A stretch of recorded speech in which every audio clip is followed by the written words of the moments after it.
You know, somebody asked a good question. Hardcore asked a question. Do they have feet, hooves, or nubs? Let's look.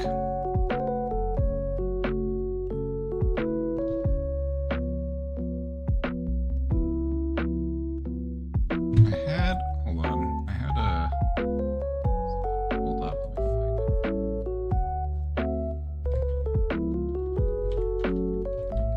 me find it. I had it open a tab. Hippo foot bones. It's kind of similar to an elephant. It's like a really, like a very primitive hand almost. So like a hooved animal, it has like the 2 digits.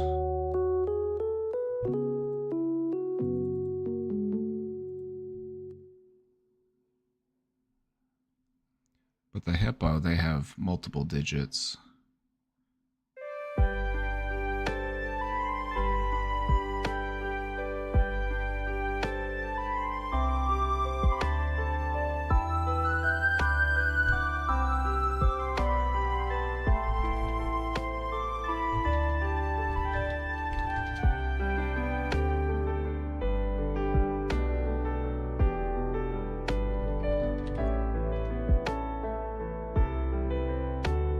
Okay, so compare, like, look at an elephant's foot. An elephant, it's less hands and more of like a foot. If you look at the bones, these are an elephant's bones inside, and then compare it to a human foot bone.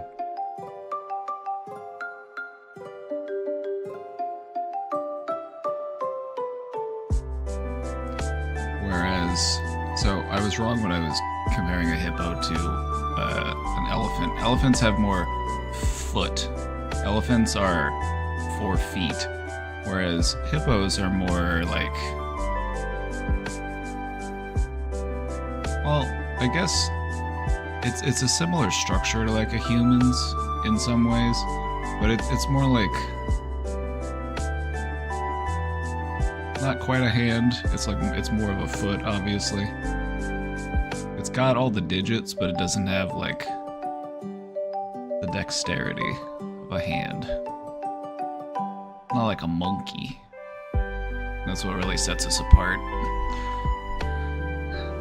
That's part of the reason why we climbed the food chain, is because we were able to pick stuff up and manipulate things using our extra digits.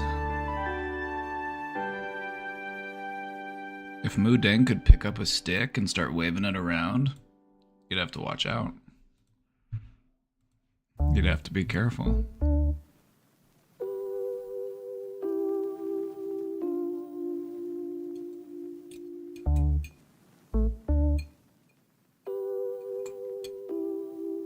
Horses used to have an extra toe at the back of their heel.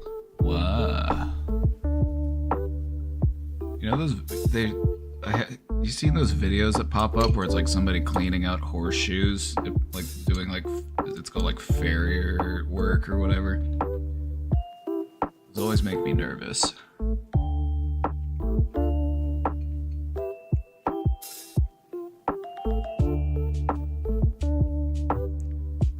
Those make me anxious.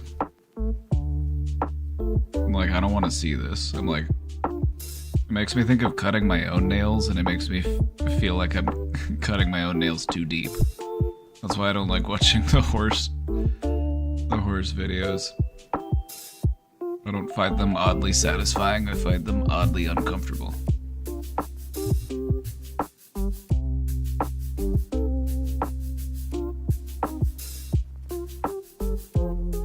Alright, Mudeng gang. Let's get to business.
Alrighty, here we go again.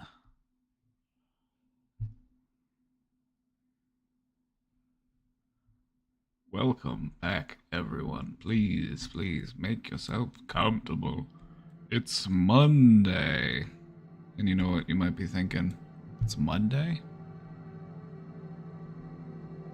And there's Brain Domain? I'm in my grinding era. We're on that grind. I'm putting my nose to the grindstone. That sub bar isn't gonna fill itself.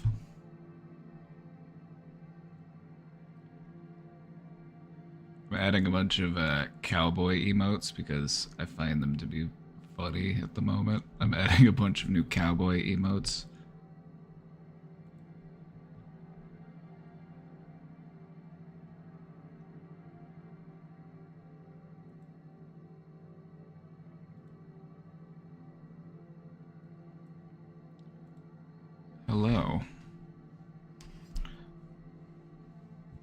Hello, welcome back. It's Monday. We're here. We're back in it. We're back at it.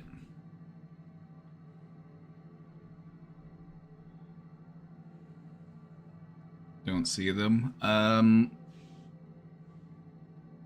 You have to have the right extension. You gotta have the right extension.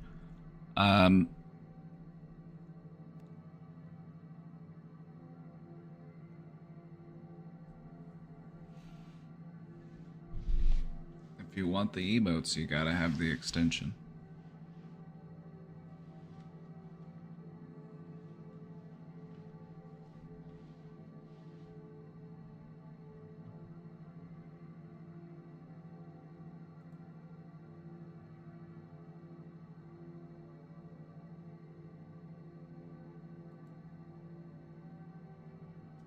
All right. How we doing today, party people? Can I get a hell yeah? Can I get a hell yeah? Can I get a hey? Can I get a woo? Whichever one you want to give me. You don't have to give me all of them. Just whatever you've got to offer. And that was just an example of exclamatory sounds that you could offer me at this time. Find one that suits your preference. Find one that fits your comfort level, whatever they may be. I was just giving some examples.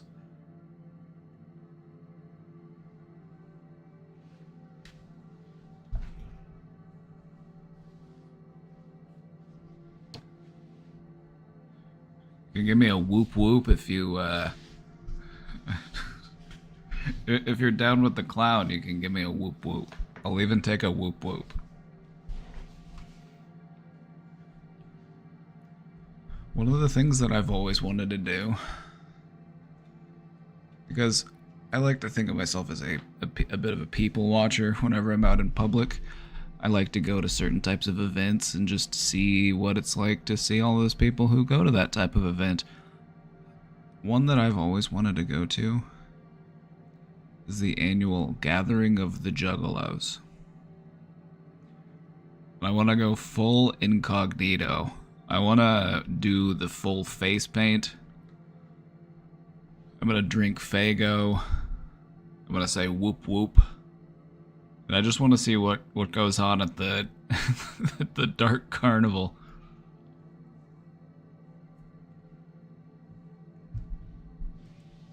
This is the type of event that you probably couldn't live stream because there's probably just going to be too many people flashing their buttholes or flashing their boobs or flashing their balls. I just feel like that's to be expected at the Juggalo gathering. There's probably going to be people just yelling, "Show me your butthole," and then other people will show them their butthole.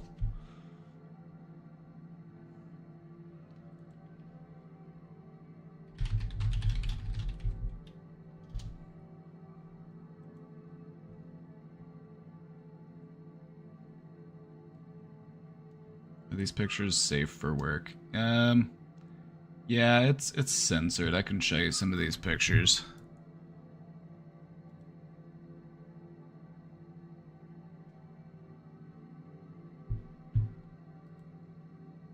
The annual gathering of the Juggalos.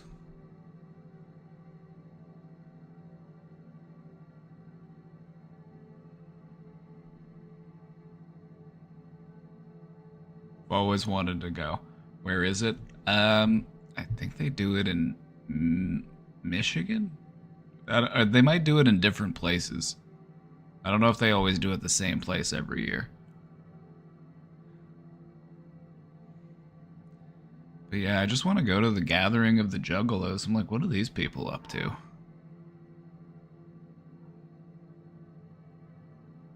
You know what I mean? I feel like this is some great people watching.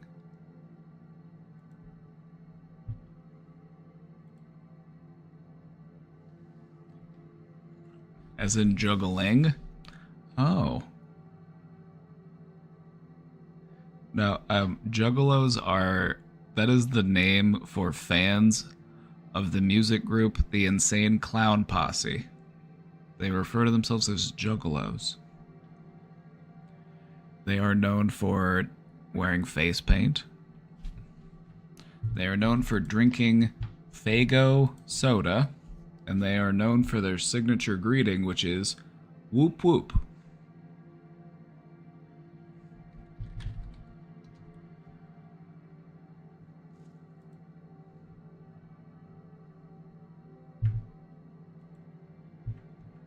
So if you're down with the clown, can I get a whoop whoop?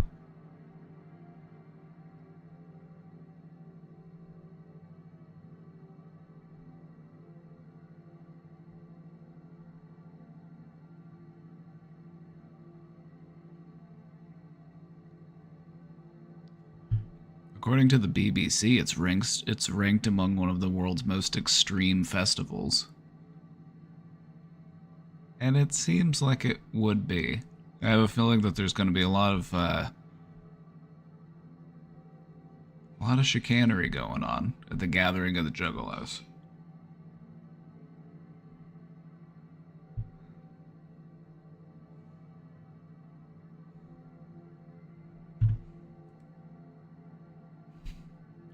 But I've always wanted to go. I just want to experience it once in my life. I bet it's so fun. I bet it is. I mean, I bet there's also people being like really irresponsible and getting way too messed up. I'm sure that will also be happening.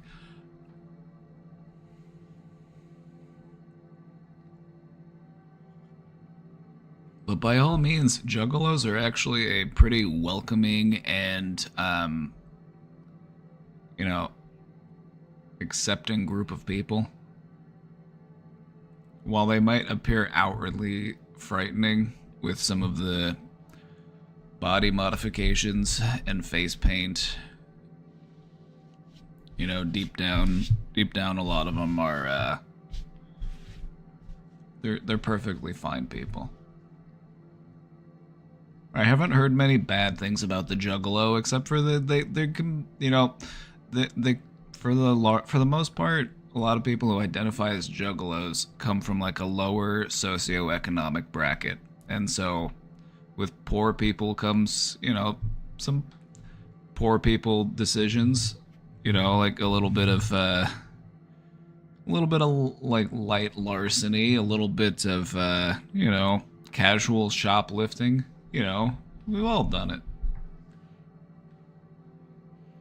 I think that wouldn't be my kind of gathering. I couldn't see you there. I don't know if if you're not down with the clown, that's fine. That's fine. We respect that.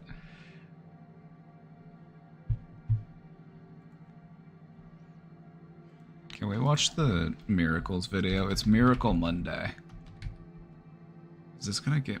I'm interested to see if this gets copy striked. If I watch Miracles by ICP, are they gonna issue a copy strike for me?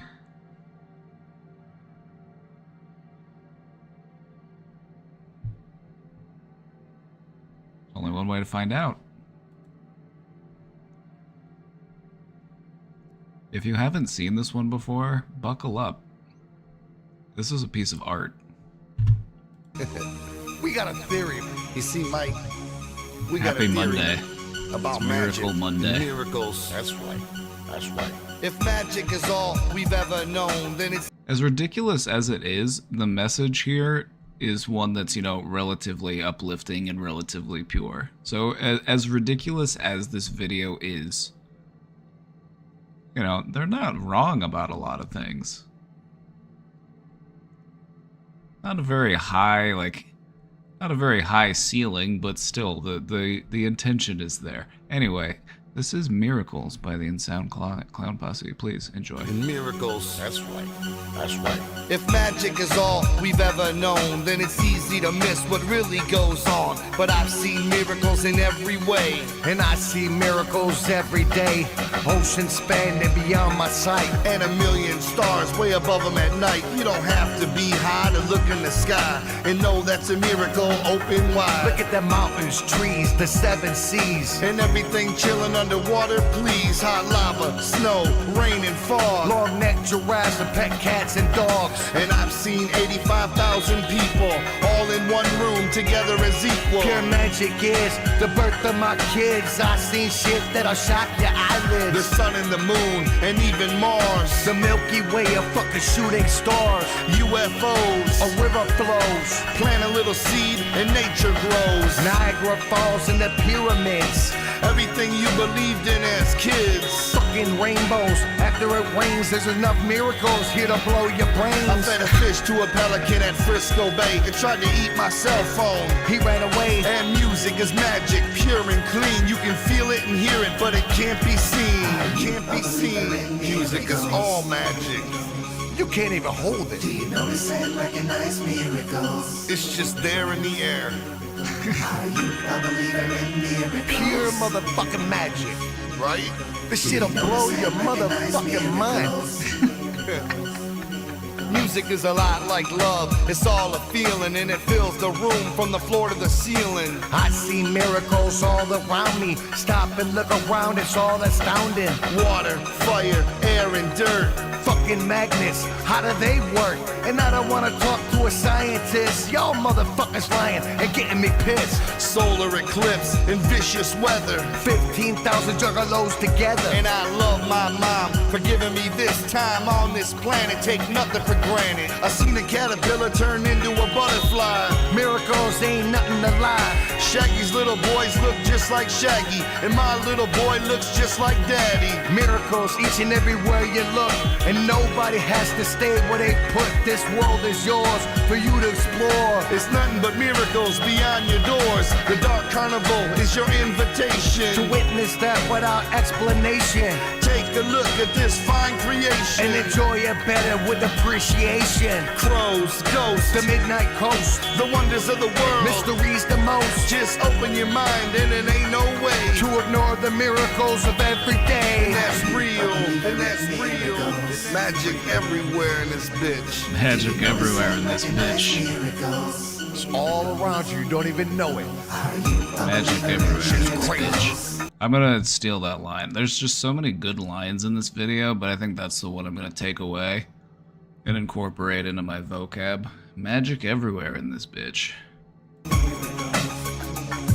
Do you notice and recognize miracles? So many miracles, the magic miracles. Are you a believer in miracles? Do you make time for the miracles? Do you notice and recognize miracles? So many miracles, the magic miracles. Machu Picchu as well. Now I want to make the 8-hour trek. I want to make the 8-hour trek from base camp up to Machu Picchu, and I want to do it all in Juggalo face paint. Now I've got a new bucket list item.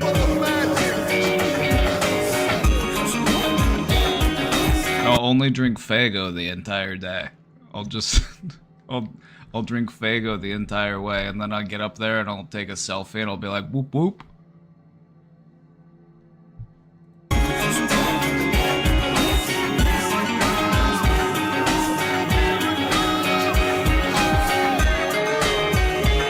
That'll be my 10,000 sub goal. If we hit 10,000 subs, I will go and I will climb to Machu Picchu in Juggalo face paint.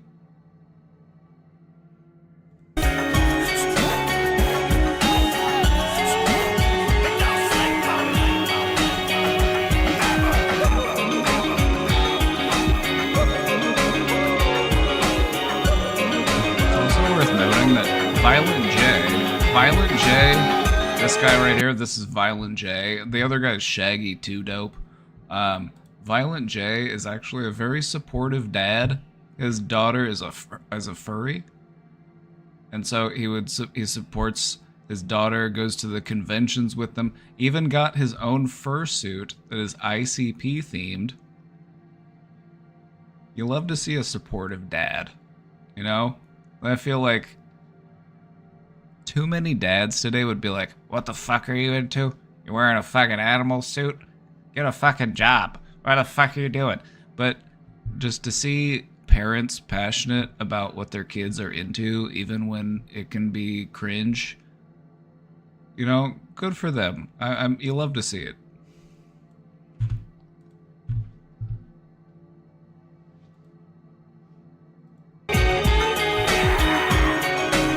How many of you have never seen this video before? This video is kind of old. It's like 12 years old now.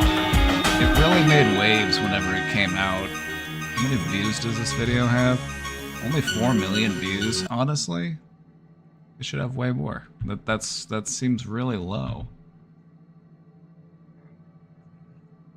Is this your first time seeing this video?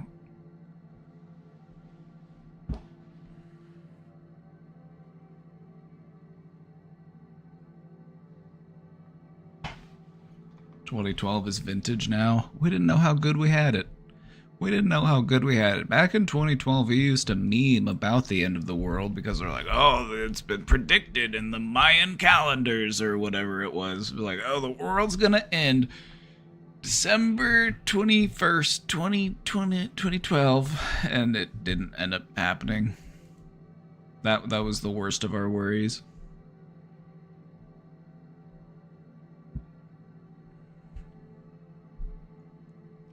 You missed that whole thing. It's worth a watch. It's worth a watch. It's iconic. So if this was your first time seeing it, that was the Insane Clown Posse. Obviously, it's corny as hell. Obviously, it's like, how can I take this seriously? These are grown men dressed as clowns, and they're telling me you don't have to be high to look at the sky. But you know what? I appreciate the message. It's trying to be, it's encouraging people to, you know, think outside the box. Expand their horizons. You don't see enough of that in music today. Quite honestly profound. That's what I'm saying. I'm like, you know, the intention is there. The intention is there, that's for sure.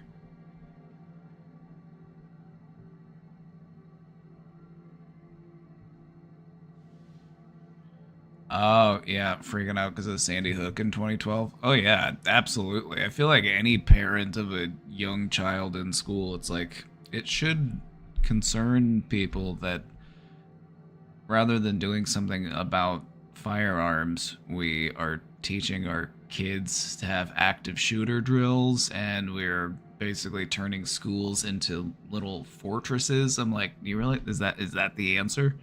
I'm like, you need your shouty boom boom stick. You need your Rudy Tooty fresh and fruity.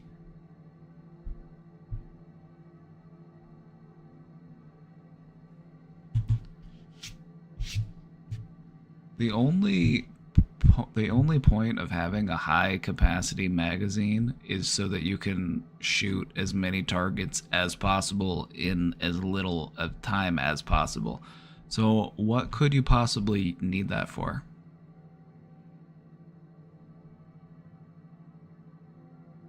Aside from shooting combatants or shooting innocent people. The machine was designed to kill people. That's its point and purpose.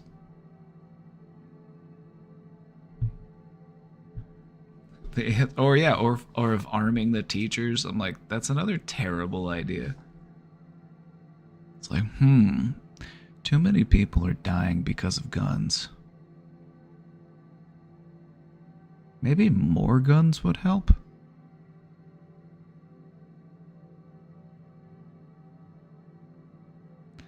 That's like saying too many people are drowning. We need more water. That doesn't make any sense. Well, it's like, no, it's not a water issue. It's a whether or not you know how to swim issue. Clearly, we need to be teaching kids how to be better swimmers. We need to teach them how to build a boat.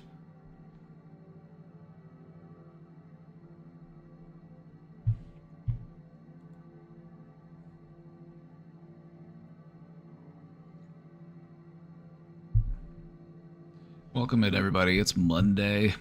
It's Miracle Monday. We're going to make some magic happen. We're going to dive right into the question box here. We got a few questions queued up. So you know the drill. You know the drill. You got questions. I will take a crack at them, and we'll see what we can do. It's just another Magic Monday.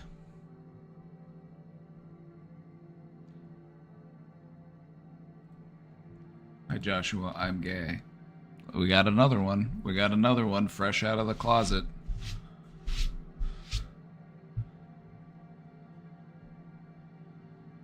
Hi, gay. I'm Joshua.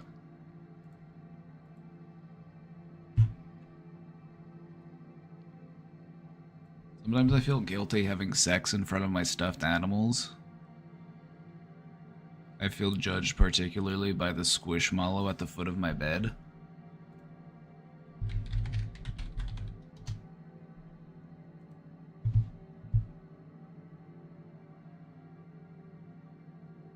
I'd look it up.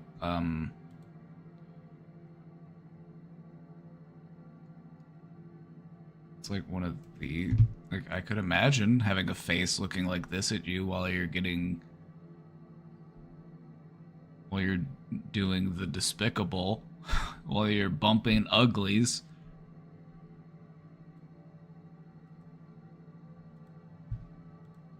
You're doing the dirty.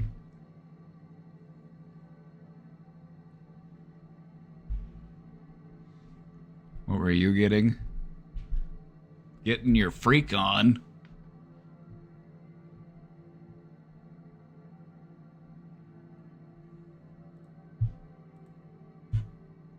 Now, all of my favorite terms used to discuss sex are ones that are used to describe it in a terrible way.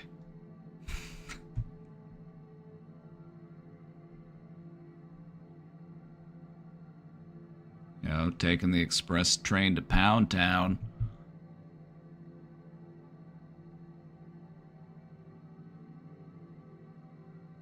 Yeah, I could imagine that having these little guys staring at you. You know, maybe move them. Maybe take them into the living room and let them watch TV.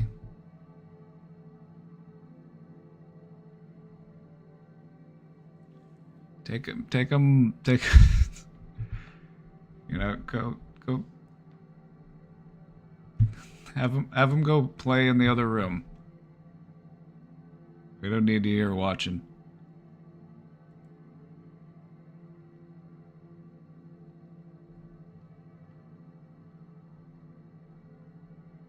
Also, I think part of what makes it uncomfortable is the juxtaposition between something that is cute and innocent, and the despicable acts that we will commit in the bedroom.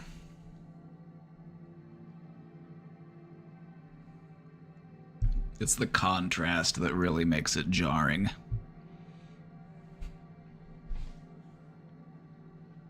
It's like brushing your teeth and drinking orange juice.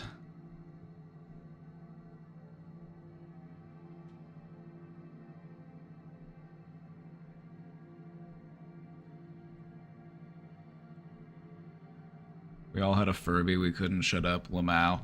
My sister put her Furby under the bed because he wouldn't shut up. And then he ended up losing his mind. Her Furby went insane. We found it later and it was just like muttering to itself and like making indistinguishable noises randomly, like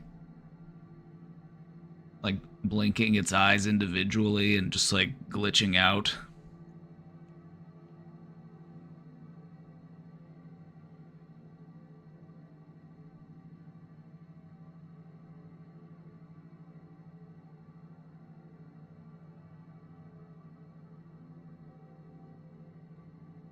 Wait until it's a Furby stuck under your bed and you're getting pounded and it suddenly compliments him. Oh.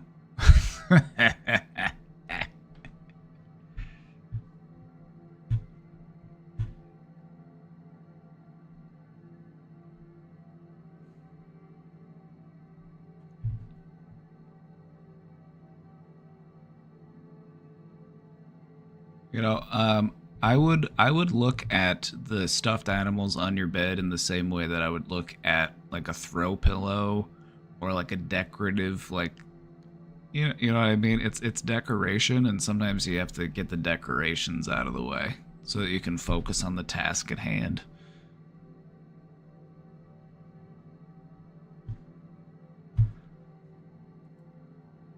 Daily streamer arc, let's go. I'm in my grind era. You're gonna be seeing a lot more of me. Because that sub bar is not gonna fill itself. We're not gonna get partnered by not streaming. We're not gonna get partnered by not streaming, so we're in our partner push era.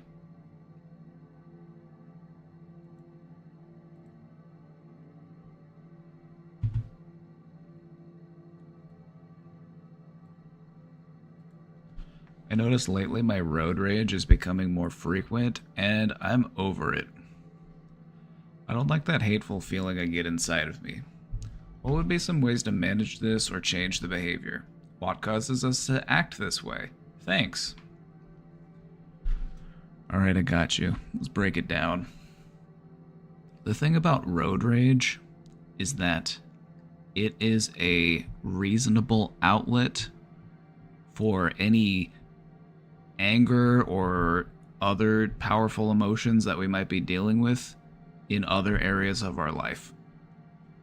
You might be frustrated about your home situation, you might be frustrated about your relationships, you might be frustrated about finances, you might be frustrated about your job, you might be frustrated about the state of the world. Any number of different things could be bothering you, but you don't really have a face that you can direct all those feelings towards until some jagoff in his lifted Ford Super Duty decides he's gonna tailgate you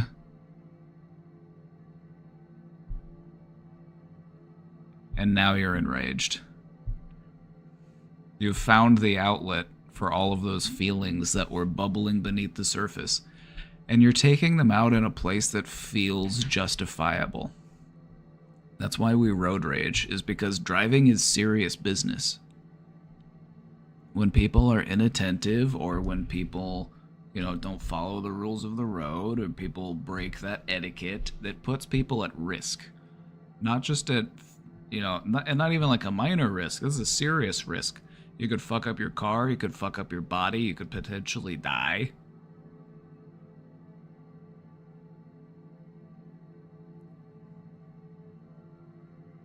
And so that's why we road rage. Not just because it gives us a valid reason to be angry, but it gives us an outlet for any other anger that might be beneath the surface. So, that's why we act this way, is because driving is serious business and it gives us a valid outlet for that anger. So, what are some ways that we can manage this or change the behavior? Remember that driving angry is not driving safe. Driving angrily is the same thing as driving distractedly. What I would recommend is drive defensively, drive to keep yourself safe, be aware of your surroundings, and don't feel like you need to, distract yourself with anger.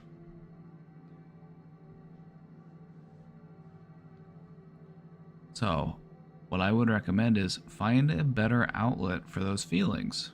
Whether it be a punching bag, whether it be you take it out on the treadmill, you take it out on your laundry. I find that channeling anger into productivity is a great way to manage that feeling. Like, go fold some clothes about it. Go load the dishwasher about it. Go sweep the floor about it. It's a much more productive and less destructive way of managing those feelings. So what I would say is just think about what are some of the things that you might be frustrated about in your life. Take inventory. And then figure out, what of these things am I right to be upset about or frustrated about, so I can't really do anything about it because I just have to deal with it? Because that might be. But maybe there's some things that you've been angry about for a while, but it's been a while since you've revisited it. And so maybe you don't feel that way anymore. Maybe it's time to update that feeling. Recognize that you're ready to let some things go.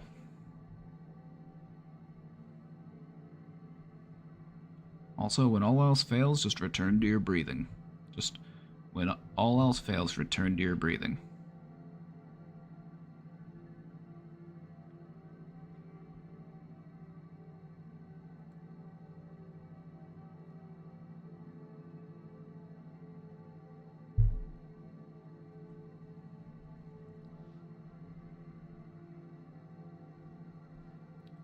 What has helped me with being angry at other drivers is telling myself they're probably having a worse day than me, even if it's not true. I try to tap into empathy to shake the anger. That's a good way to apply it, and that's a good way to look at it. And that's pretty similar to how I do it. If they're rushing, if they're speeding and weaving through traffic, I'm just like, damn, I'm glad that I'm not in their position. Because they feel like they really have to be in just such a terrible hurry that they have to risk their lives to get there 2 minutes earlier.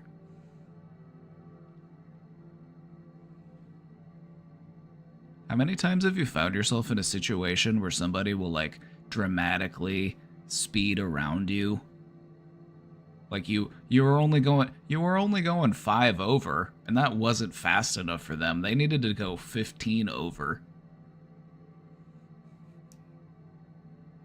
And then guess what? You all get stopped at the same stoplight.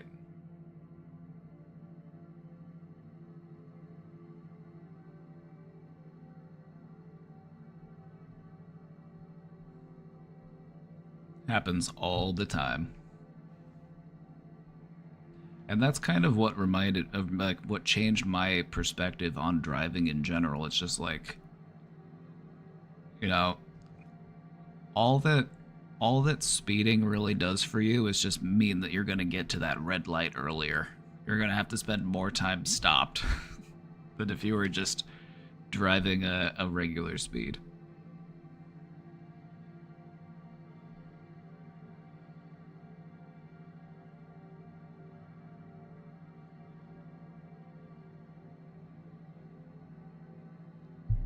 Oh, chat, this is totally unrelated, but I noticed today they are in the final stages of building one of those dirty soda places here. Have you heard of these dirty sodas? The Mormons like to drink them. The Mormons like them because the Mormons don't do anything fun. And I'm they do some stuff that's fun, don't get me wrong, but they don't drink, they don't have caffeine. They're pretty strict on what it is that they're able to do for their leisure. And so one of the things they're really fond of are these dirty sodas is what they call them. Dirty soda. They'll put stuff in it, extra flavoring or cream or just something to jazz up the soda. And we're getting one here. We're getting a swig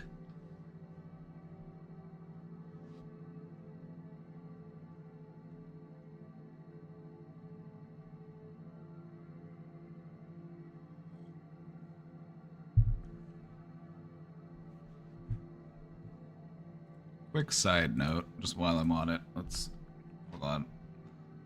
I was gonna look this up, but I'm like, anytime you Google things, sometimes you just have to.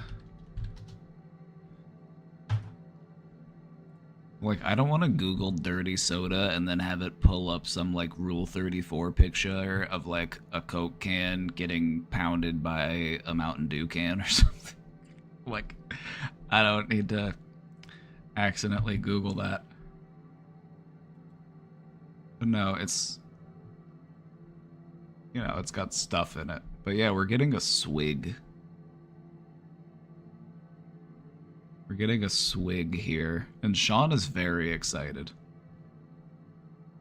Sean is stoked. As soon as I saw it and I saw they were building it, I texted Sean. I was like, Sean, we're getting the swig.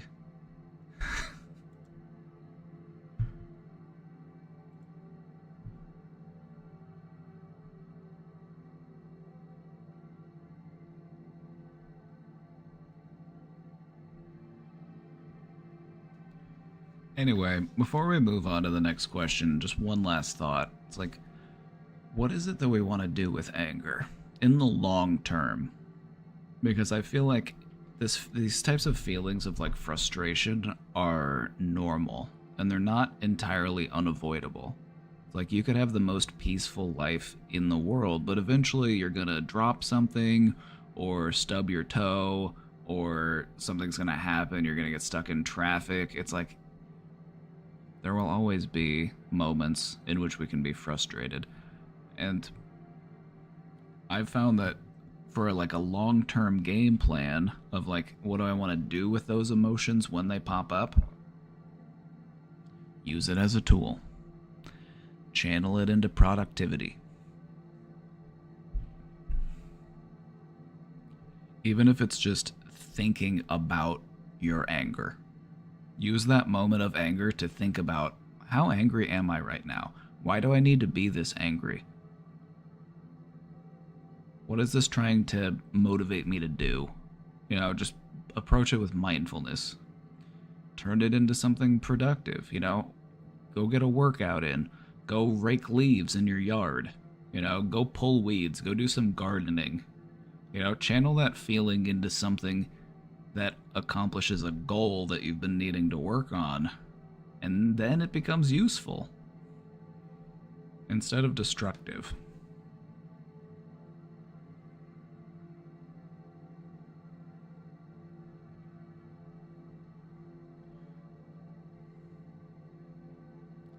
How do magnets work, though?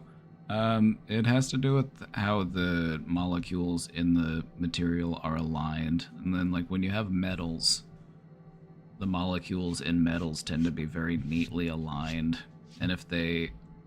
It has to do with the molecular alignment, but also the electrical charge.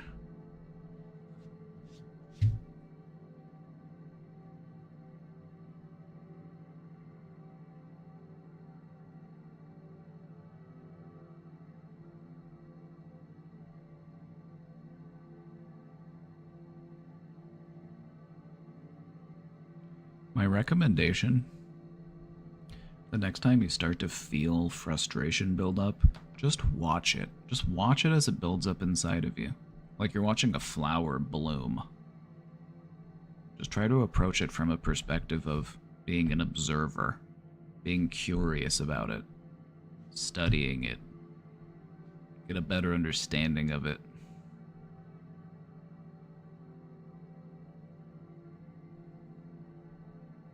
Whenever I see somebody driving like an asshole in traffic, I just imagine them, you know, eventually wrecking their car. Because that's what driving like that is gonna get you. Like, eventually you're gonna...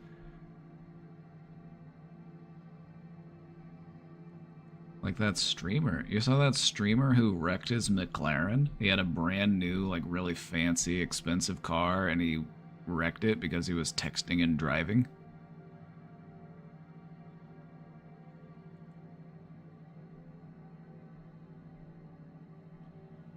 Why is a hamburger called a hamburger, but a chicken sandwich is called a chicken sandwich? Why is it not called a chicken burger or a ham sandwich, cheese sandwich? Wha? All right, so here's the thing. They do call them chicken burgers in Australia. Because in Australia, they refer to what type of bread it is on. If it is on a hamburger bun, then it is a burger. Whether it be beef, chicken, whatever, if it is on a hamburger bun, it is a burger in Australia. Whereas in the United States, we approach it as it is a hamburger because it has hamburger meat in it, which is just ground beef.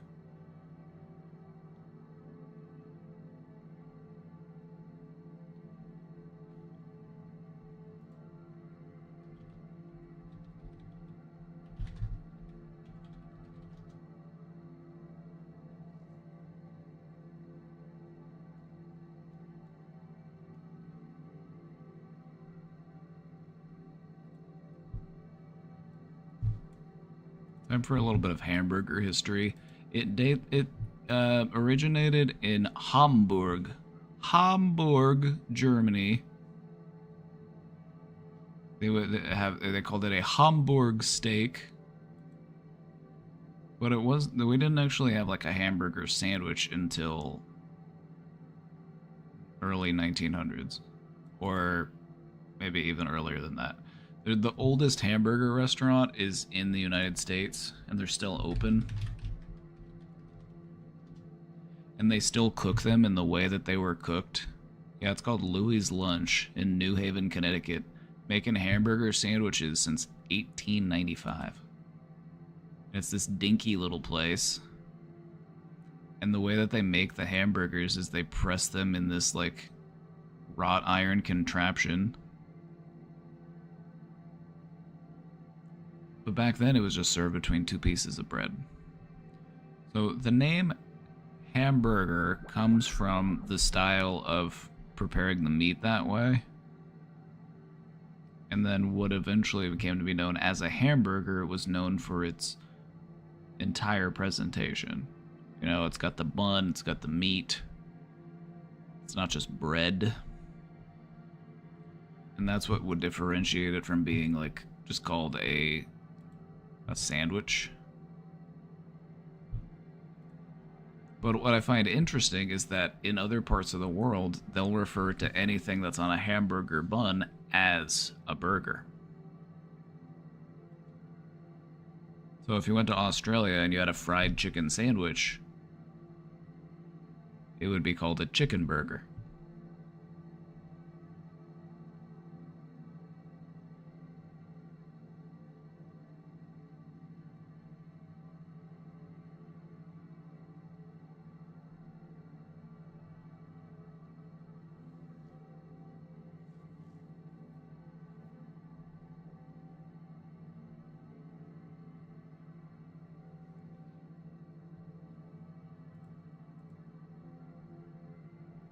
But they call it a chickie or something.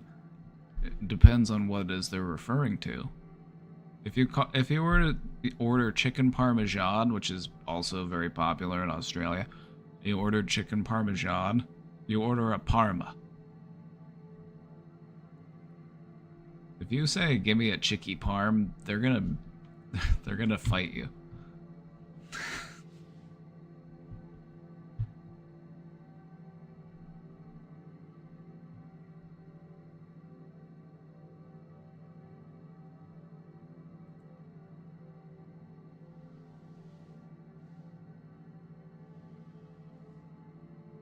Ugh.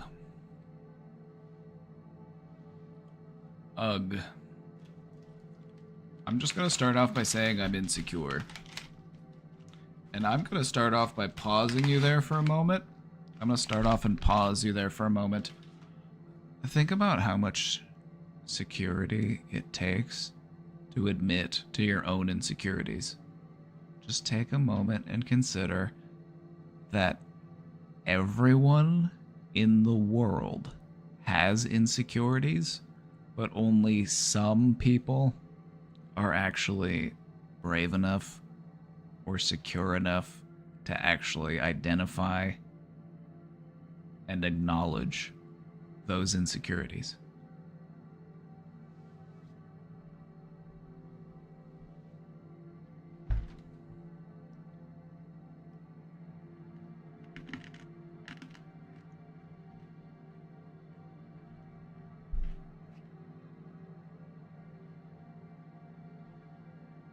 This is Dr. Phil, not therapy. Well, you also just said that League of Legends is the best therapy, so I would just say that your perspective on what is and is not therapy might be a little skewed.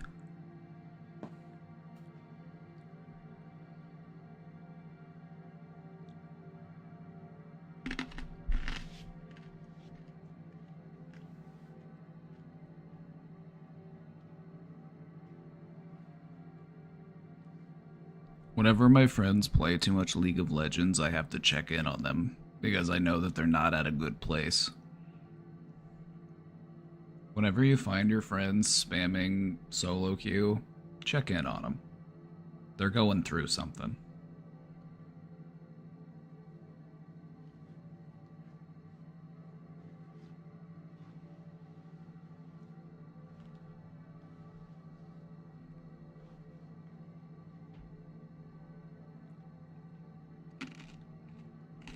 No, I mean, if you're playing ARAMs with friends, that's a different story. It's a social event. That's fine. That's different.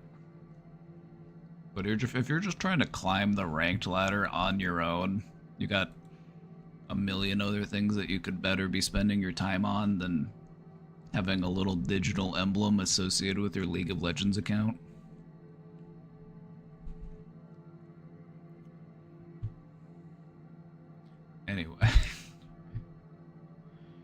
Anyway, sorry, let me get back to this question.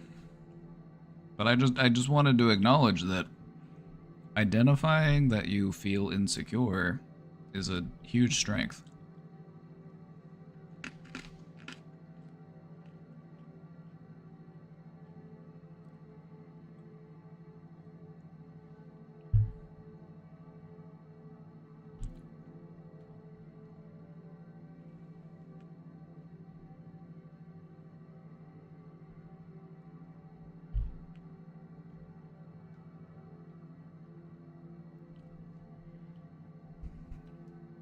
I'm insecure with myself, my weight, how I react to situations. I'm pretty much insecure about everything due to my past.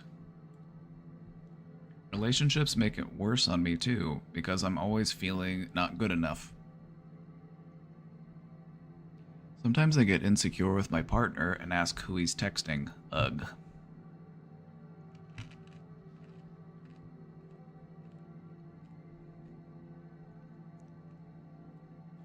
This weekend I thought he was texting someone on Instagram and brought it up to him. He was very kind and offered me his phone, which I did not accept because it's not like I don't trust him, but I'm scared. I know I shouldn't take my insecurities of past relationships or even my parents' relationship I saw growing up, but like sometimes the demons win. Alright. You're onto something. You're onto something here. The nature of our past relationships is what sets the tempo and the expectation for our future relationships.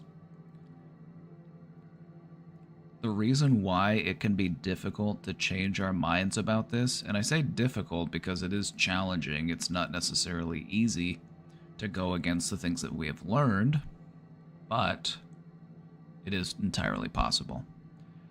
And part of what that will include is allowing yourself to be wrong about things.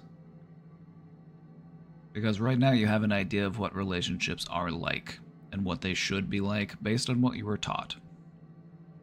And that's totally reasonable. How else could you learn except through first-hand experience? But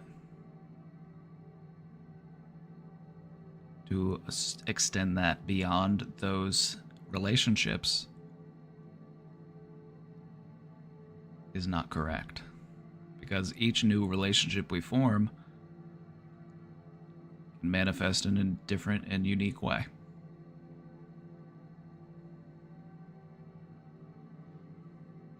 And I feel like the path to healing for this type of situation is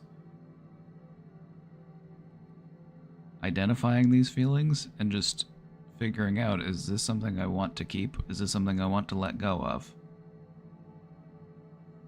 And I feel like you're in the process of doing that, and you've got a high level of awareness. So I would say you're in the process of things getting better. But things can only get better once you've recognized that there is something that needs to be changed, and that's where you're at right now.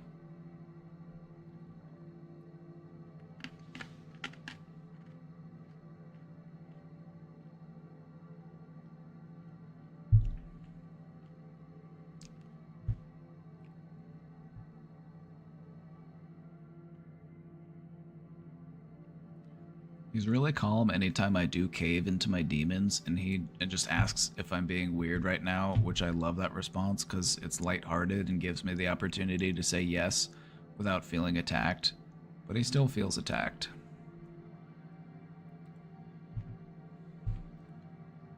I guess I'm just struggling with expressing myself when I feel insecure and not making it seem like it's because I don't necessarily trust him or believe him, because it seems that's how it makes him feel. Once I explain myself, which is hard because it's vulnerable, he seems to understand, but I'd like to find a way to approach him with my self-insecurity in our relationship without seeming accusatory.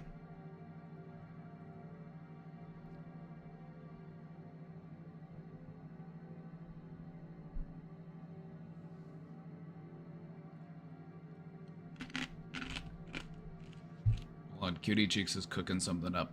Cutie Cheeks is cooking something up. I want to see what Cutie Cheeks is cooking.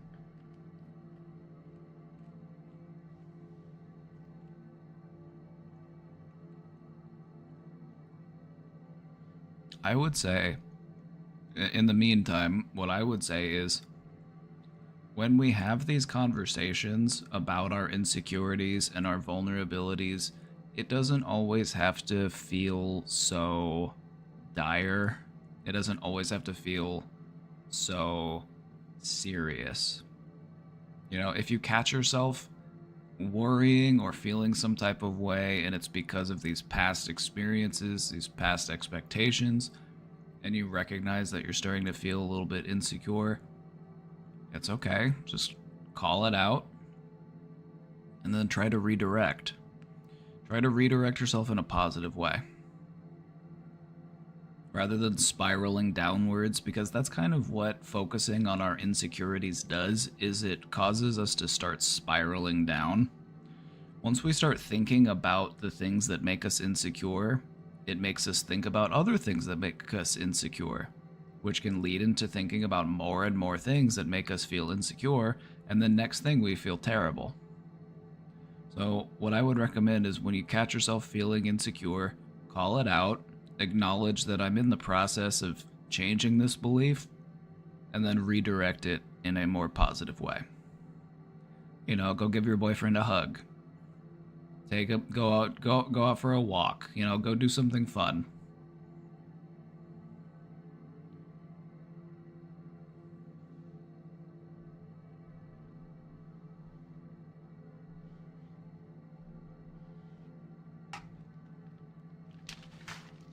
Because part of what we're trying to do is take our power back from these types of thoughts and these types of beliefs.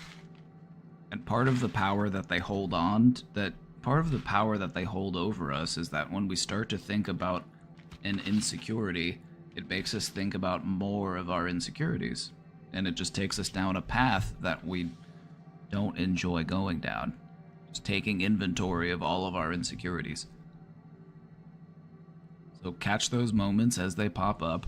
Acknowledge what it is, just call it out for what it is. I'm feeling a little insecure right now. What do I want to do about it? Do I want to focus on understanding and knowing why I'm insecure? Or do I want to do something that can actually contribute to me feeling more secure? Which one of those two options will help me in the long run? Understanding the depth and the nuance of my insecurity, or practicing a new self-image, one that is more secure.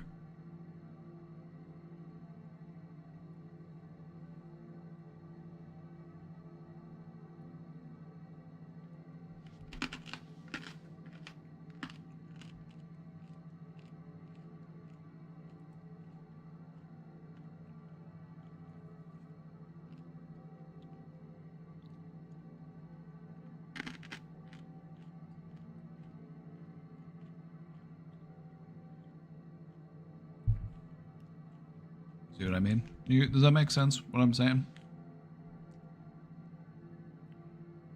It's like, once you open that door of insecurities, it's like, how deep down that path do you want to go? Because I feel like part of what we do in order to, I guess it would be an effort to like try to mend our insecurities, is we study them closely. We're like, when did this happen? It was like, well, it happened on September 15th, 1993. This happened to me and it changed my entire life. And the reason why it changed my life is because this happened, and then because of that happening, I wasn't able to do this thing that I wanted to do, and then it made me feel this way about myself. It's like, okay, we understand very clearly the nature of the wound. And that's important in healing the wound. You need to understand the wound. But the next time you find yourself opening up an old wound, do something that contributes to healing the wound instead of picking at it, instead of keeping it open.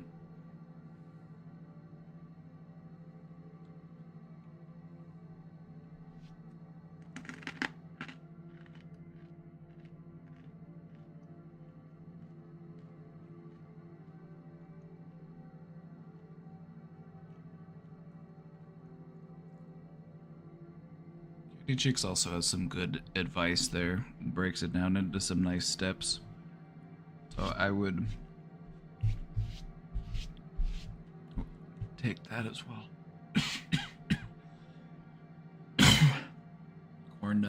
Corn nut down the wrong pipe.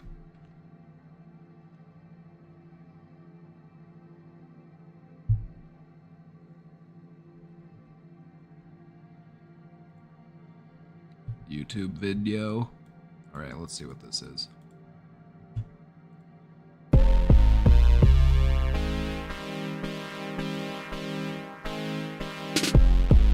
This is a music video? What is this?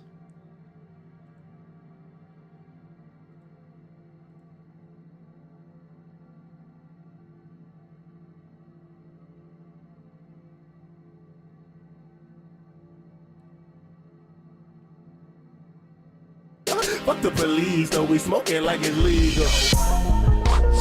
Well, I'll agree. I'll agree. Fuck the police. Okay.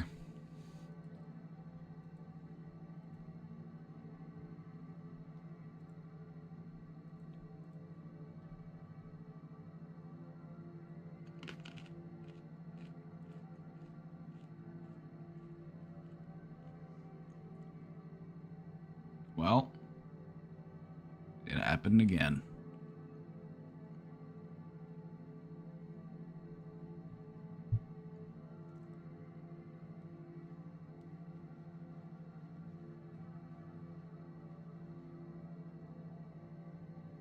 Well, it happened again. Another terrible interaction with my mom. I haven't spoken to my mom since a shitty, deranged phone call in December, which I wrote in about. And I think I remember, I don't remember the specifics, but I do remember talking about it.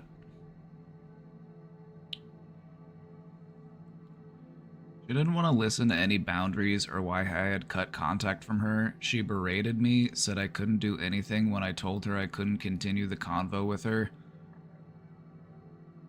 Before that, it was probably 1 to 2 years since I spoke with her. My mom, out of nowhere, texted me Sunday with racist right-wing propaganda from Twitter about the immigrants in NYC, where I live.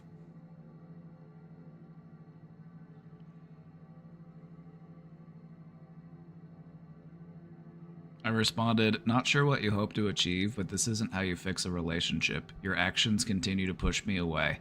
That is such a correct and based response. That is exactly what I was like before I started reading this. I was just like, how do you interact with these types of people? You let them know, like, perfectly clearly. Like, do not mince words. Let them know your actions are pushing me away from you right now. Nothing about the way that you treat me wants me to have a relationship with you. That is exactly what I was going to recommend that you said, and you said that, and that's good. There you go.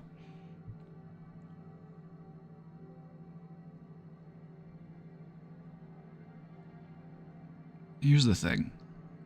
Emotionally immature people, whenever they seek out attention, they have a hard time differentiating between positive attention and negative attention. And so she is attention-starved, but also emotionally immature. And so one of the ways that she seeks out engagement is through anger.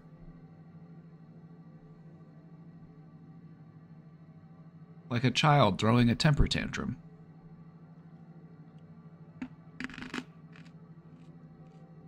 Or a teenager acting out.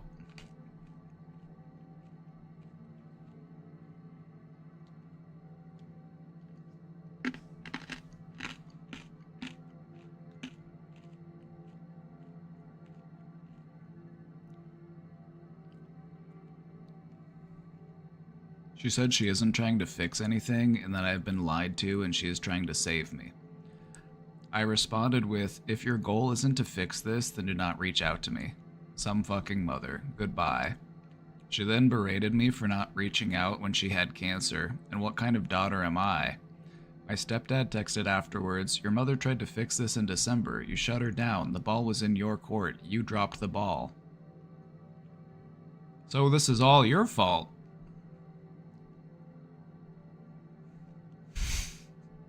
Of course. Why hadn't I thought of that sooner? Of course. It was all my fault. This is what they do every time. They're like,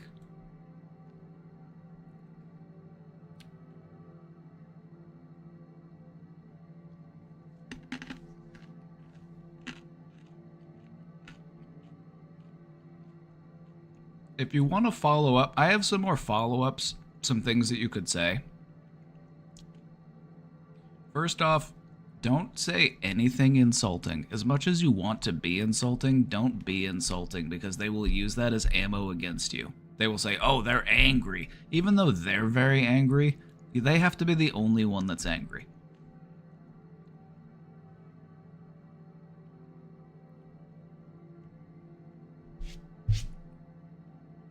But I would ask more questions. If you were going to engage, I would ask more questions like, what about this exchange is helping our relationship? You say that this is helping, you say that this is...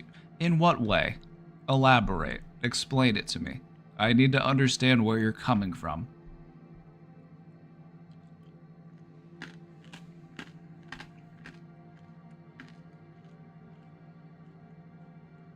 And I'm not saying like that. I'm more so speaking for other people who might have strained relationships with people in their family. You know, I'm not just talking to the questioner on this one. There's like when people come at you and they demand a relationship from you, you gotta set that boundary.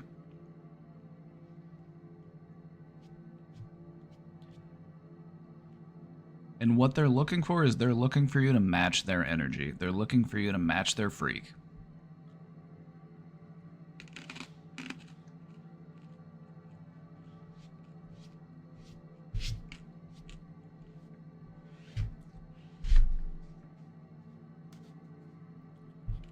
Well, let's see if I'm gonna approach this perspective from the perspective of an emotionally immature, narcissistic person.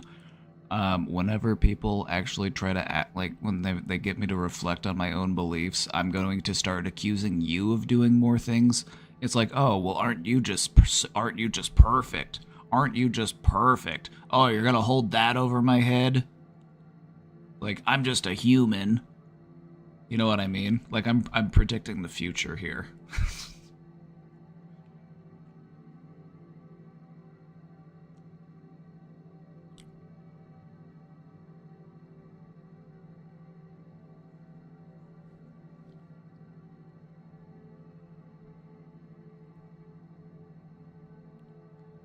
I began to gaslight myself that I didn't try hard enough to make this work, but thank God my husband was there for said phone call in December and stopped me from further gaslighting myself. I'm just over this. Over her taking my days away with this shit. Over her fucking bullying behavior. She comes out of the woodworks just to fucking poke at me, and I cannot grasp parents like this. I lost my dad to OxyContin, and the only remaining parent is a narcissist bully. I feel grief because I was thinking about amends being in AA, and if something could be salvaged through my work in the program, but there is nothing left.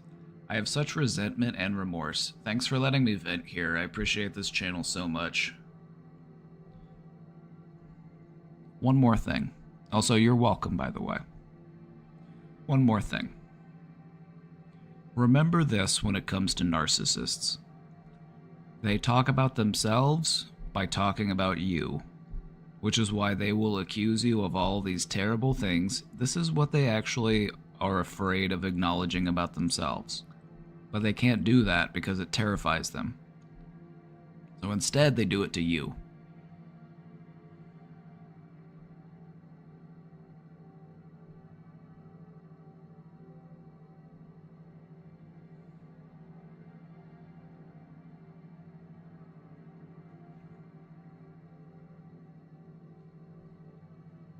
I guess, you know, grief is a good word for this because it's like I have, you know, this relationship is just, you know, it's doing nothing but harming me.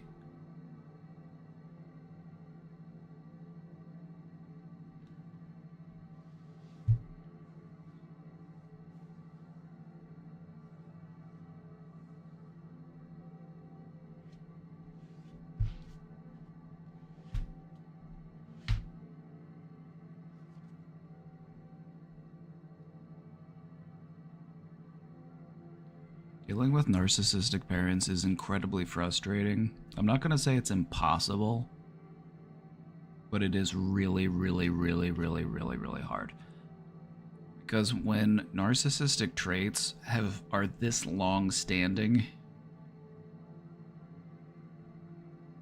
they can be pretty tricky to break.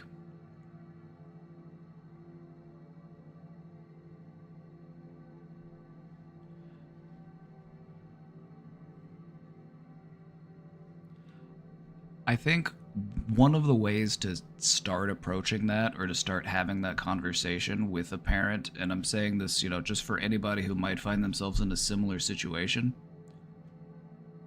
If you are talking to this parent, I would ask them questions like, I want to have a good relationship with you. I want to have a healthy relationship with you with, you know, what would that look like? What does a healthy relationship between a parent and a child look like to you? Have them explain it to you in their own words what they think a healthy relationship should look like. And then use that as a way of actually communicating about it. So that maybe some understanding can happen, maybe some healing can be done.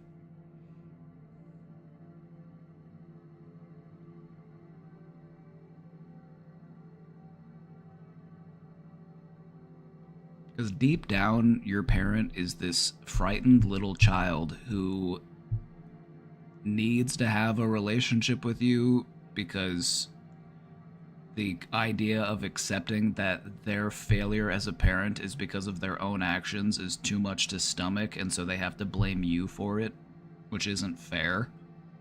Like, if they want to be a good parent, they could be a good parent. It's not that hard. So you just really need to stop projecting your own insecurities onto your children. You're only going to push them away.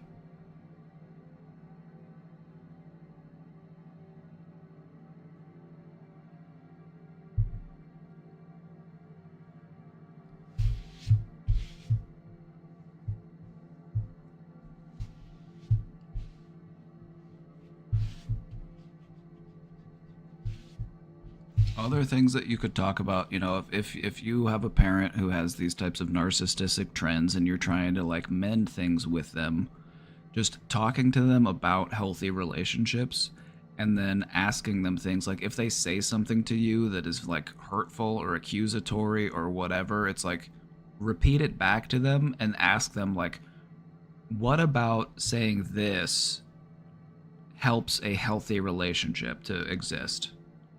You know, get them to reflect on the way that their actions, their words are not contributing to a healthy relationship with you. And then maybe having them brainstorm on what some better alternatives might be. And I'm not saying it's not a long shot, but I'm saying if you are going to do it, this is one of the ways to start taking a crack at it. Because you are dealing with an emotionally insecure, frail, fragile person who cannot accept accountability or wrongdoing because their sense of self is already so fragile, so diminished, that any acceptance of their own role in the failure of this relationship would crush them. They've already felt like a failure in so many other ways in their life. To be a failure as a parent as well is just too much for a lot of people to handle. And so they blame their children for it. It's like, motherfucker, who raised them? Don't you have some accountability in this?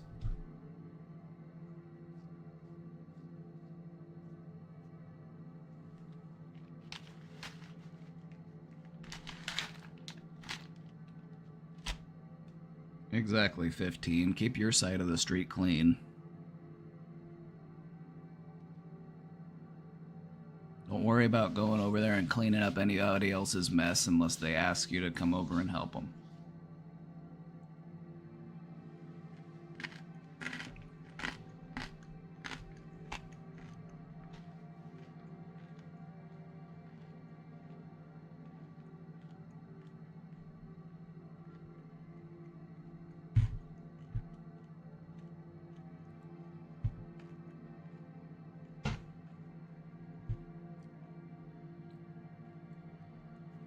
What would you do when you notice a friend or acquaintance didn't tip at a bar?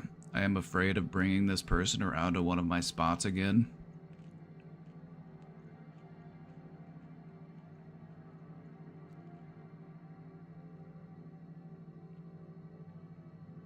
Just for context and for clarity, I would like to know what they ordered or what they...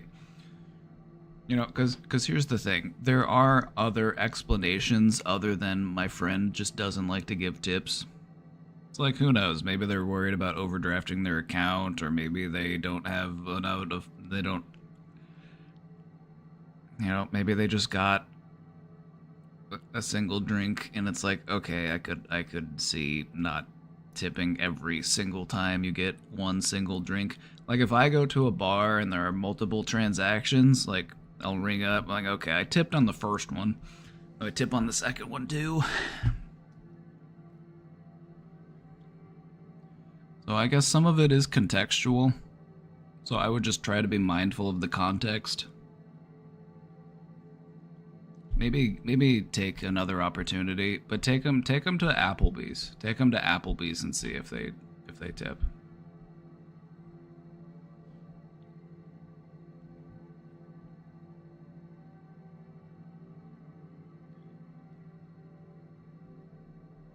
$1 per drink at least. That's why I tip $2 on my first one, and then if I get a second one, I don't tip because I already tipped $1 for every drink. I think ahead.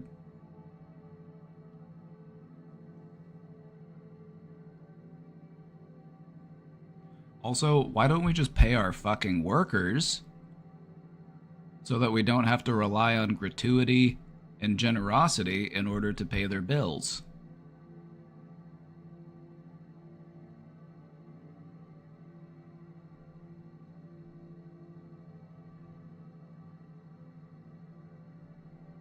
Tipping culture in the United States is kind of weird. It's kind of weird, and it's not a standard anywhere. It's like pay your workers. Too easy of a solution.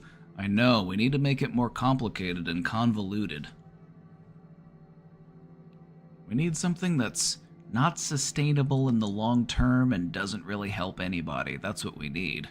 That's the American way.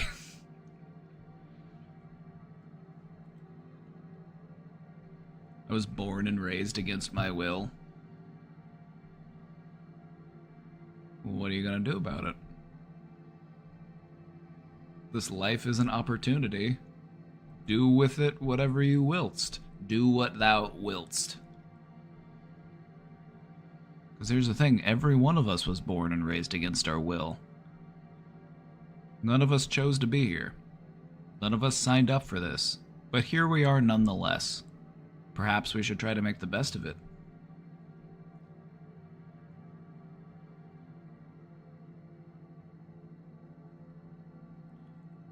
Also, in regards to tipping people for things, it's like... When I went to California last time, I have never been asked to tip more times in my life. Every single transaction... I got asked for a tip at the cashier at a gas station. Even that had a tip bar. I even saw a janitor's cart with a tip bucket attached to it. You can tip the janitor. Which I'm pro tipping the janitor, believe it or not, but janitors typically make pretty good money.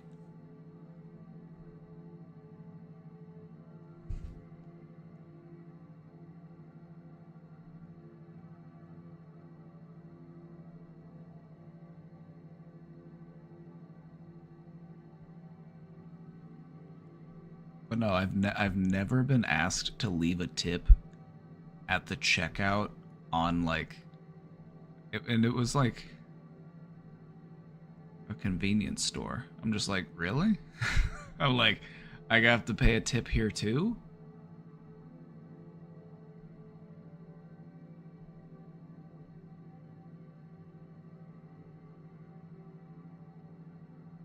I can't afford to be tipping everybody in this economy.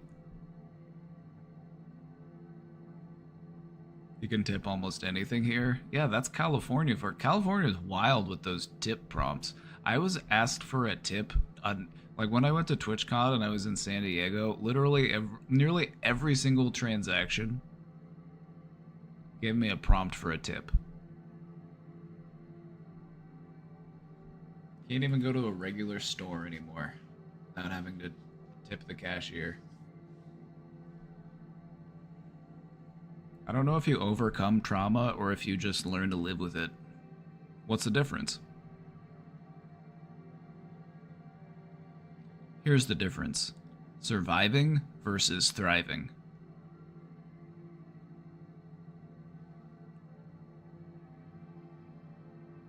Do you feel like you are surviving? You're just making it through? Just trying your best? Or do you feel like you're thriving? Are you embracing your potential? Are you learning and growing? Do you celebrate yourself?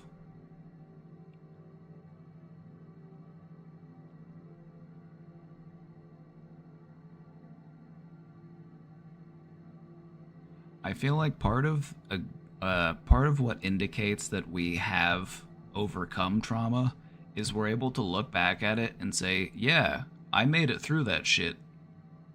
That shit happened. And you know who came out of it alive? Me.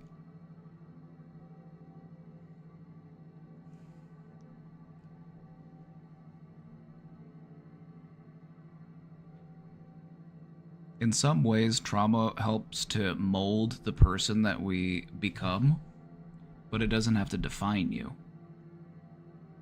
Like, no single brushstroke defines a painting.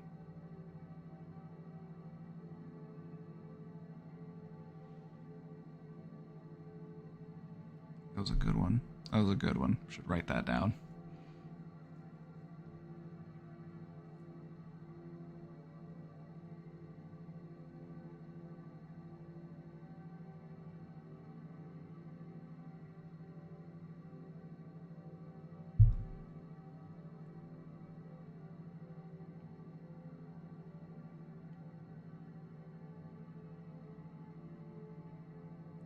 But here's the thing about living with trauma. Until the point where you feel like you have overcome it, being able to overcome it can sometimes feel impossible. But you can. Just like you can climb over a mountain. Just like you can run a marathon. If you set your mind to it and you keep working and you keep heading in the right direction, you will get to where you're trying to go.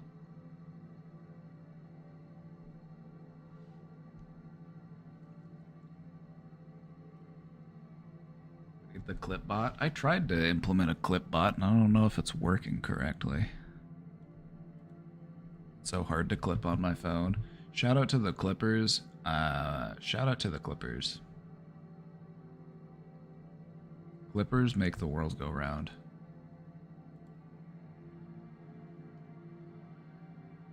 Also, Clippers help me. It helps the community grow. It helps me to, you know, expand the content to a wider audience. So if you want to, you know, help out in your own way, consider clipping when possible.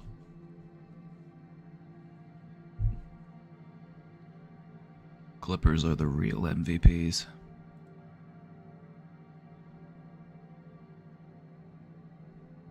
I fear I may have fried my brain literally because I used THC tinctures in my drinks every evening for like 2 months straight. Is this reversible? Yeah. You don't have anything to worry about. You'll be okay. You'll be alright. Totally fine. You'll be the thing about it is, you have thrown your neurochemistry a little bit out of whack, because when you introduce THC to your system, you are ingesting a psychoactive chemical. And any psychoactive chemical operates in your brain, and it influences the level and the balance of your different neurotransmitters. And so sometimes it takes your body a little bit of time to get back to that homeostasis, that level, you know, baseline. You'll get there. You'll get there. It shouldn't take too long.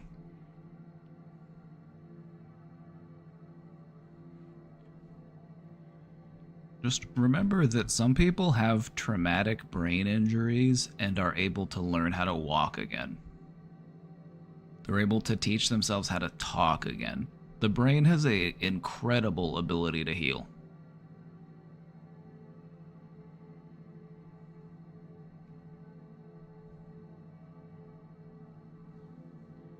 The real situation with like frying your brain, when they say fry your brain, you have to think like long-term heavy-duty drug use. Like people who are like really addicted to like amphetamines. What ends up happening to people who have like a really harsh addiction to amphetamines, and I'm talking about like daily use over a span of years, like what ends up happening is the areas of their brain that produce dopamine, they get blown out. They just get overused. All of that dopamine dumping, which is what amphetamines do in your brain, it just triggers a release of dopamine. All of that dopamine dumping just, it blows out your neurotransmitters. And so you produce less dopamine at a baseline.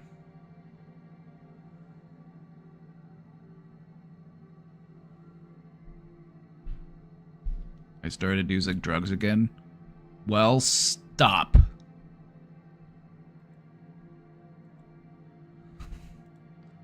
Well, don't. Don't do it.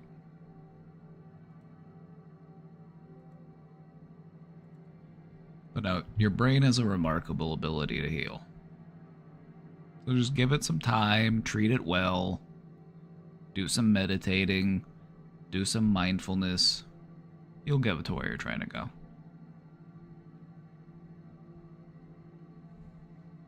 I struggle with shame in my relationship to masturbation. I have a huge sense of guilt after. How can I just enjoy it? I got you. What we're talking about, or what we're dealing about here, is association.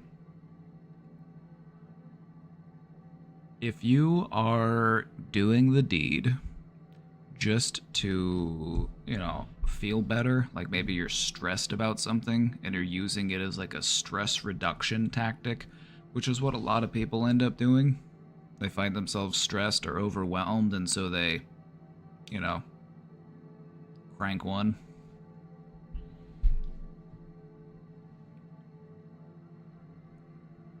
But in a way, that kind of takes away from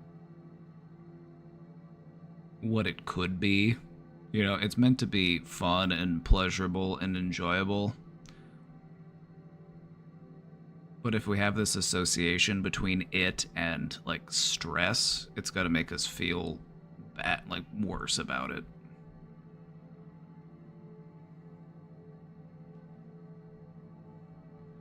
I don't think that there is a place for guilt and shame in doing it regularly. You know, it's supposed to be good for your health. It's supposed to be good for your, you know, say it's good for you. So do it for your health, rather than doing it just because you're stressed out about something or you're trying to take your mind off of something. We don't want to draw those associations. So if you can just try to look at it from a different perspective of why is it that I'm doing it, that might be helpful.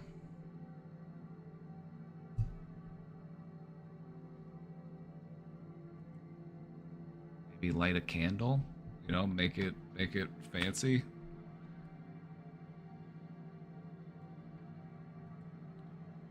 So, OTK is holding this event where they bring new streamers or just anyone so they could compete and win a final prize and also gain clout.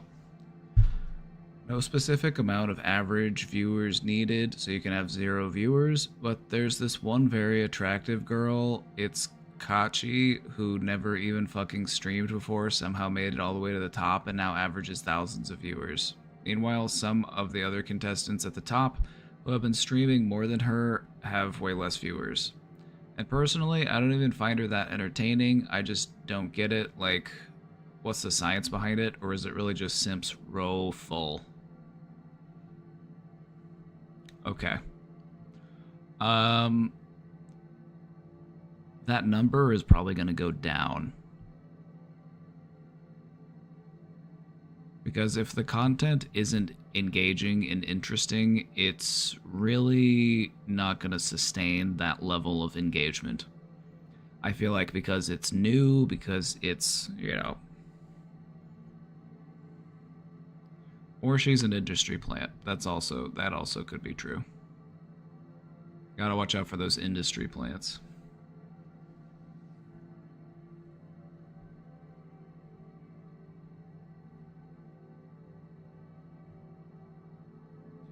I feel like a lot of people who go and watch these types of streamers, they just are looking for like the new thing to watch, and these aren't viewers that are going to retain. These are viewers that are going to move on with the trend. And so as something else pops up or it becomes popular to watch someone else, they will. That's what will happen probably. If they wanted a real streamer, they should have invited me. Can cats experience depression? They can. I've known cats who were prescribed antidepressants. I knew a person once who was like, my cat's on the same antidepressant as I am.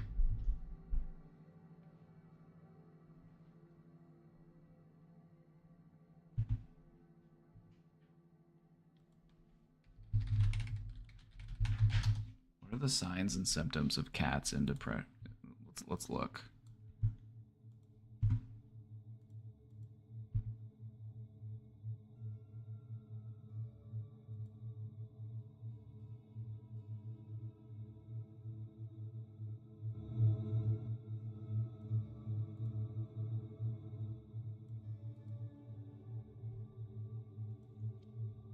Signs your cat is sad.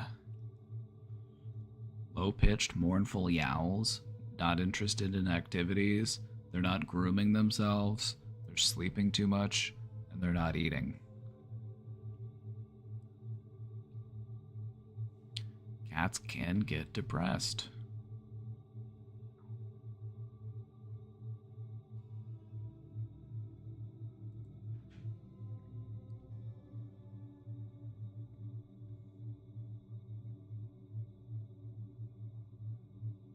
They can be depressed because of illness, injury, grief, boredom. How do you help a depressed cat? Bonding, interacting, cuddling, talking to the cat, giving them toys.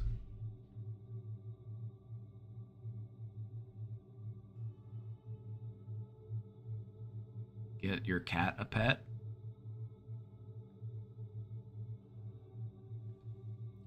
Random question. What's a good motivational speaker you would recommend? I'll think about it.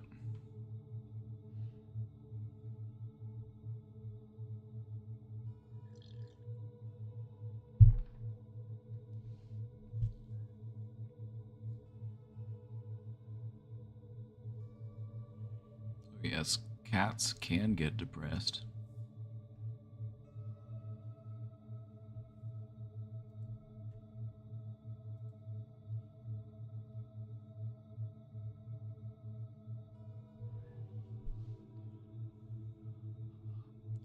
Just in some things that come to mind, there are some good presentations that Brene Brown does. She talks about the power of embracing vulnerability and how to free yourself from guilt and shame. Those are some good ones.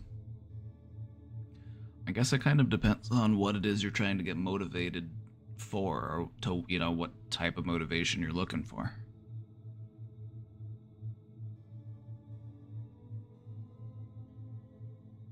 Alan Watts is another good one. But I would say that motivational speakers, they tend to fall into certain niches, and so it kind of depends on what type of motivation you're looking for. Like, am I trying to get motivated to go work out? Am I trying to get motivated to, like, start pushing myself to new limits? It's like, then maybe I should listen to, like, David Goggins or something. Am I trying to be more introspective and philosophical and worldly? It's like, okay, maybe I could listen to some Alan Watts, or maybe I could listen to some Terence McKenna. Or, am I trying to be more emotionally aware? Am I trying to be more empathetic and understanding? It's like, okay, maybe I can listen to, like, Brene Brown.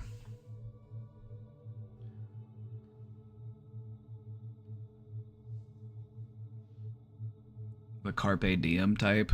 I'm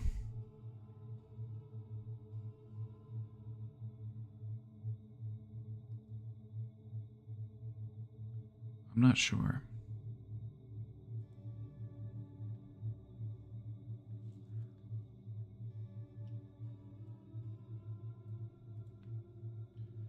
I'm a 30-year-old adult and I still enjoy teen dramas like Degrassi and Twilight. Am I emotionally stunted?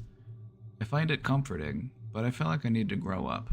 Some friends definitely are judgy about it, others are kinda on the same wave as me. Those are the ones I feel most comfortable around. I wouldn't say that it means that you're emotionally stunted. What I would say is that you, just like anybody else, myself included, we have room for growth. Those comfort shows are always going to be there for us. Like, one of my favorite comfort shows is a cartoon. Like, I'll go back and I'll watch the same episodes of Futurama that I've seen 100 times. And so there's an importance in that, and there's a significance to that. But I feel like if we want to expand our comfort zones, sometimes we have to put ourselves into uncomfortable situations. Even if it's just exposing ourselves to new forms of media, just to see what's out there, to see what we like, to see what we can resonate with.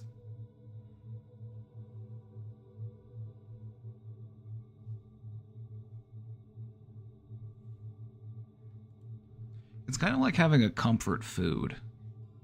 Like, you could have a comfort food, and as long as it's, meeting your needs, you're hitting all of your nutritional goals, it's like there's no problem in eating that comfort meal. But you shouldn't be eating it every day. You should try the new restaurants. You should try ordering something different. You should see what's out there to see if you like it. That's what life's all about. New experiences.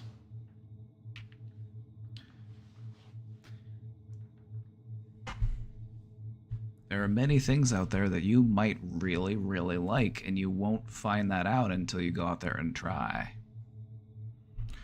So no, I wouldn't say that you're emotionally stunted. You've got room for growth, just like we all do. So in what ways do you want to grow?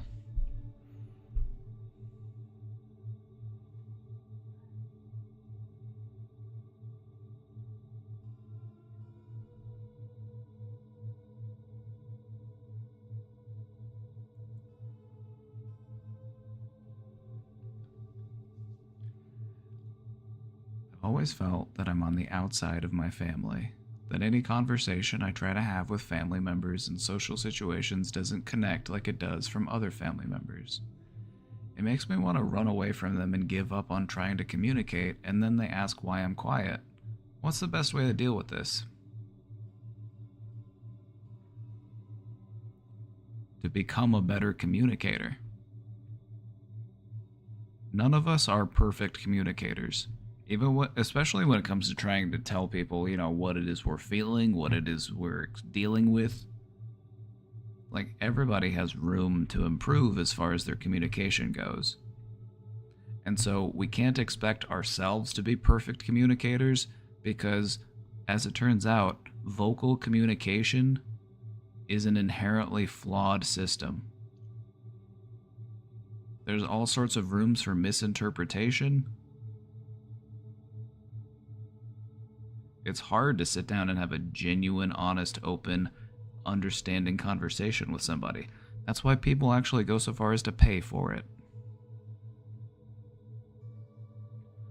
So don't expect yourself to be a perfect communicator. Don't expect your family to be perfect communicators either. But it's something that you can work on. It's something that you can get better at.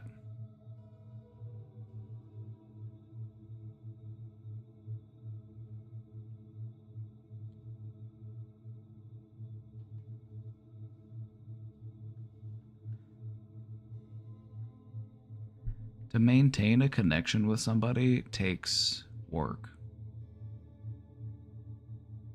Whether it be a friend or a family member or whomever, it's an active, ongoing process to maintain that link.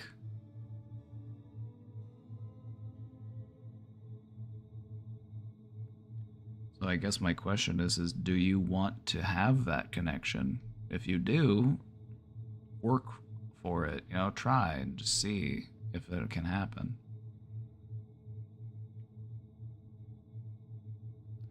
But what will running away do? Running away just kind of reinforces the belief that I need to isolate, that I can't connect with people, that I will always be misunderstood. So maybe that's not the helpful option.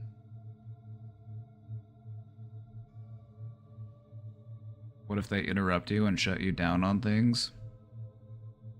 Then say things like, "Do you mind if I finish? I wasn't done speaking." If they shut you down on things, "I understand what you're saying. I'm trying to tell you how I feel."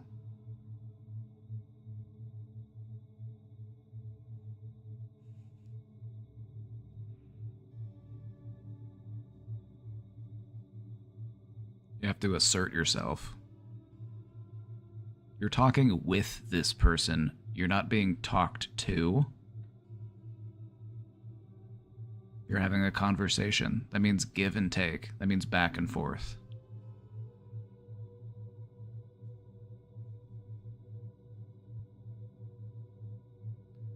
Try incorporating some I statements. I feel blank when you blank. I feel invalidated when you interrupt and shut me down.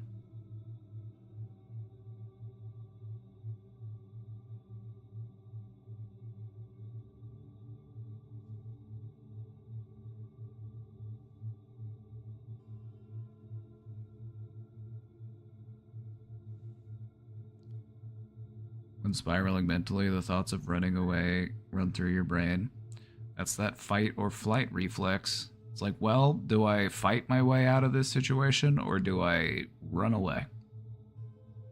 Which one do I need to do to maintain my survival?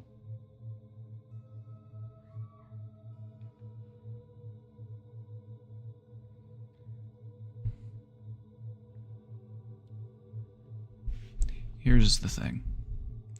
At times, everybody feels misunderstood. At times, everybody feels like maybe they aren't as close to the people that they are close to. It's normal to feel these ways sometimes. So maybe we can approach the conversation from a perspective of, instead of coming to them and saying, hey, I feel this way, come to them and ask them, do you ever feel this way? Have you ever felt this way before? Sometimes reminding people of their own experiences in dealing with that feeling makes it easier to talk about your experiences with that feeling. It makes it more relatable rather than just coming at them. And because in those instances, people might get more defensive. You know, you come at them and you're like, I feel this way because you're doing this thing to me. And it's like, now hold on, I'm not trying to do anything. Because they're probably not trying to hurt you.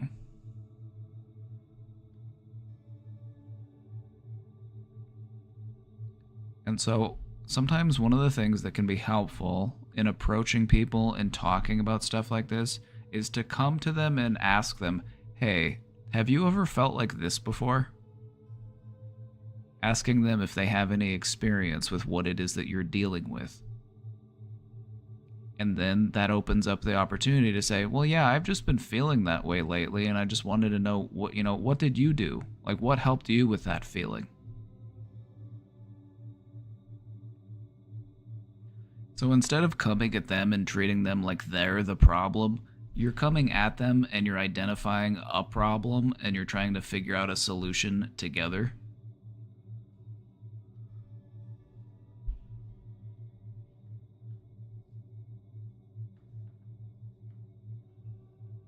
That's why I get paid the big bucks.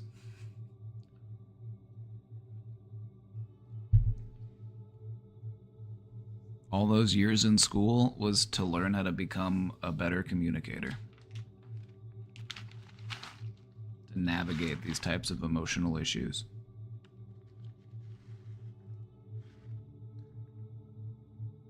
Because I can guarantee that they have felt that way at least once at some point in their life. And if for some reason they're like, well, no, I don't think I ever have felt that way.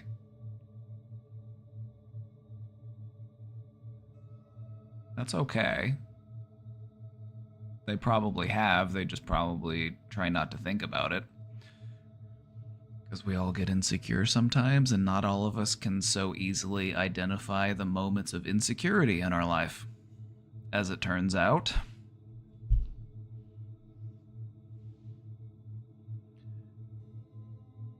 It still helps to soften the approach. Because then you can be like, well, I've just been kind of struggling with that feeling lately, and I was just trying to see if there was anything that you think would be helpful. I feel stupid for not knowing how to navigate these situations, LOL. Yeah, and I feel stupid for not knowing how to, build an engine in a car. Does that mean I'm not stupid? Does that mean I am stupid? What does that mean? I don't know how to fly a helicopter. Does that make me stupid? Navigating situations like this is a skill. It's something that has to be practiced. There is no innate knowledge that just means you should automatically know how to do this. This is something you have to learn how to do.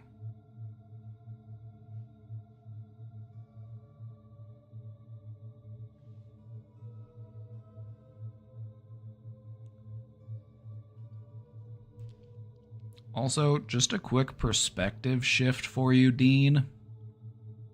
Recognizing that you don't know something and then learning how to do that thing doesn't make you stupid. That actually makes you smart. Being stupid is about assuming that you already know everything. Or refusing to learn stuff because you know better. That's stupid. So you're telling me that you learned a thing and that you're trying to come up here and tell me that you feel stupid because you learned? That's what smart people do, Dean.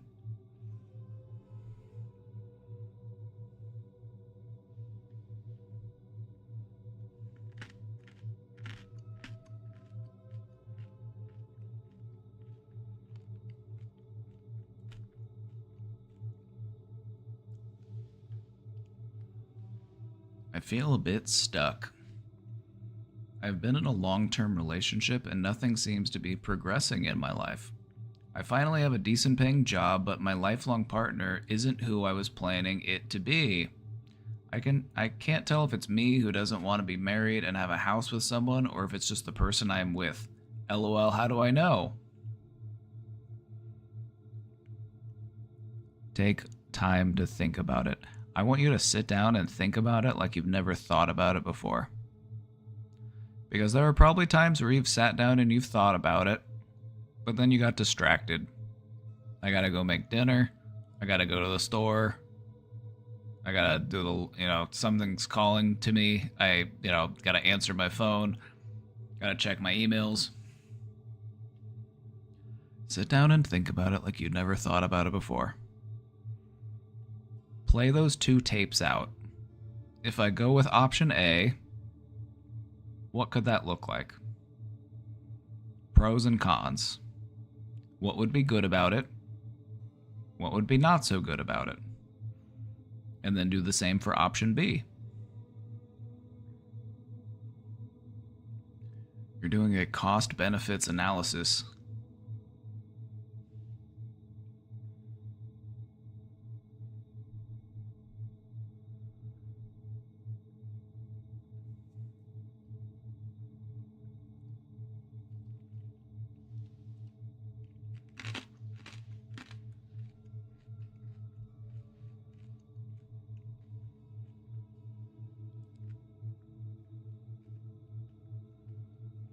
Being in a long-term relationship sometimes can be challenging because, you're faced with that mindset of like, do I want to make this work? Or do I want to throw it all away and start something different? Take my chances, roll the dice.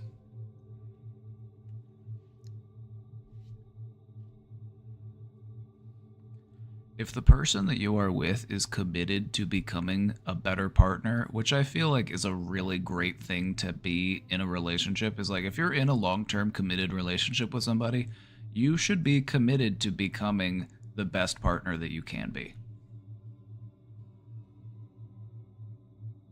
Can't be complacent. You gotta, you gotta adopt a growth mindset regarding yourself in this relationship.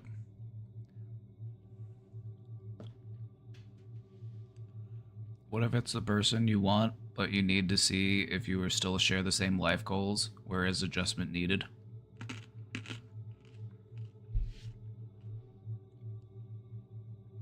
Right? And I feel like in those situations, it's like there doesn't need to be hostility or bad, hurt feelings. It could just be like, you know what? We've been together for so long, but we realize that we have different goals that we want in life, and I don't want to, deprive you of that, and you don't want to deprive me of that, and so, we can, go our separate ways.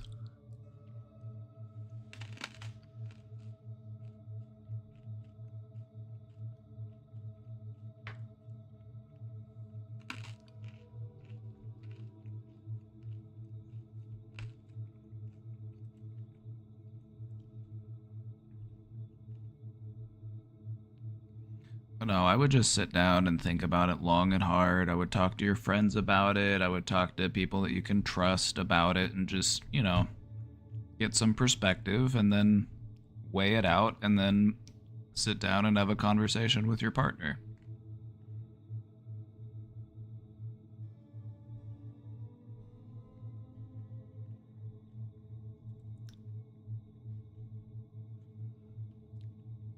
I have daddy issues. I find myself sexually attracted to older men. How do I fix this?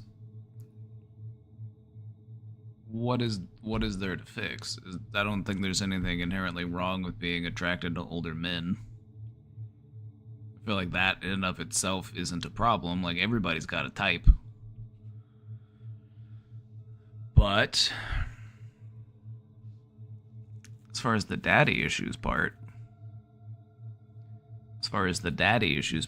daddy issues could be anything. And so whatever it is that you are trying to deal with whenever you refer to as daddy issues, I would say that is what you should be working on. You know, what was the major issue? What were the, you know, conflicts that you had in that relationship?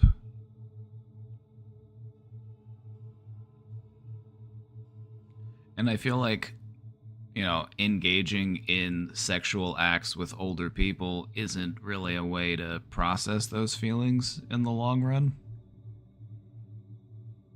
There's nothing inherently wrong about being into older dudes. But if you're getting it on with older dudes as a way of trying to process these types of emotions, it doesn't really work. It doesn't really work to, like, fix the underlying issue. But that's what it is you're trying to work on. You know, so what was it about your relationship with your dad that left you feeling like you have daddy issues?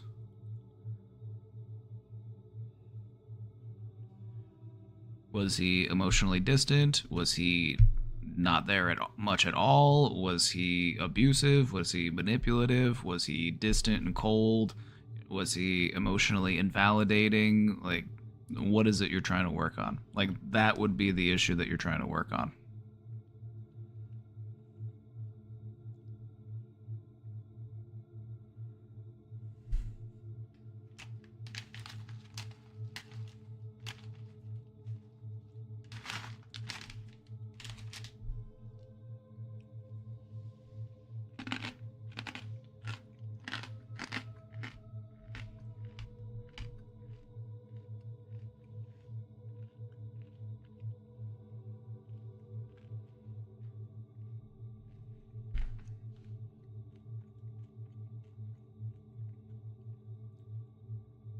Yeah, I was answering this question from the perspective of you being a consenting adult.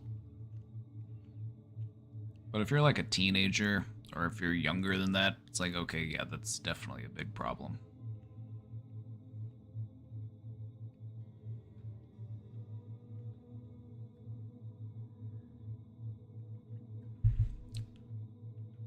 I would also say just try not to put yourself into situations with people who will take advantage of your naivete.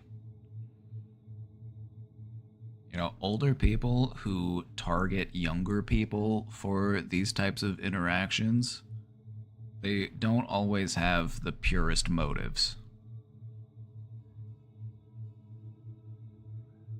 And this goes for older people who are attracted to younger people, regardless of, you know, their orientation, regardless of their gender, whatever it is. Like, whenever an older person goes after a younger person for, you know, sexual pursuits, it's like, okay, what is it that they're after?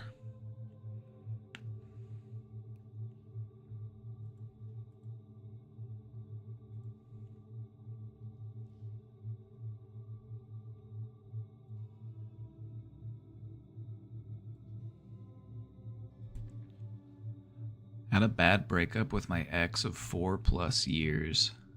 I was invited to their friend group of almost 10 years while we were together, and I got really close to the group over 4 years. My ex fell off with the group, but is still a little bit active. It feels like my ex wants to still have some control over the narrative of our breakup, and is fracturing my confidence in the group. Should I just move on completely from the group or try to ignore the noise from my ex? I would just say ignore the noise. Like, you also have a position to influence the narrative here. So, I mean, if you're the one who shows up in this friend group, if you're the one who presents himself as a good friend, You know, what is it that you want to bring to the group? You know, do you want to be a good listener? Do you want to be helpful? Do you want to be supportive? Do you want to spend quality time? Like, if you're there and you're doing those things, then there will be less power in what your ex has to say. What I would recommend is just don't talk about your ex at all. Just come across it as if you're past it, you're moved on, and you're not, you don't need to keep that part of your life open.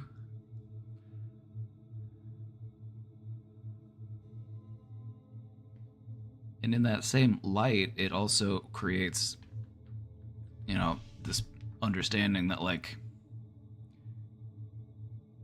your ex is still, like, not over it. They're still talking about it. They're still thinking about it. Just in all senses of the word, just move on, like, mentally from that relationship, and just focus on the relationships and the friendships that you have within that group. Like, I had friends who were dating, who broke up, who didn't have anything good to say about the other one, but I was still friends with both of them. Because I understand that being in a committed long-term relationship, you're gonna have a lot of, like, negative interactions with this person. Like, there's gonna have its ups and downs, and you're gonna have your complaints about your ex.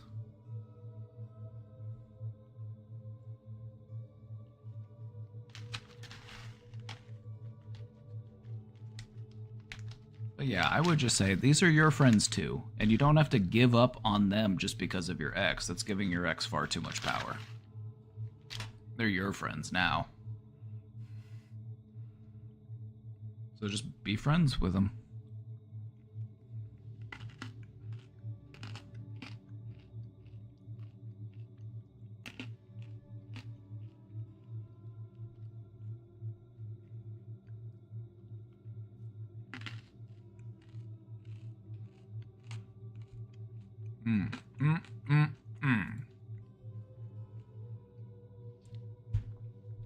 Well, everybody, we're caught up with the question box for now, so now's a good opportunity to say we're trying to hit that sub goal.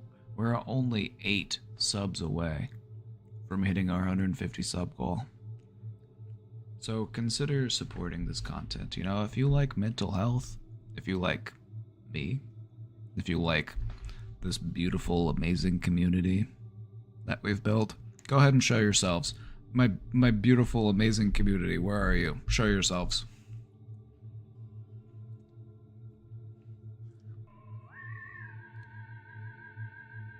Buffalo from SD with the Prime sub and Tanu Tuba with the 5 gifted subs. Let's fucking go.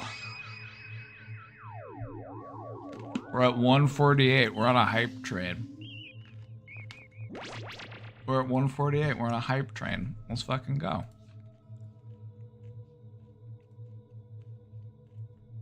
Let's go. It's hype time. Where's my 1 hour of Mudang?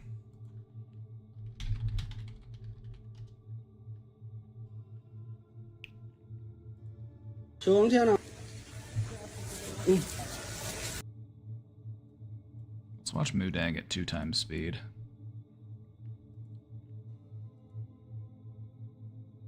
One and a half speed. Not too fast, but a little faster. Let's get some...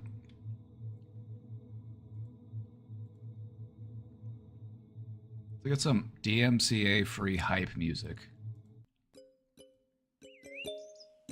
This isn't very hype.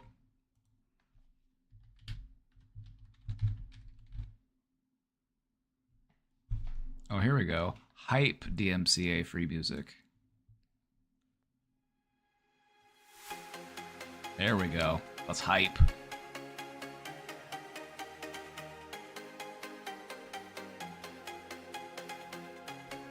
Appreciate the feedback. Just found your stream. Welcome in. We're glad you're here.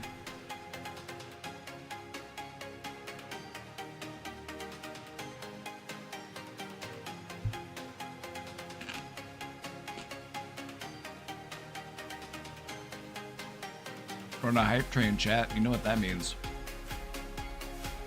But in case you don't, that's okay too. When a stream is on a hype train, it gets promoted in the Twitch algorithm. And what that means is that more people who are just passing by will see this stream, and then they'll say, I wonder what's going on in there. Why is this guy with a headband watching a baby hippo? And if they come in here, we need to be excited. You need to be excited so that they come here and they're like, oh, it's a party in here. So let's see some excitement. Can I get some dance moves? Can we boogie a little bit? We got two minutes. 2 minutes.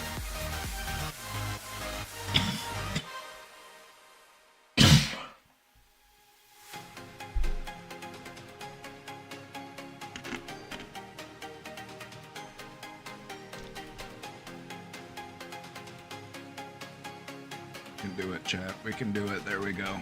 There we go. Get that energy up. Christina Amazon with 100 bits. Let's go.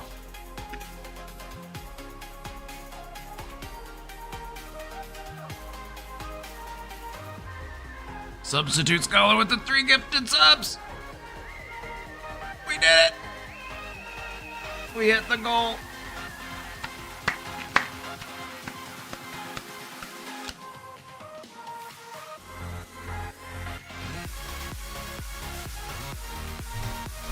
We did it. We hit the goal.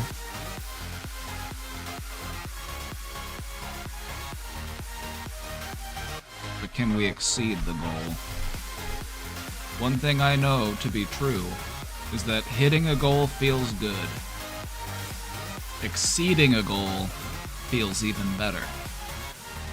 This is one of the reasons why I recommend to people set small goals, small steps on your path, so that you can not only meet those goals, but you can start to exceed the goals that you set for yourself.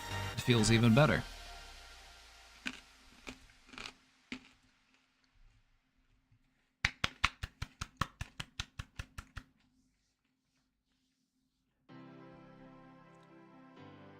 The EDM is kind of funny for it. I should start doing therapy to EDM. This one goes out to the people out there who have been depressed. If you've been sad, if you've been lonely, if you feel like I can't connect with the world, I just want you to know that there is a place for you. And that you are loved. Now enjoy this dropped beat.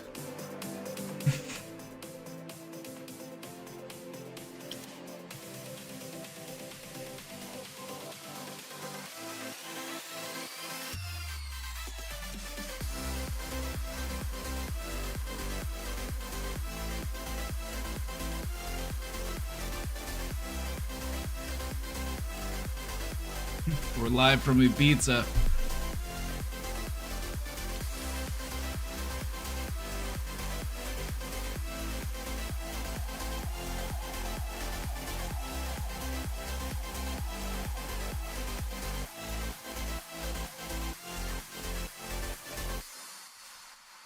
Isaiah 91 with the tier 1.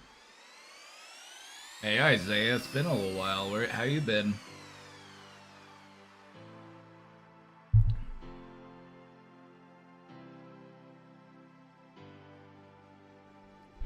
We're here live at the Brain Domain Rave. We're live at the Brain Domain Rave. And you know what? We're not having it outside of a concentration camp. We're having it in outer space. It seemed like a better venue.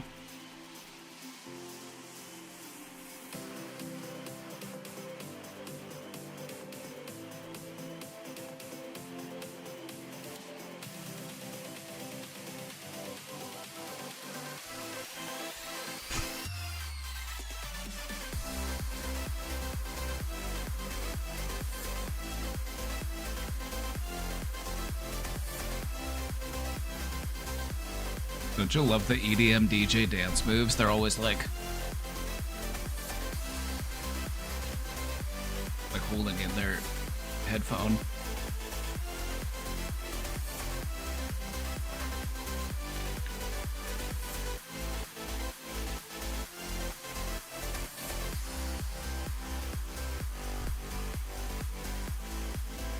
Twisting little knobs and stuff.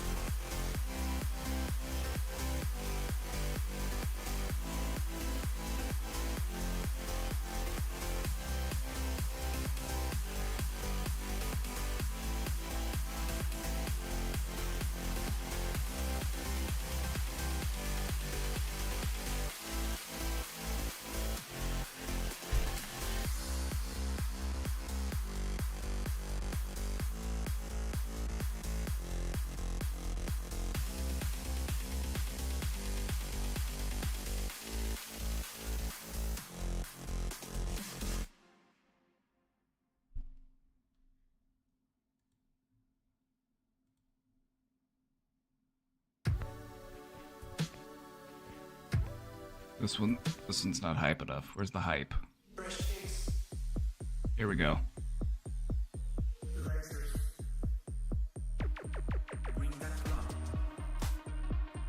Now we got 2 minutes left on this level 4 hype train. Can we make it to level 5? Can we keep this party going?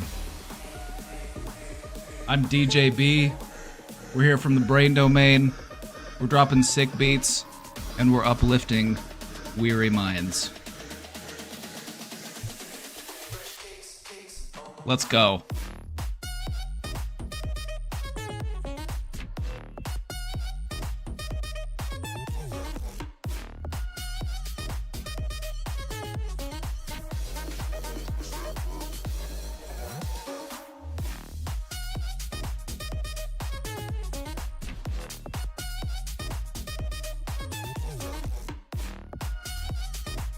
Can we get one more subscriber? Where are you at?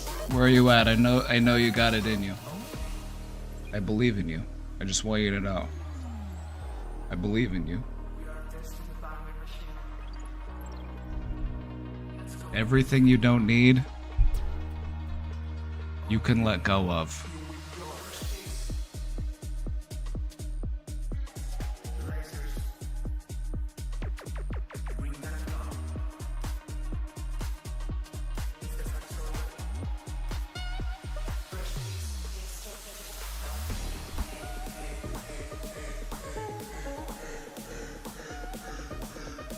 Isaiah with the gifted sub.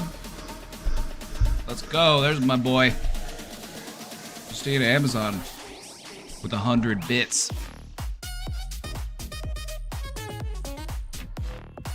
Chat, we got 30 seconds left.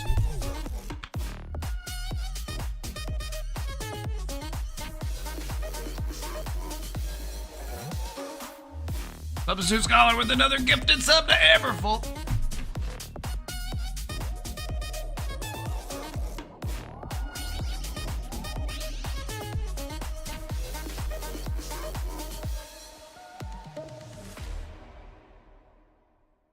This has been fun.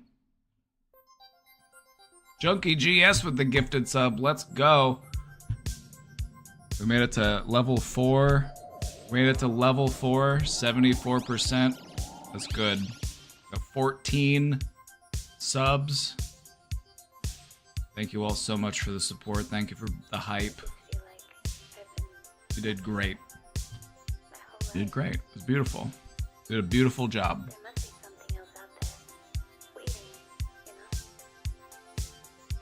I think that's gonna be my new hype train routine. That's what I'm gonna do. I'm gonna pretend to be an EDM DJ for 5 minutes.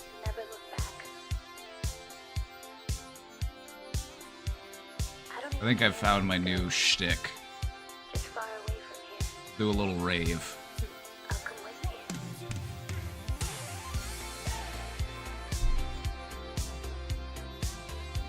Put on the headphone and be like,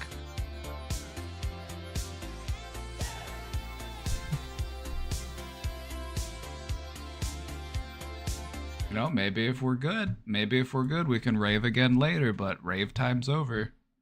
It's time to Everybody, please leave the dance floor. Please evacuate the dance floor. Somebody has pooped. There is poop on the dance floor. Please proceed to the nearest seat. Please be mindful to not step in the poop. How many of you pooped out on the dance floor? There's like 3 distinct individual piles of poop out here. How did this even happen? Like, cartoonishly uniform piles of poop. Like, stereotypical, like, cartoon-looking poop. Like, how did this even happen?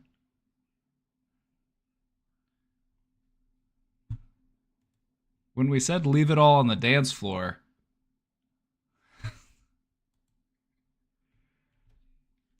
some people took it a little too far. Well, that's okay. We're going to get it cleaned up. We're going to get it reset for next time. But we have to bring in the hazmat team because there's a biohazard on the dance floor.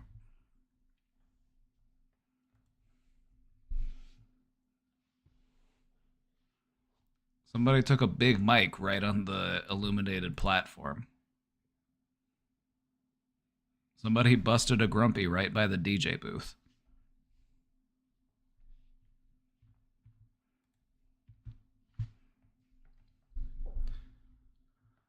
We hit 156. We did it. We did it. Thank you.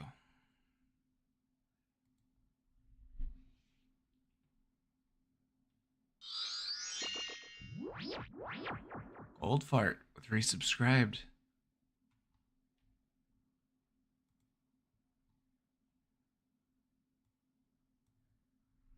Twitch is recommending that I upgrade my goal to 170. So that's the new goal. We've got a new goal. What do we get for hitting a goal? We get a new goal. And this is a life lesson. This is a life lesson. You achieve one goal, you celebrate it, and then you move on to the next one. What's the next goal? What am I working on now?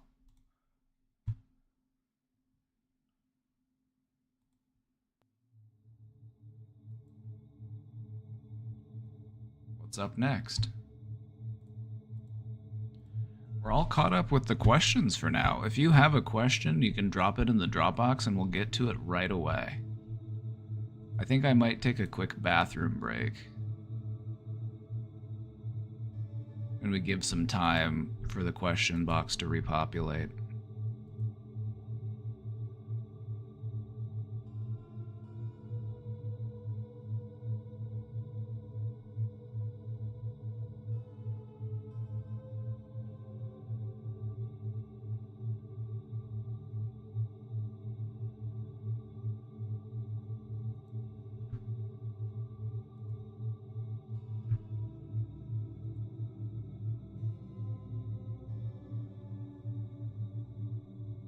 Baby animal break.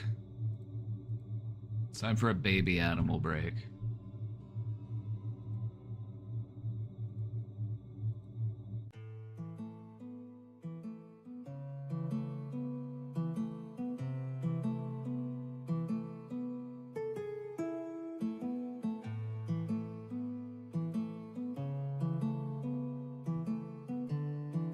Be right back. Don't go anywhere. Enjoy these baby animals.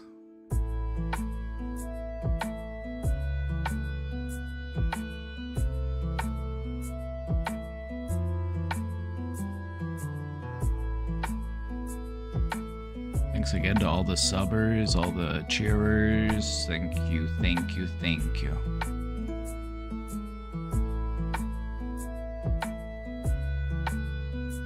Alright, be right back.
I'm back.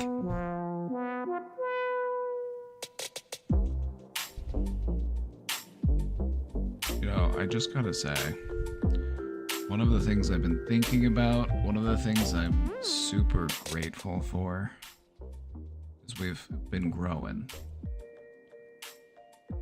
We've been growing. We got a lot of new faces coming in. You love to see it.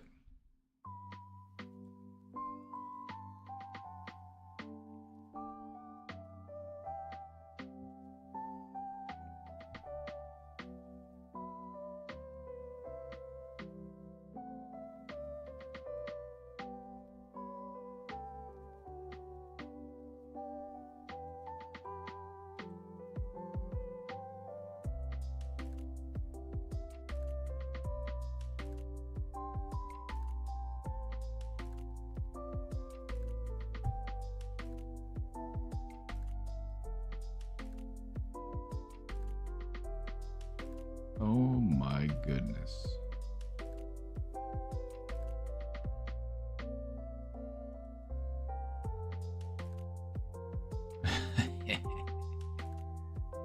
Oh. Love a baby elephant.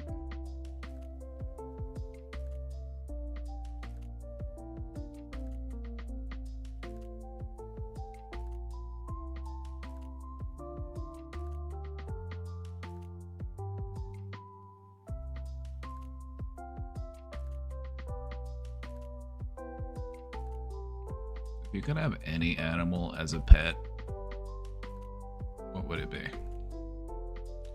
And I'm asking this question with the understanding that you would have the means to take care of it.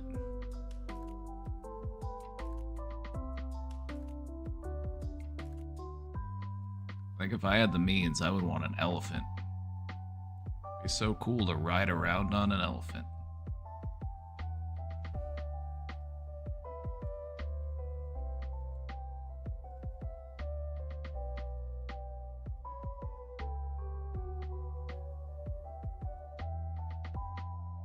I come back from a shower and my dog is watching this stream. I'm a top-rated stream amongst dogs. Dogs love my content.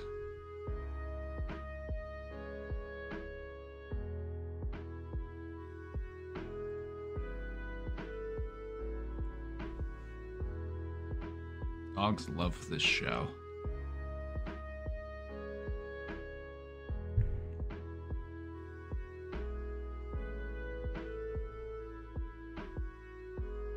Ah!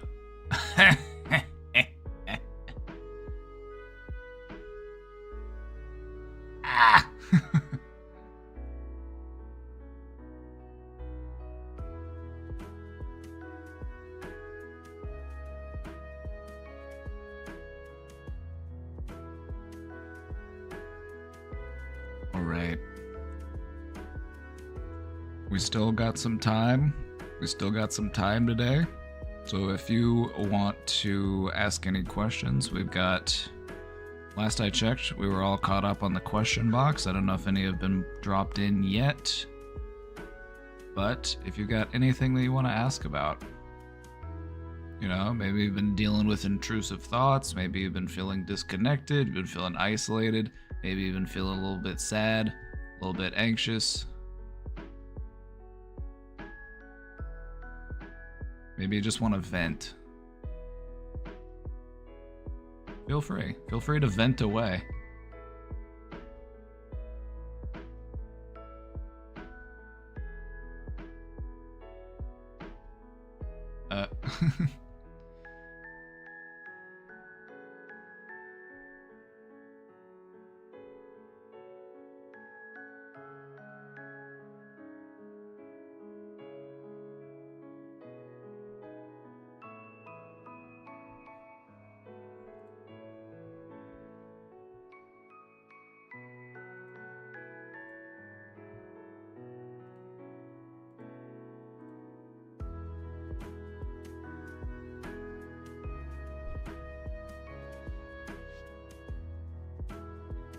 Alright. Well, I took a look at the question box and I'm gonna have to shift my music around because we're in for a vibe shift here. I just want to let everybody know the vibes are about to shift a little bit as we broach this question. Just giving you a heads up.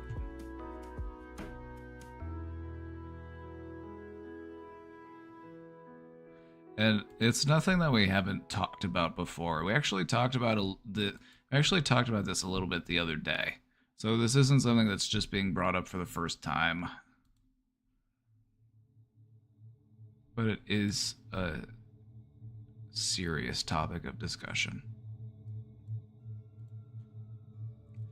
And this question is...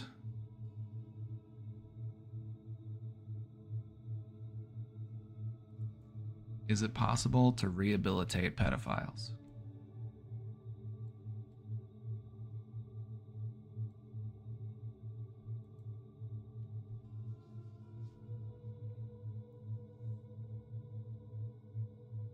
To my understanding,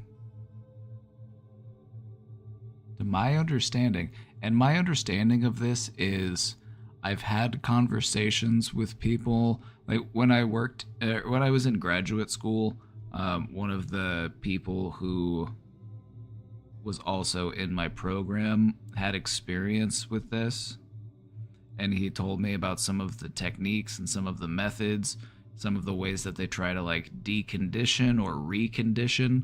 You know, they'll use like electrical shocks and other ways of like trying to rewire this person's brain. And it's not very effective. So think about this. Think about what you are attracted to. What is it that defines that? What is it that makes it so that you are into what you are into? And is that something about you that could be changed? Because when it comes to like attraction in that regard, this type of thing is often something that is determined pretty early in our life. It's also something that's pretty hardwired in. And so if it is possible to change it, it's very difficult to change it.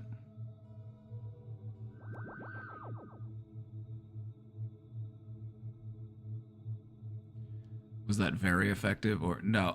What I said was not very effective.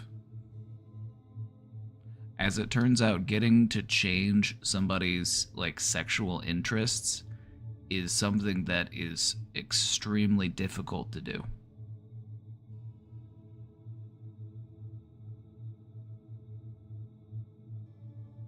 What you normally end up finding is there are people that we would refer to as non-offending pedophiles. So these are people that recognize that there is something wrong with their attraction to children, and they've never acted on it. But they still like want to change that, or they still, they'll seek treatment for it. And so it is possible to have people who like, they are attracted to children, but they don't victimize children because they are aware that it is not, it's not acceptable in any way.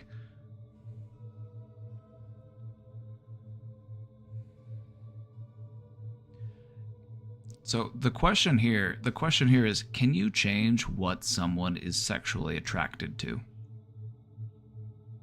Is that possible? Maybe. Maybe with lots of intense conditioning and intense therapy, and it could be done, but a lot of people don't see the point or the purpose in that, I suppose, because let's say it was possible to rehabilitate a pedophile, but it takes years, and that costs a lot of time and it costs a lot of resources.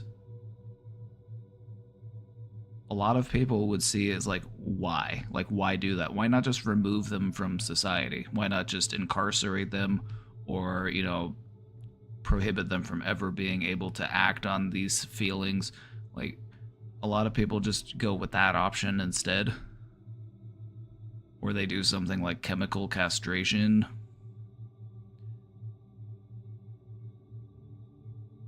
So I think it is possible. I'm not going to say that it is impossible, but what I am going to say is that the amount of time and effort and resources that it would take are things that society does not find worthy of spending that time and effort and resources, because they would rather just remove the pedophile from society. Whether it be incarceration or, institutionalization or whatever it might be. I think by and large society would rather see those resources put elsewhere. And it's like, I don't know, like what do you think? Like, where do you stand on that?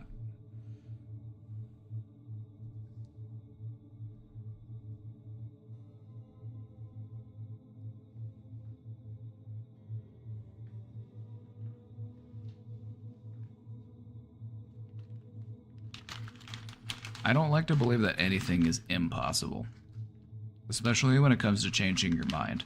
But I am going to say that it's probably one of the hardest things that you could try to do.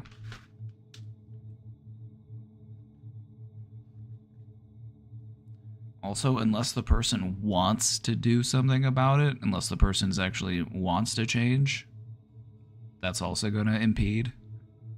You can't force somebody to change themselves against their will.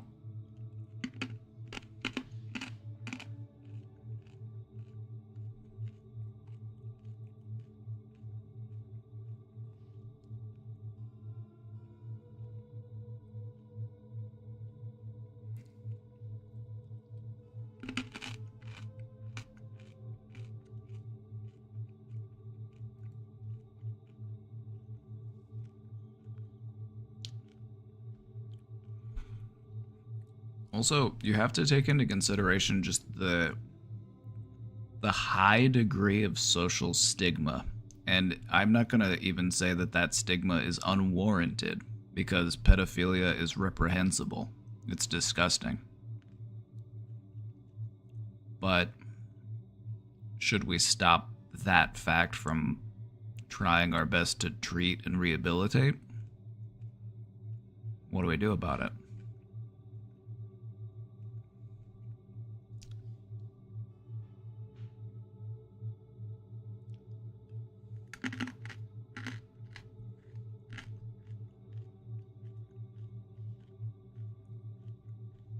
Maybe they'll invent a pill one day, who knows?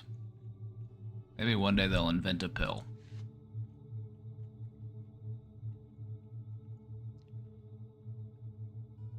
I guess what I would say is focus your efforts on the ones who have the greatest desire to be rehabilitated, because those are the people that you're going to stand the best chance at actually getting some results with. So I would say if you are going to go down the rehabilitation road, only do it with people who that's what they want to do. Only people who are actually committed to that process. Otherwise, what's the point?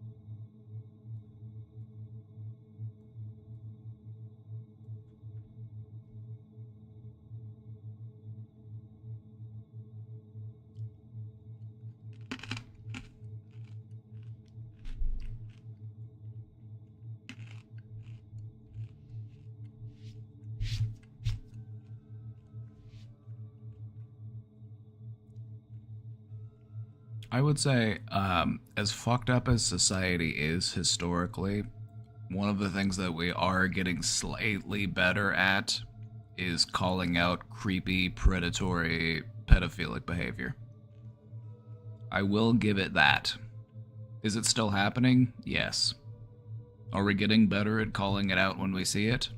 Also, yes.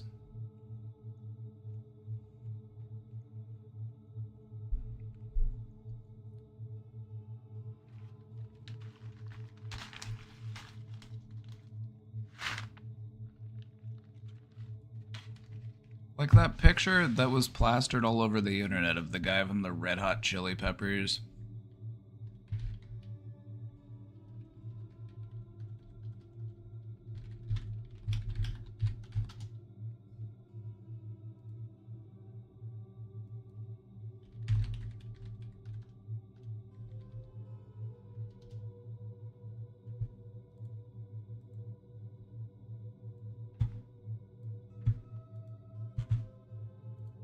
Like, what the fuck?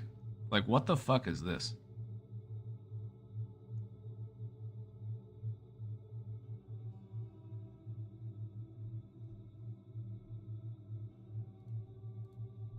Like, what the fuck is going on here?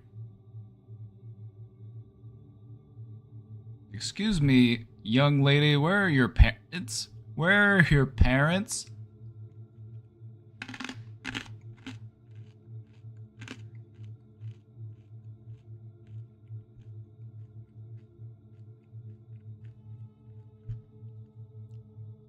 This man is 60 and he's dating a 19-year-old.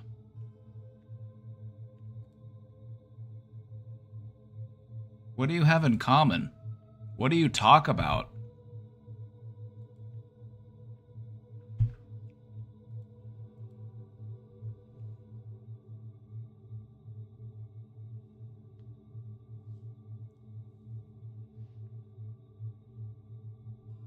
Like, you very well know that if the age of consent wasn't 18 and for some reason they lowered it everywhere to 15, all of these creepy, fucked up people would start dating 15-year-olds. You know that that is true.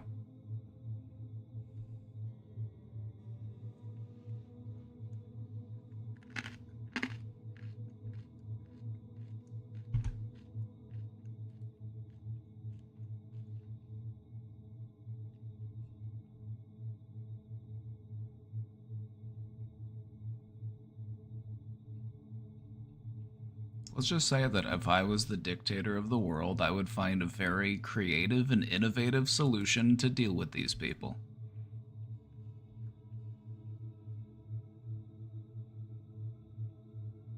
We would build a giant cannon in the Himalayas that is capable of firing someone into the sun.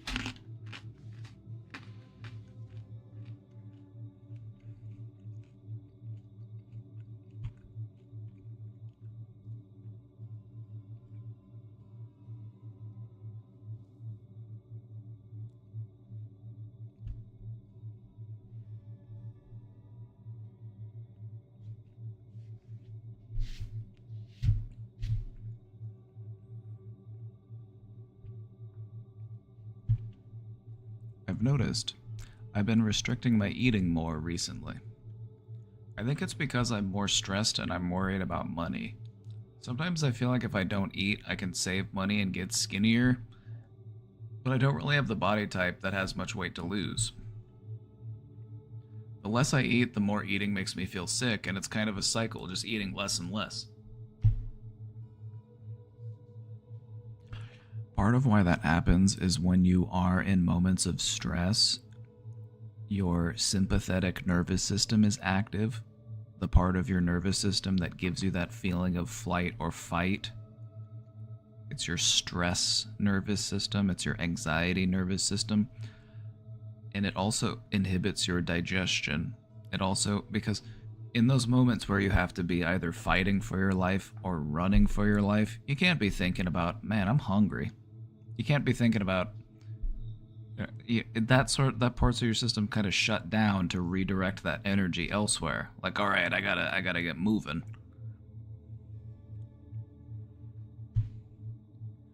And so I feel like if you approach the stress part of it, the hunger and digestion parts of it will be easier to handle. But if you're trying to work against the stress, it's natural to say that your appetite and that would decrease because you're in stress mode. Have you ever tried to eat something when you're stressed? This is just a question for everybody. Have you ever tried to eat something when you're stressed? Like maybe you're visiting somebody at the hospital, or you're in a stressful situation, you're at the DMV, and you're like, well, I gotta eat something. It's the worst meal of your life. You're eating because you're like, well, I have to eat something, I have to sustain my body somehow, and it's always terrible.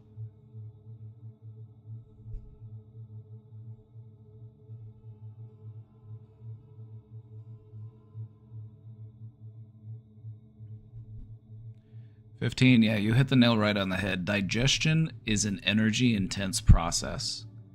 And so if you are in like danger mode, your digestion slows because it has to save and redirect that energy.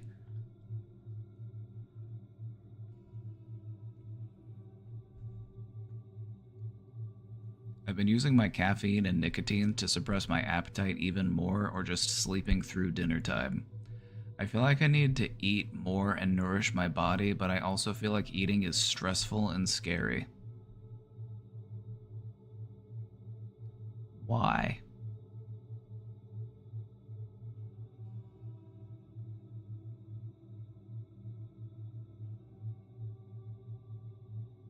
I feel like eating should not be stressful nor scary.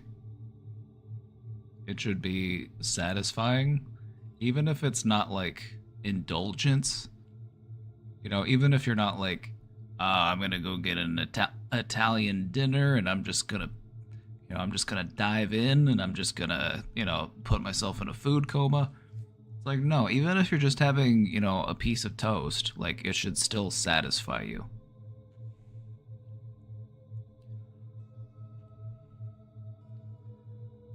One of the things that's worth examining is, what is your relationship with food? What does food mean to you? Is food something that you can get enjoyment out of, that you can sustain yourself? Or is food something that you have to do? So in some ways, it's almost like we feel resentful of the fact that we have to eat. If I eat at work, it also takes away from the time I could be working. Yeah, but that's based. Look how long of a lunch your boss takes. You will lose any sense of guilt about taking your time eating lunch when you notice that all of your bosses take 2-hour lunches or 3-hour lunches. They're out there playing golf.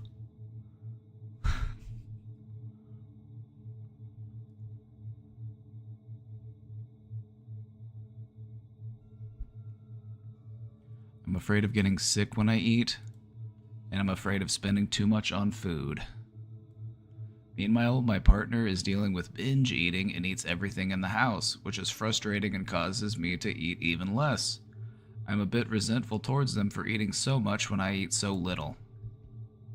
Alright, let's try to let that resentment go, because you have the thing that you're trying to work on and the thing that you're trying to get through. They also have something that they are trying to work on and get through. And so this should be a collaborative effort. This doesn't need to be a competition. This doesn't have to be something where we have resentfulness. You know, it should be, how can we support each other in this?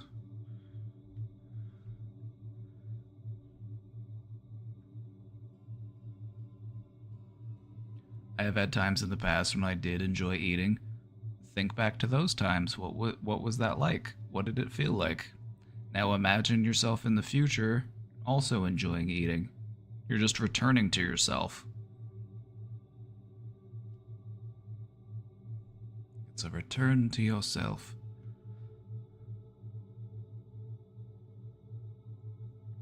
One of the things that you'll notice is that when you return to yourself, you were right there waiting for you the whole time. It might not be so hard to rediscover yourself. It might not be as difficult as you fear it might be.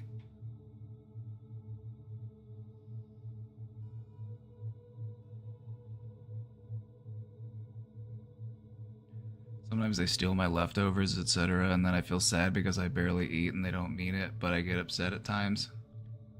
Hey, if there's something left over that you don't want to eat, what I have learned in living in a house with other adults is that if you don't want anybody else to eat it, you have to let them know, hey, I'm saving this for me for later. It's off limits. Don't worry, they're not going to starve. They will find something else to eat, don't worry.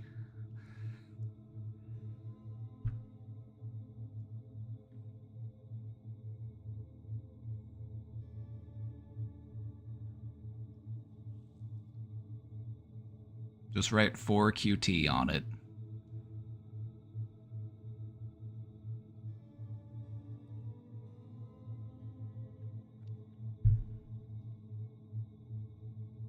And if it does happen, just say, hey, just so you know, I'm not mad at you or anything, but I did want to let you know that I wrote my name on that thing in the fridge because I was planning on eating it later.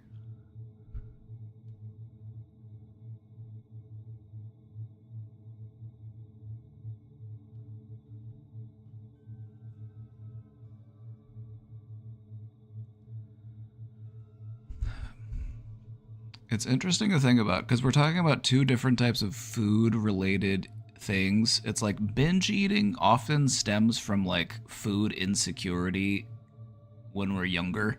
If we didn't have like consistent access to food, the times where we do have access to food, we feel like, well, I gotta eat while it's here.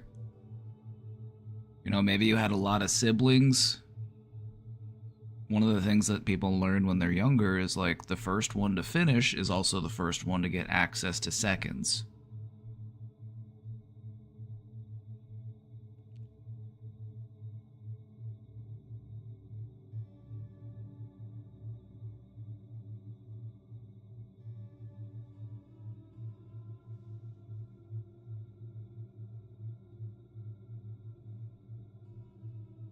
There's alcohol involved with the accidentally eating things. Well, then in that case, I would approach it with a little less than niceness. You know, we go about it in a courteous and polite way at first, but when it's just like, oh, so you drank and then you did it, like I hate alcohol being used as an excuse. Like, if you get drunk to the point where you just can't control what you do, you're drinking too much.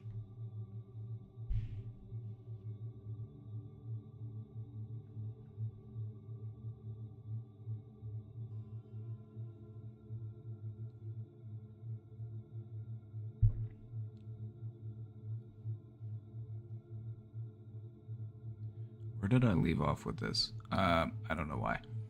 I wish I could find more success in eating and being healthy, but it's a struggle right now, and I hope I can organize my life a bit better so that I can plan out my meals more, or just make sure there's always snacks and food in the house somehow.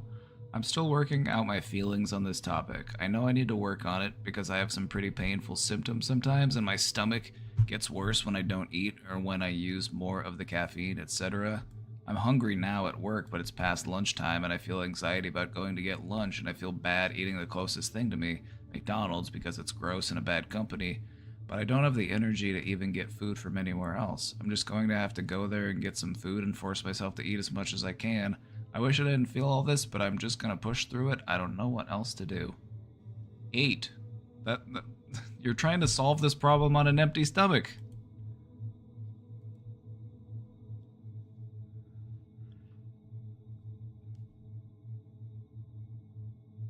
This is the error in the thinking is I'm hungry and I need to eat and I need to figure out this problem. I need to solve this. I need to come up with a solution to this. But it's like when you're hungry, it's like it takes away from your ability to solve that problem. It's just like, okay, eventually you just get to the point where you're so desperate to eat that you end up eating the thing that is nearest to you that might not be the best choice. I would say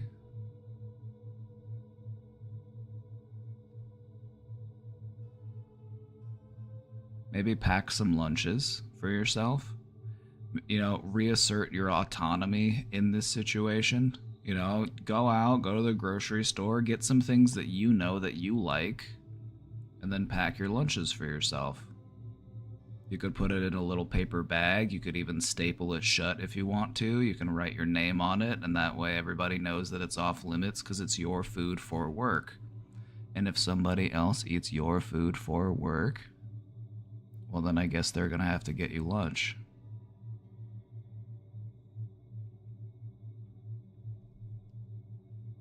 I feel like finding some autonomy and a sense of control over the situation is going to be really important in navigating this situation. You know, choosing the foods that I want to eat because they are good for me and I like them, making my lunch the way that I like it because I'm going to eat it. It becomes a little bit more of a celebration of yourself rather than something that has to be judgmental and punishing of yourself.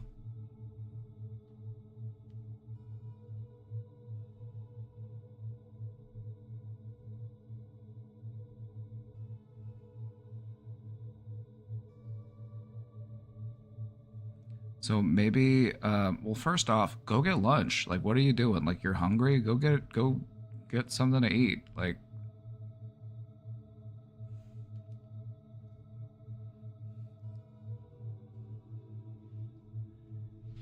and then later, go to the grocery store and pick out some things for yourself to start packing for lunches.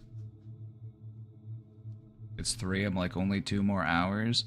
Or you could go out and you could eat and then you could come back and guess what? It would be it would be less than 2 more hours. You're just having a late lunch. I feel like putting too much focus on I have to eat lunch at 12 noon. I can only eat lunch between the time of 12 and 12:30. If I get past that time, I just have to suck it up and wait. I'm like, that's not really helpful, right? It's like you're setting up unnecessary rules and guidelines for yourself. Eat when you're hungry. My parents are like that, so annoying. Right? It's like, why do there have to be so many rules and regulations surrounding food? It just complicates things. It just gives people complexes. If people can rationalize and justify alcoholism by saying it's 5 o'clock somewhere, can't you rationalize and justify eating lunch late by saying, well, it's 12 noon somewhere?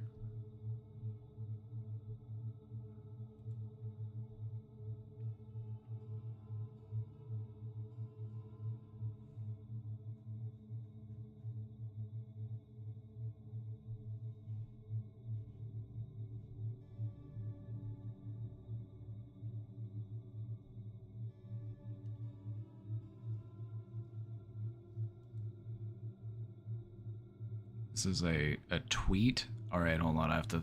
okay, there's a tweet. Let's see what this is. God, that tweet that somebody sent me the other day.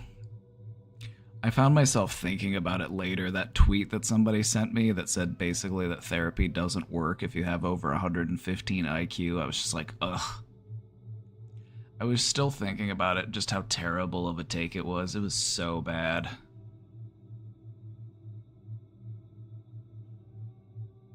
I'm gonna drive to the food nearby. I'll be listening. Yes. It's a win. That's a win. Yeah, somebody posted a tweet. Somebody shared a tweet the other day. Were like, "What are your thoughts on this?" And it was like, "Yeah, if you're too smart, therapy just doesn't work for you." And it's like, so you're smart enough to recognize that therapy won't work for you if you don't believe in the process, but you're not smart enough to figure out that a lot of what goes into therapy is just letting go of unnecessary mental baggage. We like to hold on to things that we don't really need because it's part of our monkey brain. It's part of the reasons why we have hands and thumbs and we like to just be little grabby guys. Like, you ever met a baby? They love to grab shit. We do the same thing, physically and mentally. We grab stuff and we hold on to it, including concepts of ourself. We have a hard time letting go of things because we feel like, well, what if I need this later? Like, do you? Like, do you need all of that guilt and shame? Tell me a good reason why you should be keeping it.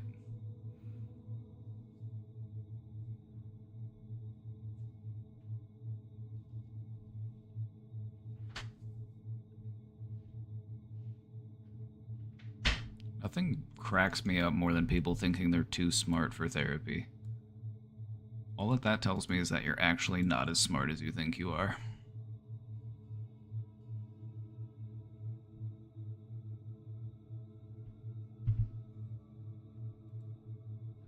This is the tweet. I almost feel like it's my duty to worry about the future and lament the past. Like if I don't, something bad might happen. That's called anxiety and depression. No, I don't think it's that. It's a special other thing that I invented.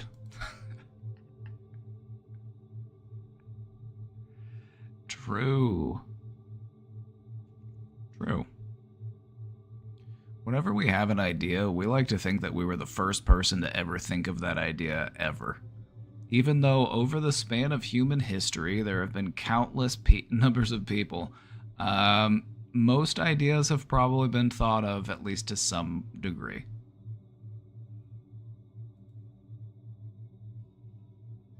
This is why we focus so much on being mindful and being in the moment and being present. Is because anxiety lives in the future, depression lives in the past, but we live in the moment. We live right now. But we have a lot of things that call our attention one direction or the other. Oh my God, what's going to happen with this situation in politics? What's going to happen in election season? What's going to happen with these escalating conflicts overseas? Why did I say that embarrassing thing? Why did I, not call my friend back? And why did I fall out of touch with these people? Like, you are here right now. You are here right now. All of your potential exists in this moment. And what are you going to do with it?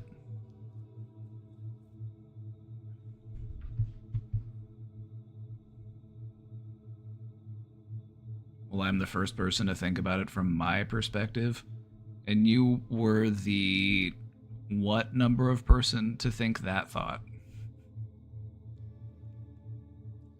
Now, the complexities of human thought means that there are still ideas that we probably haven't thought yet. There are still new, novel ideas that have not been conceptualized yet. That is true. And that just lends itself to the complexity of our human brain. None of those had my brain. See, now you're cooking. Now you're cooking. That's like, your brain is like your fingerprints. Unique to you. but it follows the same kind of patterns as other fingers or other brains.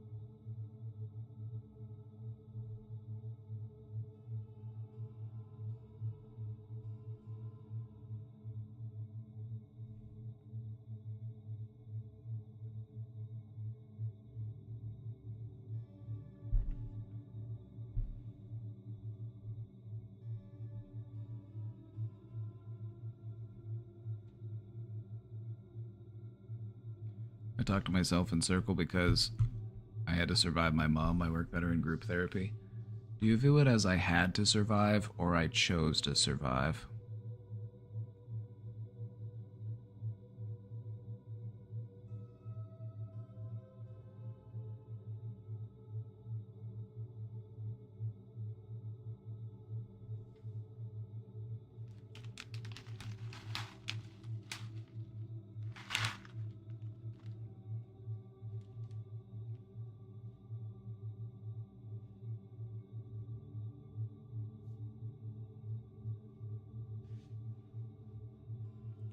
Some people would just rather lay down and take it. Some people just lay down and take the abuse.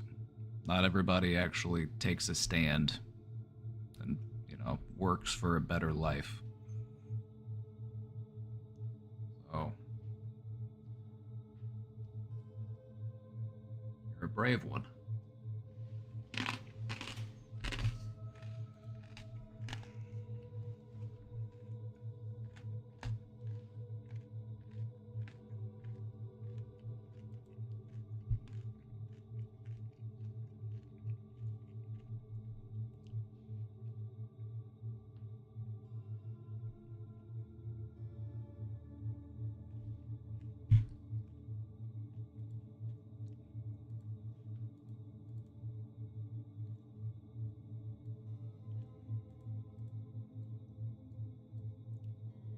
How do I fix a toxic cycle I have with food?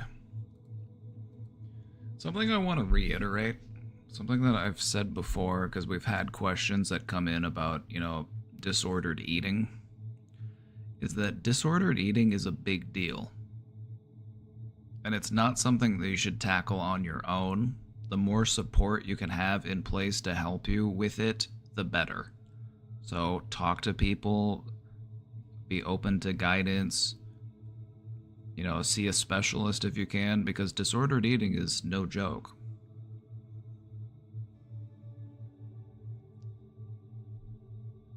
And I'm not trying to imply anything. I'm not trying to say that you're at a dangerous level of severity or anything, but it's important to reach out when it comes to this type of stuff. Because it's tough. Your body's relationship with food is really important because it's essential to your survival. And when something that's essential to your survival becomes mentally taxing, that's a stressful place to be.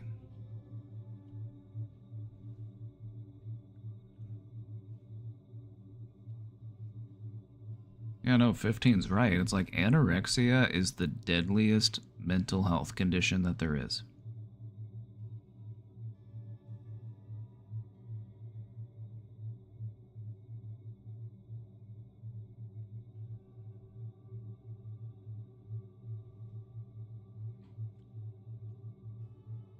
How do I fix a toxic cycle I have with food where I overeat/emotional eat and have convinced myself if I feel physical symptoms like lightheaded, heart racing, sweaty palms, etc.? What are some other reasons why you might be feeling lightheaded, heart racing, sweaty palms, etc.? Those to me also all sound like symptoms of anxiety. It's entirely possible that you are working up your anxiety and you are actually feeling physical symptoms.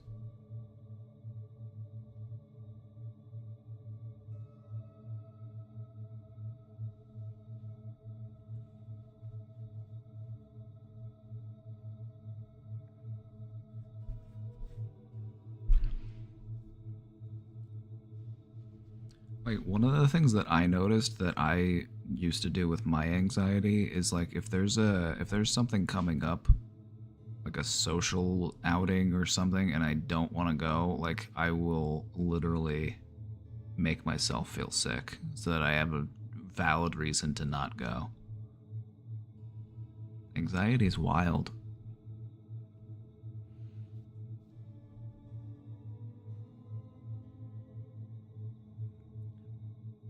I need to eat to feel better. I must have low blood sugar. I bought a blood sugar thing to test my blood and it's always normal. But it's most likely panic and anxiety. Oh yeah, see, you already know. You didn't need me to... It probably helps to have me, validate that perspective, because that is what it is.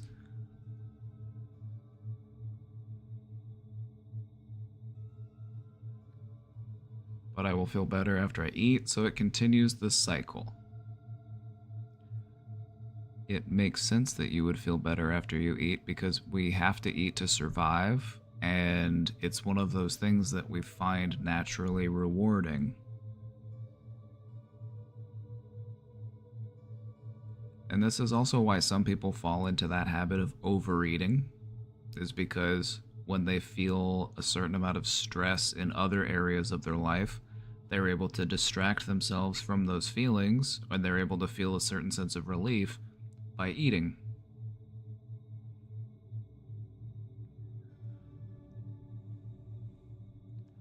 I just want relief, and there have been times where I take time between when I eat and sometimes feel fine, but when I don't, I'm convinced that time must be different, / low blood sugar, and I need to eat. Ah! Alright. Let me talk about it this way. Think about all of the different types of needs that we have as humans. We have a need for food. We have a need for clean water and air. We need sleep. We need socialization. We need sunlight. We need all of these different things, right? View all of your needs as hunger. All of those things that you feel like you need in order to survive, those are things that you get hungry for. So look at tiredness, for example, as being hungry for sleep. View, being thirsty as being hungry for water. View feeling lonely as being hungry for socialization. See, where I'm getting at with this is because when we have needs in our life that we aren't meeting, one of the things that we will do is we will try to satisfy that feeling by something that will reliably give us satisfaction. And for many people, it is food. And so, what else are you hungry for? Are you hungry for quality time? Are you hungry for self-care? Are you hungry for some hobbies? Are you hungry for quality time with a friend? Are you hungry for... what could it be? Just try to look at it that way. That hunger is just one way that our body addresses a need, and that it is a way that we become overly reliant on addressing other needs.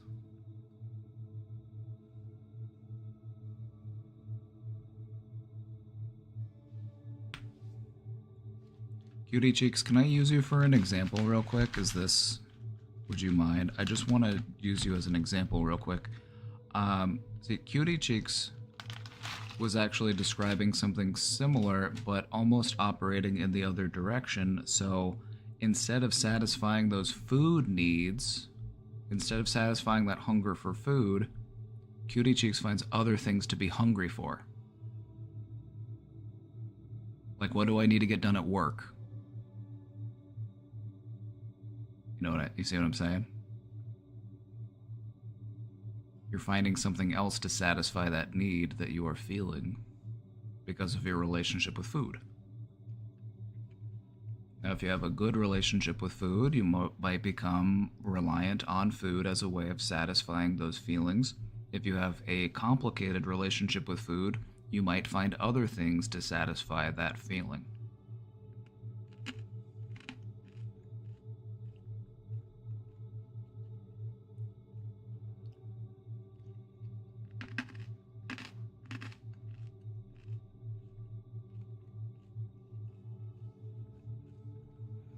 So when you find yourself feeling hungry, take a moment to think about what it is that you are hungry for. Are you hungry because you need food? Does your body need fuel? Do you need sustenance? Or are you hungry for something else?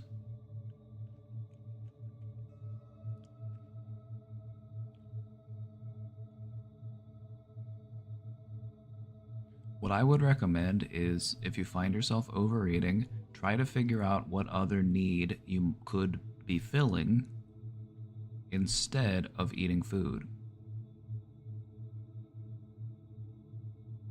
Try to rule out other things first before you say, okay, I must actually be hungry, I must actually need food. I'm mixing up my bodily cues a bit, it seems. This is all fixable. This is all fixable. The way that you fix those mixed up bodily cues is just by paying a closer attention to them. Like, mindfulness is the key.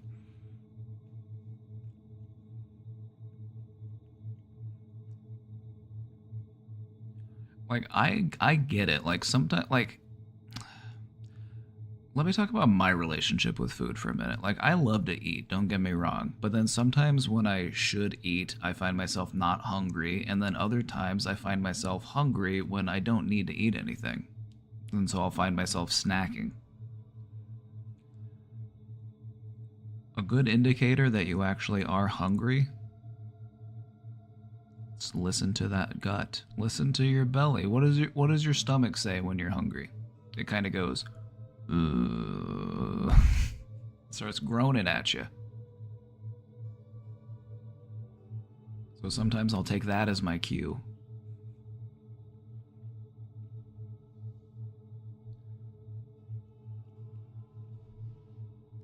"15 brings up a good question. It's like, what else could you be feeling lightheadedness or sweaty palms about?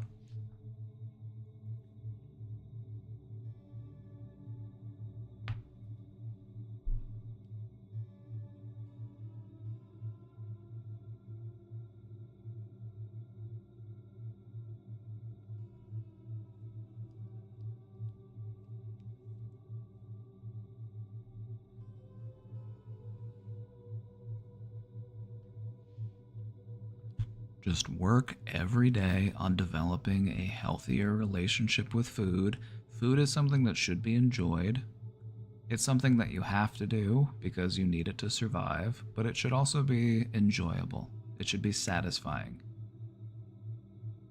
Whether you're eating lasagna or whether you're just eating a piece of toast. You tell I like carbohydrates. God, I love carbohydrates.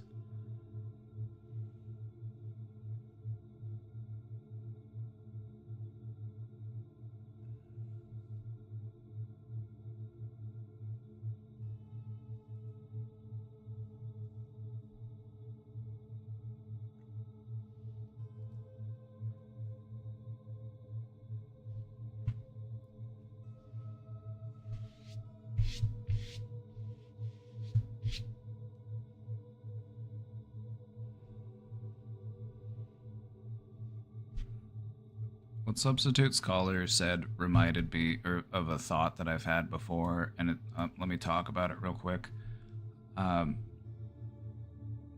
What I've come to find in like a mental health journey is you have to kind of figure out the level of seriousness that I approach all of these different aspects of myself. Like, there are some parts of ourselves that we take very seriously. And then there are other parts where we could be a little bit more flippant. We just don't really take them as seriously. And I think in a mental health journey, part of what we're doing here is we are identifying what aspects of myself or my experiences, or am I taking too seriously? But also, which ones am I not taking seriously enough? I need to reprioritize.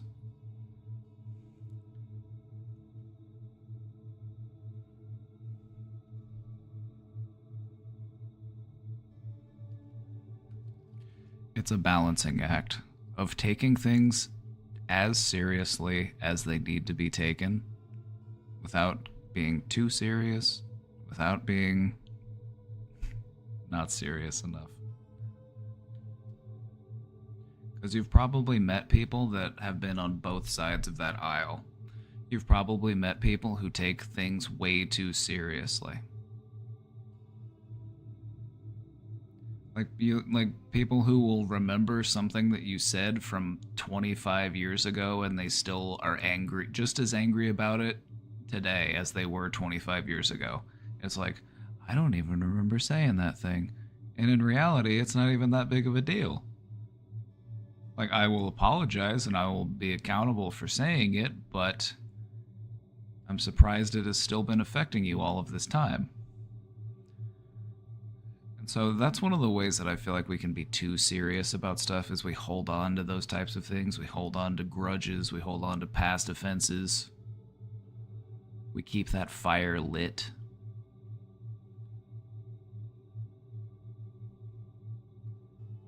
That's some expensive rent. Yeah, that's what I'm saying. I'm like, you're giving that place free real estate in your mind for a long time. Holding on to a grudge is like holding on to a turd. Like, how long do you want to hold on to it? And what are you holding on to it for? Are you holding on to it because you want to show it to somebody and say, look at what you handed me, look at what you gave me?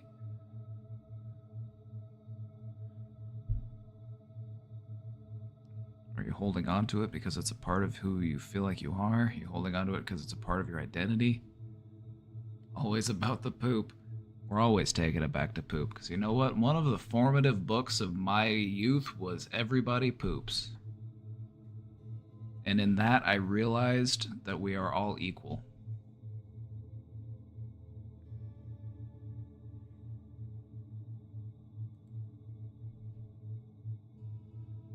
Hi, Papa.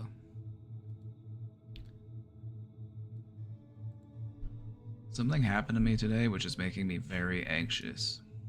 So the thing is that I went to study to a room made for studying with a friend, and that friend brought his other friends. I don't know why, but today I've been very anxious and stressed, which only got worse when one of those guys started flirting with me.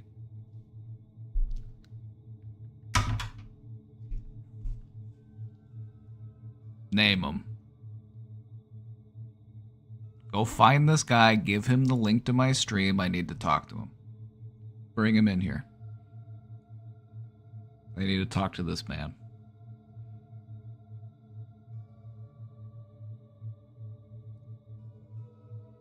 My brother in Christ, you are trying to study for an exam. Now is not the time. You're supposed to be thinking with this head, not the other one. Bring him in here. I'll slap some sense into him. I need to make business cards. That's what I need. I need business cards. You can just hand them out to people.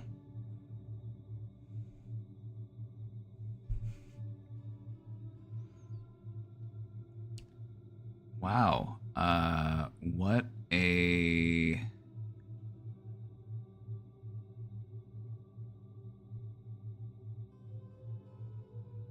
What a inappropriate thing to do.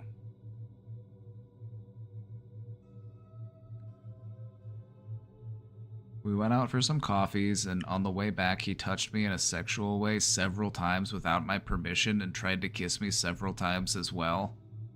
Alright, I take it back. Don't bring him here. Put this man on a watch list. Never go near him again.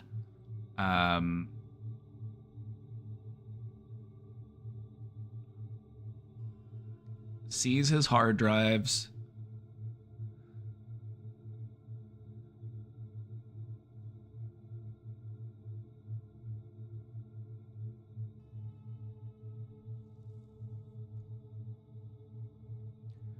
problem is that while he was doing it, I didn't think at any time about how little I wanted him to do that to me, but rather about whether I looked bad or good. No, that is not the problem. That is not the problem. At all. The problem is what he was doing.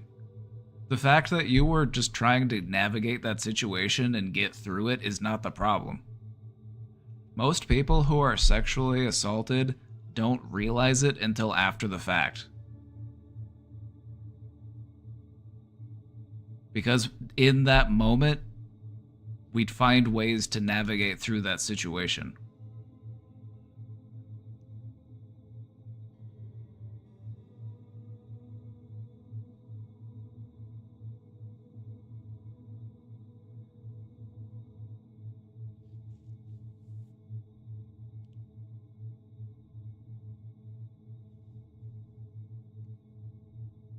This is something that is commonly reported in people who are victims of sexual assault, is that in the moment of the assault, they don't find themselves sitting down and thinking, I'm being sexually assaulted right now.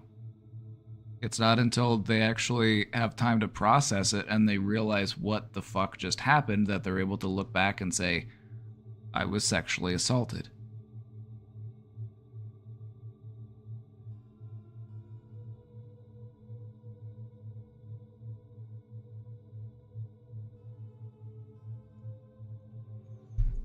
It's also not unusual to question yourself or to feel, like, what did I do wrong, or was I sending the wrong signals? And like, this is something that people who have been through sexual assault commonly report feeling, is how is this actually my fault?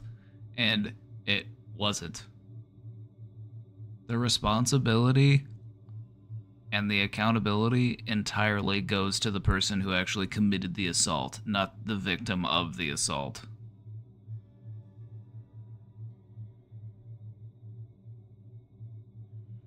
I focused on thinking whether it was enough or not for him to touch me, and I felt guilty because he had to touch me because I didn't feel enough for him.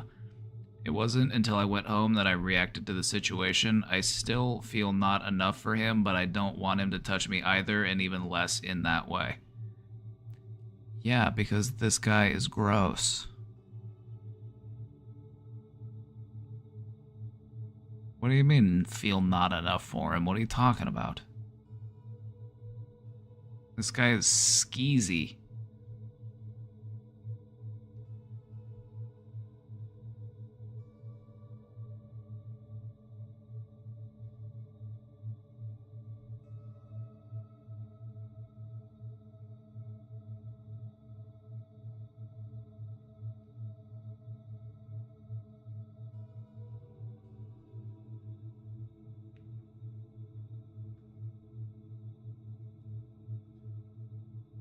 I would just say, in reflecting on this situation, you have a clearer understanding of what your boundaries are, and you can use that knowledge going forward. Also, no fault or blame lies on you. You aren't the one who violated boundaries.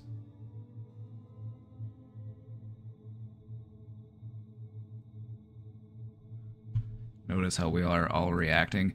Yeah, questioner, just look in the chat here and see how much enthusiastic support you are getting on your side.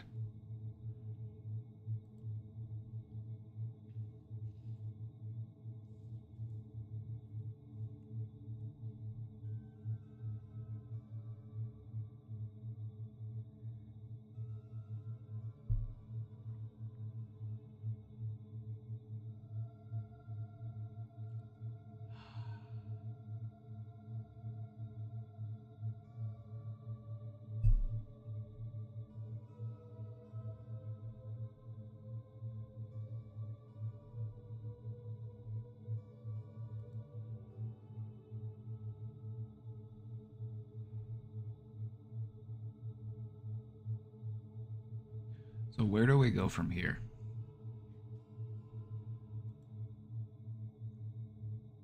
Consent should always be enthusiastic, absolutely. Unless you discuss it ahead of time for the sake of playing a role.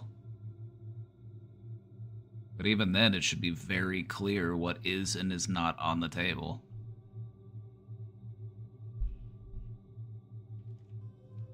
Coercion is not consent.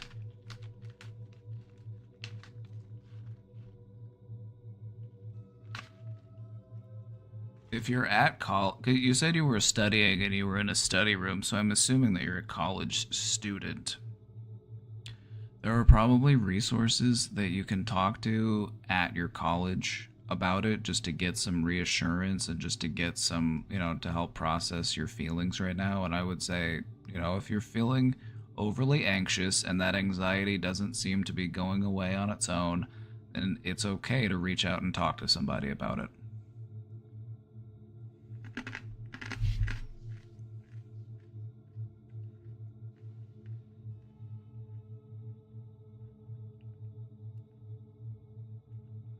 And I would encourage that, just because you're having these feelings of like guilt about, your role in this, when it's like, no, you weren't the one that violated anybody else's boundaries.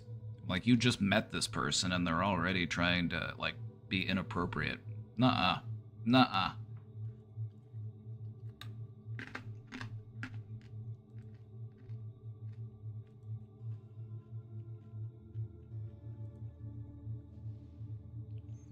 It's like hanging out with somebody and then they slap you across the face unprovoked and you find yourself wondering, was I just looking too slappable? Was I deserving of that slap?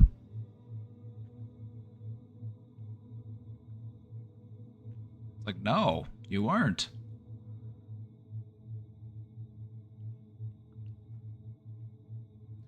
At the end, I found myself shivering when we got back with the others and I just went home.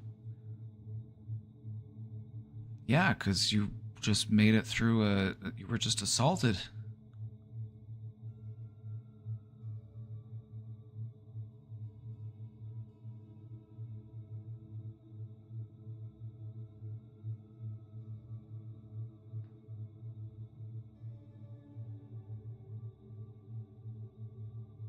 You know what I might do in this situation is warn people. You know what I might do in this situation? Give people a fair warning about this guy.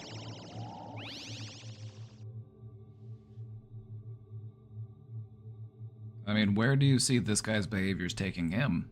He doesn't respect people's boundaries. Where do you think he's gonna end up? So if you see other people hanging around him, or if you see other people, just maybe give him a, maybe just give him a courteous, heads up.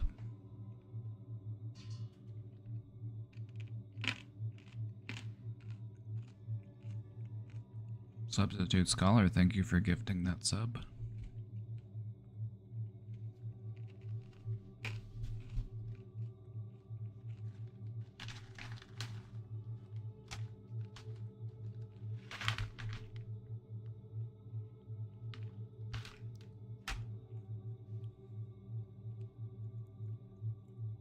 What do you think about my viewpoints on that? I'm like, especially if you're in like a college setting and like there's other people around and like you're interacting with other people, it's like, do you think it's appropriate to give them a heads up? Like, hey, just so you know, I went out with that guy once and then,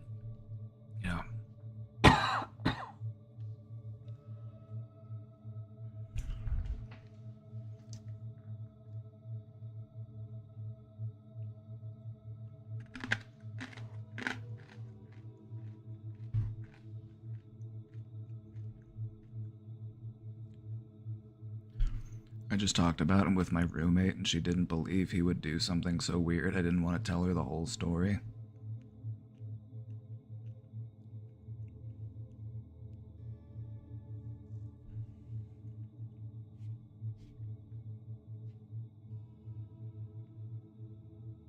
I would just reiterate, he crossed a line and he made me really uncomfortable. And,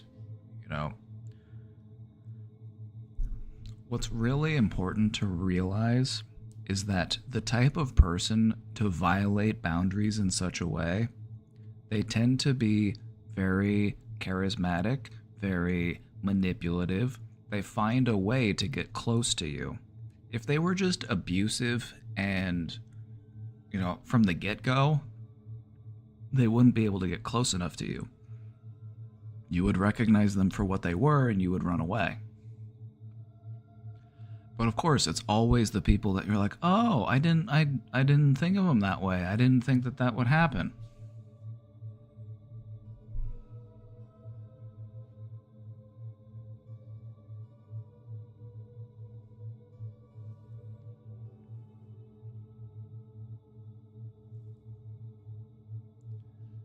The people who do this type of stuff are very manipulative. They're very charismatic. They have a way of making other people feel like there's no way. Because if they did, they wouldn't be able to get away with it. Like, oh, he's the star quarterback, or oh, he's the head of the debate team, or he's a A+ student. It's like, doesn't mean he's not an abuser.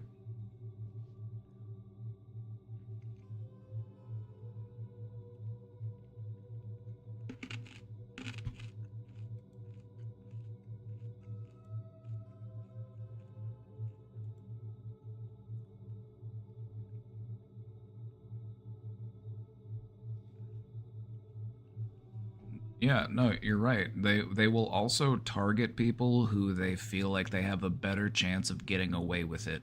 They target people who they can gaslight, or they target people who they can control the narrative over and be like, oh no, she's just making that up. We went out on a date and that she actually tried to kiss me and I turned her away and she's just so desperate and she's so crazy.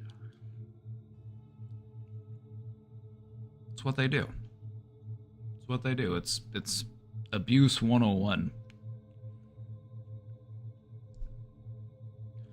The world can be so fucking scary sometimes, and that's why I decided to be even scarier.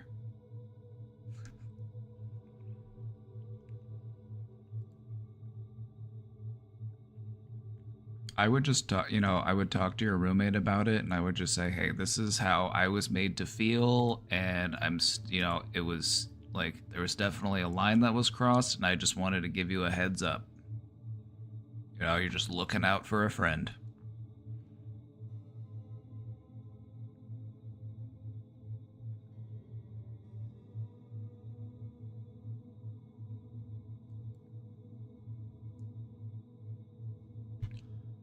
Unpopular opinion, but I loved Scylla's concept and performance on Dragula. I don't know, I was gagged. I'm not sure what performance we're referring to.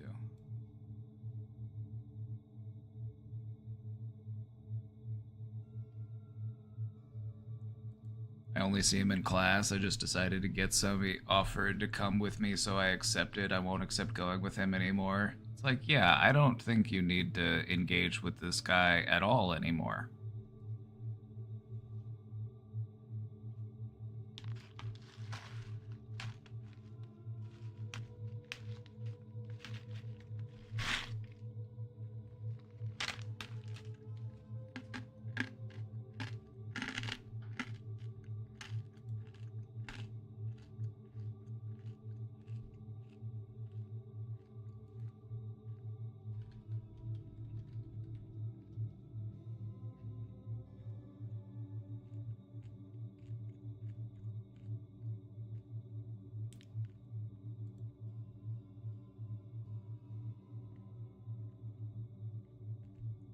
I don't know which performance we're referring to in this post.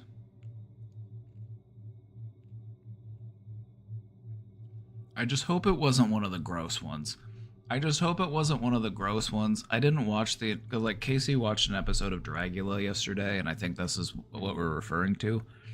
I didn't get to see the whole thing. I did see some that were really gross. There were people who made it look like they were covered in poop, and that was kind of nasty. So I hope it wasn't one of the poopy ones. I would hope that it wasn't one of the poopy ones. I mean, if it was, no shame. You know, all art is subjective. All I can say is it's not for me. But I don't know. I don't know if it was one of the poopy ones.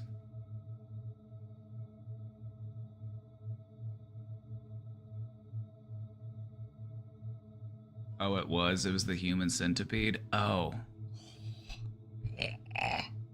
gross. There is merit to saying that if an artist is able to gross you out, then they have done their job. But I mean, as an artist, grossing people out, I've never felt like that was my role as an artist. Like, that's not what I'm trying to do.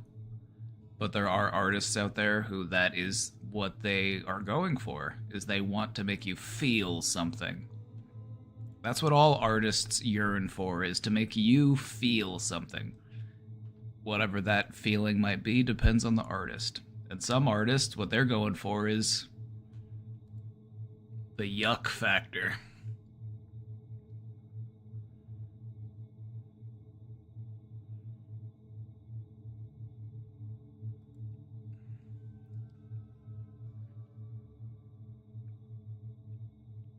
I would say, you know, if you liked the concept and performance, that's fine. You know, good for you. Not everybody likes the gross out aspect of horror, but some people, they find it interesting. I guess for some people it's like we're so accustomed to just like not feeling things, and then sometimes art comes along and it makes us feel something that we haven't felt before, and we're like, oh yeah, okay, now I remember why art exists. You've never seen it? Dragula is a competition show where they do horror drag makeup. And it's a fun show. It's a fun show. I really, like, I've worked in a haunted house, you know, I've had special effect makeup done on me. You know, it's something that I find really interesting. I think it's cool.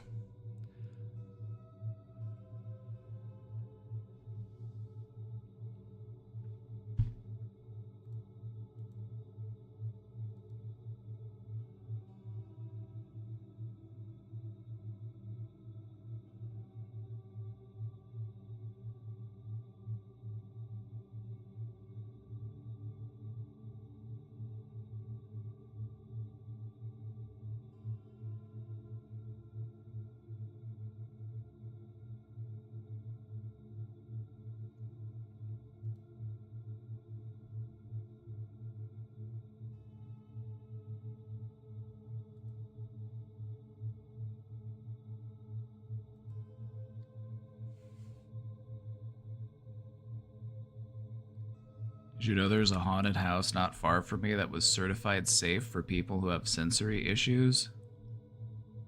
Huh. I wonder what that's like.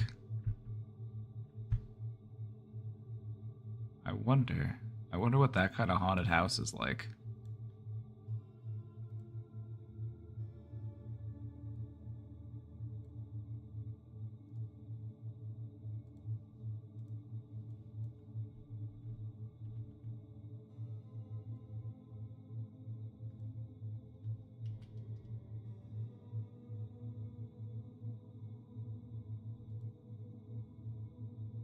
I think this might be it. This might be the one. Frightmare Farms?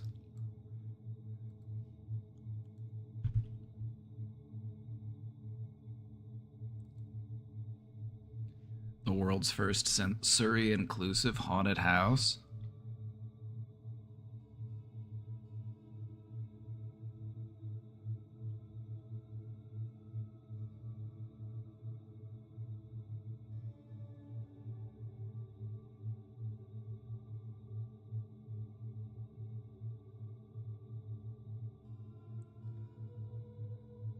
This might be the one, this might not be the one.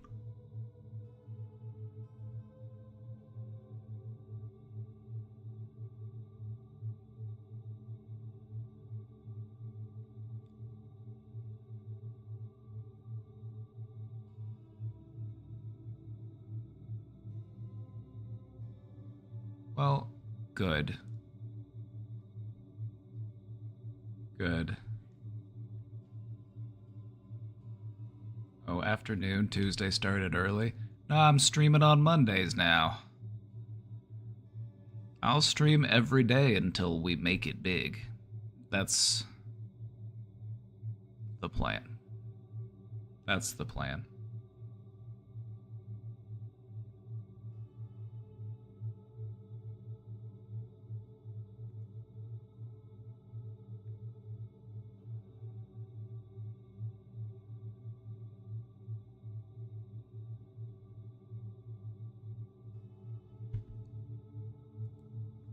Let me just say, I loved working in a haunted house, but I also have to say it is a sensory nightmare. The fog machines, the strobe lights. But I really did love scaring the crap out of people. That was the best part of the job.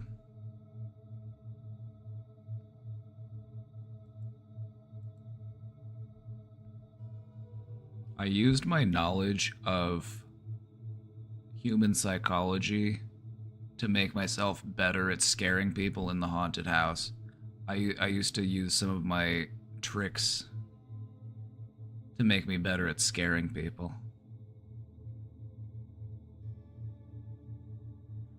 My daughter went to a haunted house where the actors sprayed stinky stuff on people. It was nasty. Ew. Ew. Some of those haunted houses where they try to be like as extreme as possible, I'm just like, it's nasty. Terrible. Like that one haunted house that was like basically in somebody's house, and they basically just torture you for hours and then you pay them to do that. I'm like, what the fuck?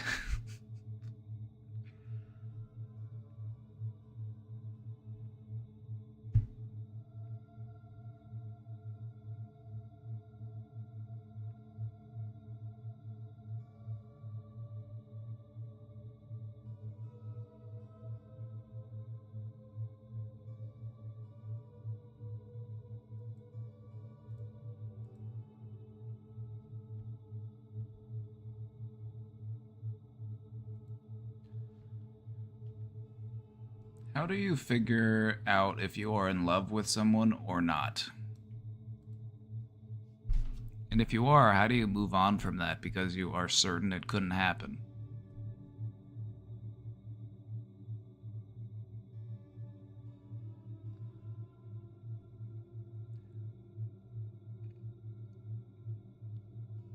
This is a two-parter, so let's look at this question in two parts. First off, how do you figure out if you are in love with someone or not?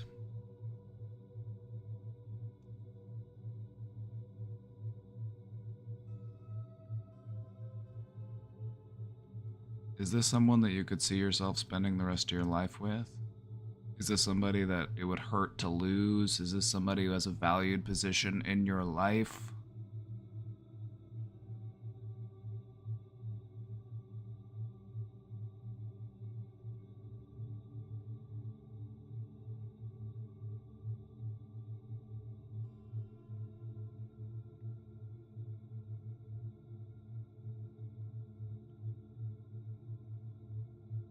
Love is one of those things where it's like, when you know, you know. But if you find yourself questioning it and uncertain about it, maybe you're not there yet. I don't know. It's hard to say. It's hard to say. It looks different depending on the person. It looks different because we all have different thresholds for opening up our heart to love. Some people do it more easily than others. For some people, it's a more difficult process.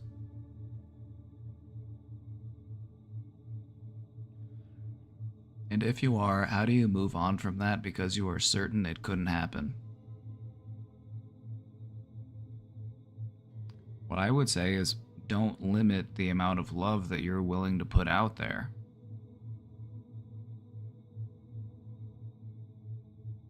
A lot of people approach love and from a perspective of I need to find one person that I can pour all of my love into for the rest of my life.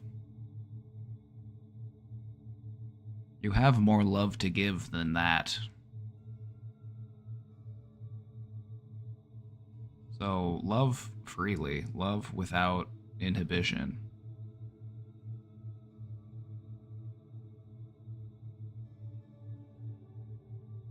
Find someone that motivates you to be better. Find someone who motivates you to grow and to improve. But somebody who also celebrates who you are and celebrates your potential.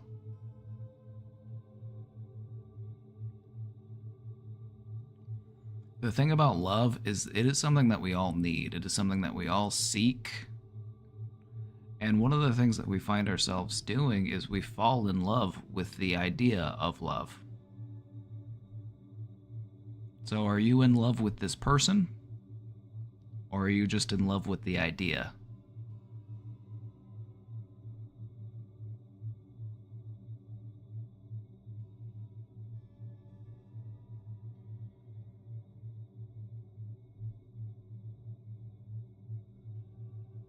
Papa, one last thing before going to sleep. You know, I stopped going to therapy because I started being happy, but lately the anxiety is increasing too much and maybe I'll try the meds, but at the same time I want to go to the gym because of the stress and anxiety. How do I choose between gym and therapy because I can't get them both because of college? Well, I would say gym. It's, you know, if you're at school, it's probably free. You know, you're at college, they probably have a gym on campus you can go to. So I would say that's a good start, but also, you know what's helpful? You know what's helpful after you've graduated therapy? Is to become more connected with your inner therapist. So when you find yourself thinking about a situation or handling a certain type of feeling, take a step back from it and just ask yourself, what would my therapist say about this?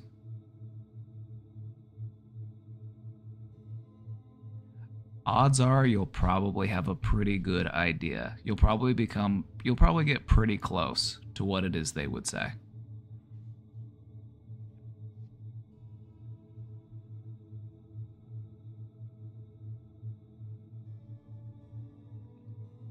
And I would say if you are able to make it back into therapy, or even just like if you live on a college campus or if you're enrolled in college, most colleges have school counselors on site that you can go and talk to just once or twice, just look at it as like a refresher. Just look at it as like, you know, and it doesn't have to be any huge ongoing commitment. You could just do it a couple times just to, you know, figure some stuff out. Bounce some ideas off somebody.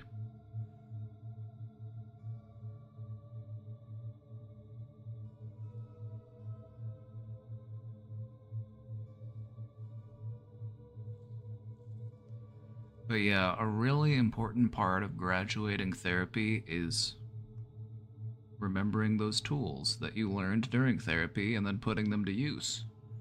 Because graduating therapy isn't about, you know, I've finished therapy, my life is going to be great every day for the rest of my life. That's not what it's all about.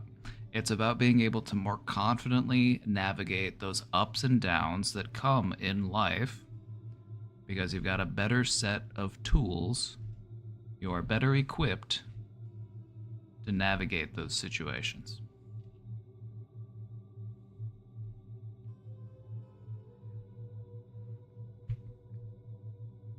I don't know if we have, but I'll look for them. A lot of colleges do. I don't know if all colleges do, but the one I went to did, for example. Also, one other thing you could think about, if your college has a psychology program, they might have spaces for volunteers to meet with people who are training to do therapy. That's also a thing.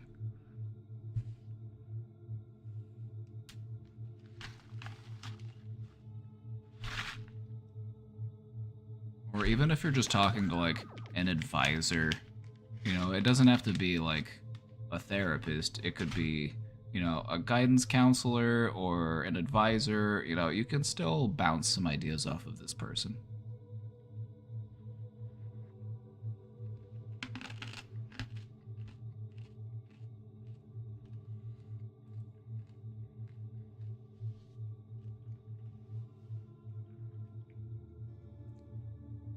How do I take back control of my own mind and lessen my overthinking? Now here's a question. Not that all those other questions weren't questions.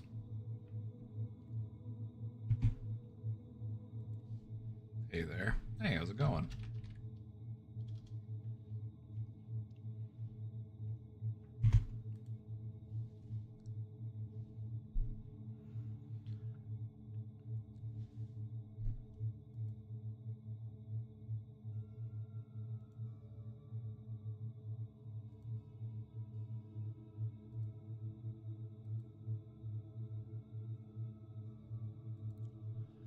How do I take back control of my own mind and lessen my overthinking?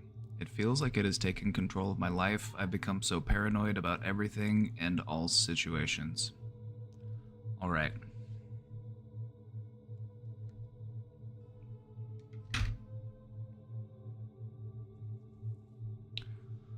What I'm about to say might not make sense initially, so allow me to explain. What I found to be most helpful in freeing myself, so I'm going to approach this from, this has helped me, so hopefully it can help you. This is the way that I'm going to approach this question.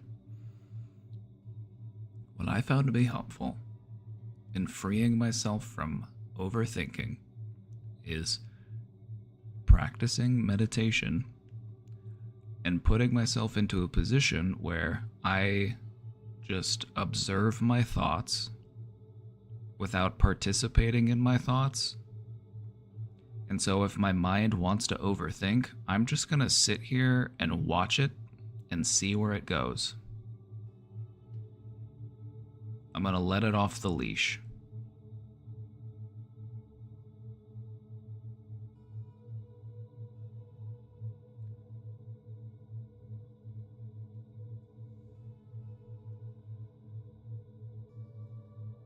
In some ways, having control over our mind is like trying to have control over a pet. Like you're walking a dog and the dog smells something and the dog starts pulling against you. We feel like I have to hold on to this. I have to remain in control. If I let go of the leash, who knows what trouble they're going to get into.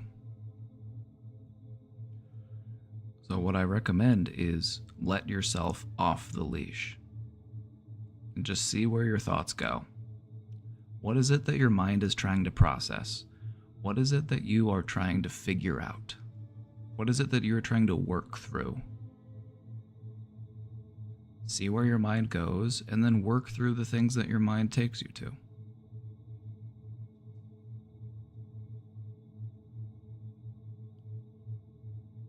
Another thing that I've found to be helpful if I find my thoughts racing is instead of trying to slow them down, which doesn't work. That's why a lot of people will self-medicate with drugs and alcohol, is to slow their thinking down.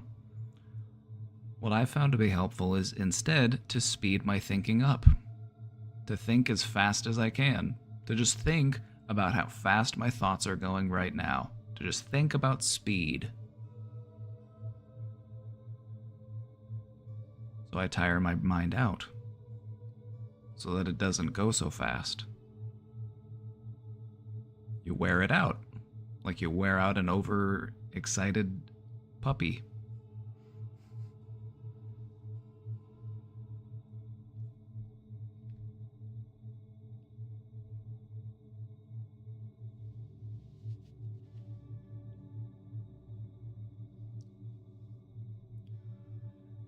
What you'll find to be helpful is doing some mental filing.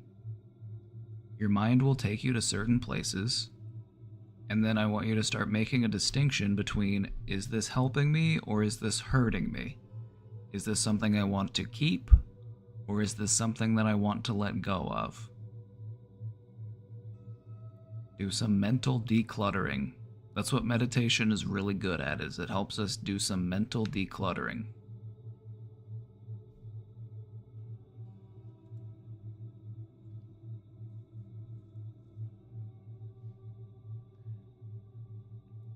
You're right. That is an OG Joshua technique. I figured that one out when I was a kid, because one of the things that I used to have a hard time falling asleep as a kid, and that's when I really started, doing more meditation and stuff, was actually when I was pretty young. I would just lay awake at night for hours, my thoughts racing. And what I realized is I can't slow these down. I can't make them stop. And so I tried the opposite. I was like, let's go faster. Let's work it until we run out of gas. And it works.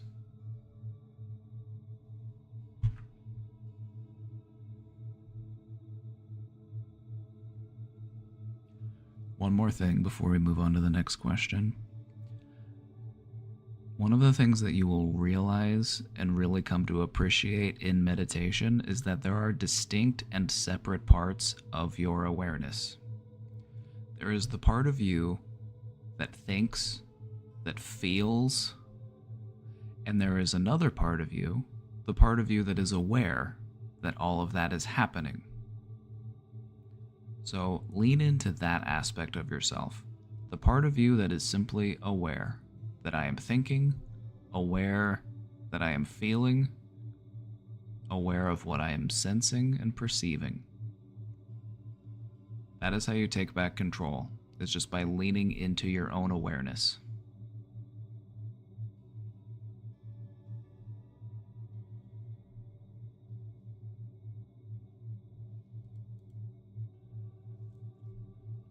Why don't you have a private practice to do therapy? Because hanging out with you all is more fun. I don't want to go work in an office and only work with one person at a time. I have done it.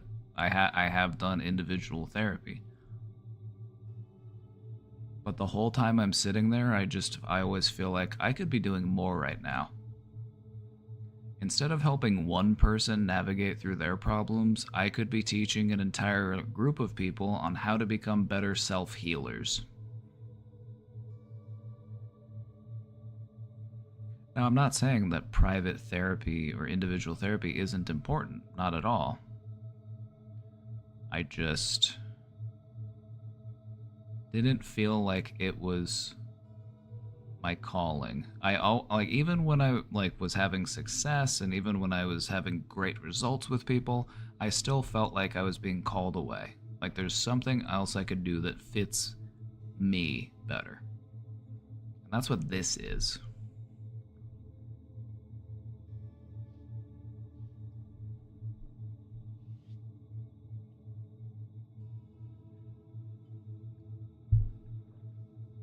How can I get rid of family micromanagement?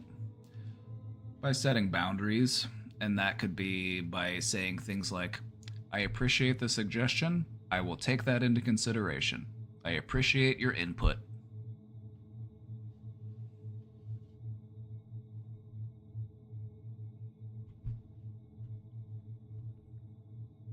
You like this chat? We're happy you found your way here. Welcome in. This is the best chat on Twitch. It's the best chat I've ever met. And I acknowledge that I am biased, because this is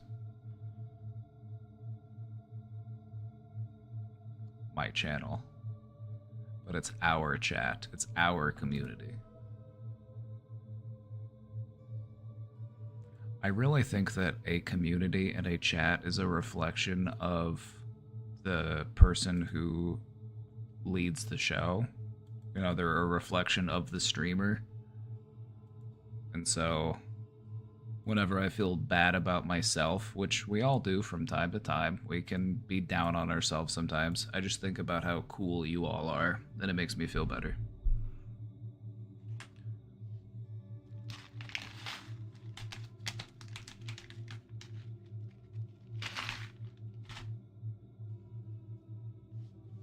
It's hard to set boundaries when family doesn't care or have the desire to care. Like, how do you deal with it in this toxic environment? You can't make somebody care, but sometimes you can encourage people to care more if you lead by example. Sometimes you can't convince people to make changes in themselves.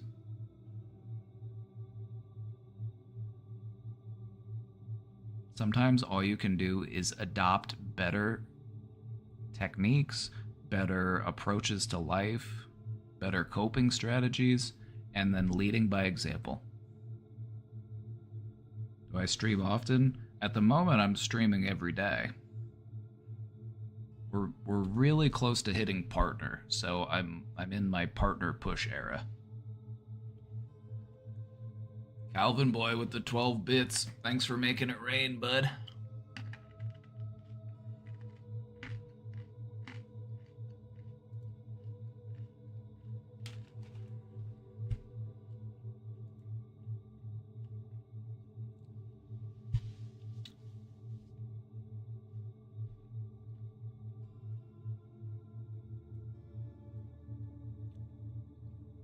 My mom will not get off my ass about college.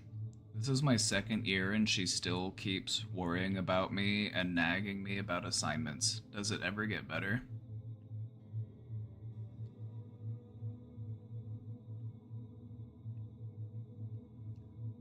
I understand that this is annoying, but in a way I also kind of see it as almost endearing.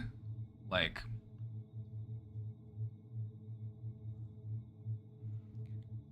a lot of parents don't really have that much involvement in their kid's life, and so in some ways it's just like I understand how it's annoying, absolutely.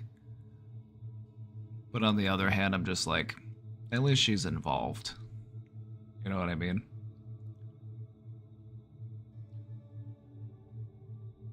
I didn't even get to use the bathroom, makes me so upset. You should have pooped loudly to assert dominance. Come on, cutie cheeks, what are we working on here? What are we working on here?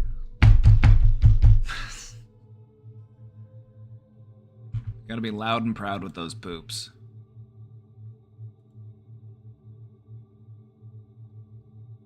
I would just say, you know, moms are gonna do mom things. You know, and they're gonna, you know, moms are gonna mom, alright? I would just say, just offer kind reassurance, be like, thanks, Mom. No need to worry. I'm on it. I've got it under control. Just give her the reassurance and try not to take it too seriously. Because here's the thing.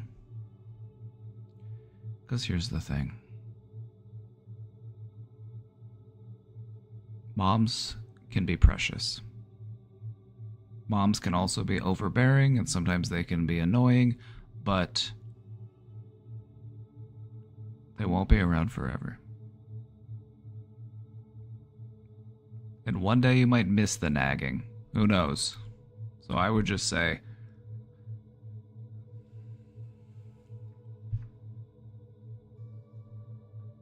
there is an argument to be had that's like, well, it's at least nice to see that she's involved, because I've known a lot of people who weren't so lucky. You know, they have parents who just are ambivalent or not involved at all or downright hostile.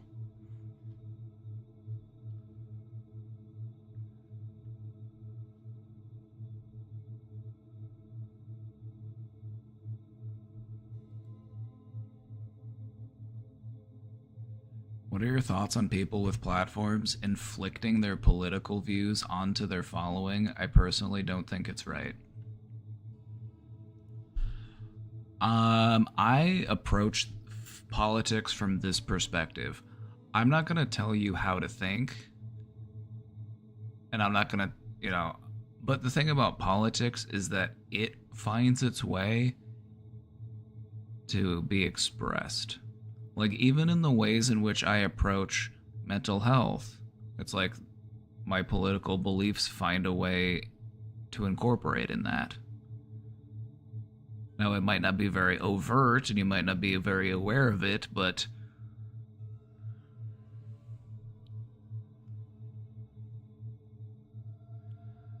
I don't know. I feel like if you don't like political conversations, then stick to people who are apolitical, because there are plenty of entertainers out there who avoid political matters very strictly. There are people out there who you will never catch weighing in on politics.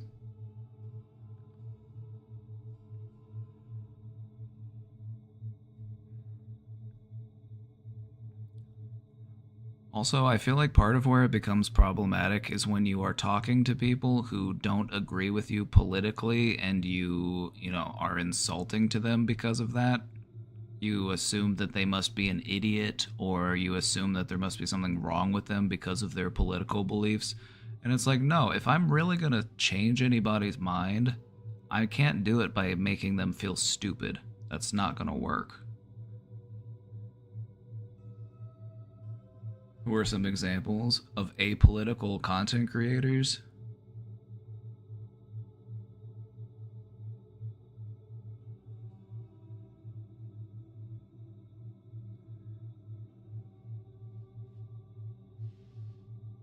Just look at a lot of the bigger streamers on this platform. Most of them are quite apolitical. There are bigger political streamers, and that is true, but I feel like a lot of the bigger streamers tend to avoid talking about these kinds of things.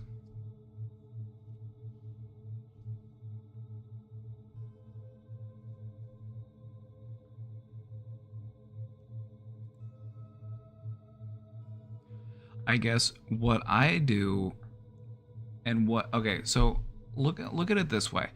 I'm not sitting here talking to you about politics, but I am encouraging people to be more empathetic. I am encouraging people to be more compassionate. I am encouraging people to be more understanding and, to feel empowered and emboldened and more confident, to be able to free themselves from, fear and guilt and shame. And I feel like that is in line with my political views as well. Because a lot of political views are very tied into fear. And so I adopt a stance that is more in line with, rising above fear.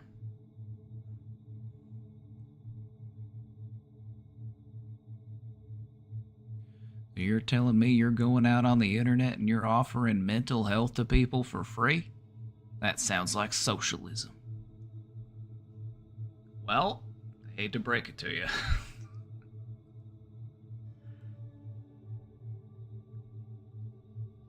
Can you expand on the two different parts of yourself? The think plus the feel plus think versus aware? I can. And this is something that you will notice if you practice meditation for a little bit. You don't have to practice it for a long time, but maybe, just over the course of a couple weeks, you take a couple minutes every day, 10 minutes, 20 minutes, just to try to focus on your breathing and just try to simply be aware.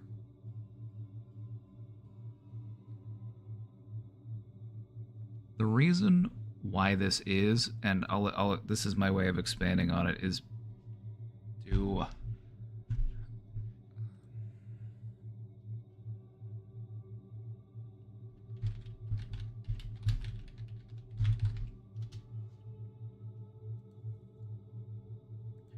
let me show you a brain. Let me show you a brain real quick. Maybe that would be helpful if I could show you.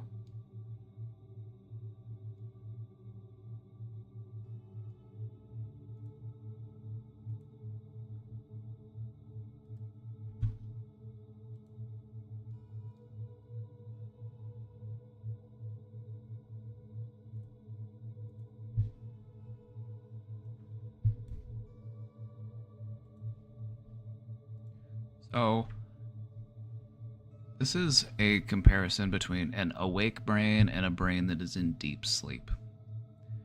Now, as you can see, there are certain parts of the brain that stay on whether you are awake or asleep.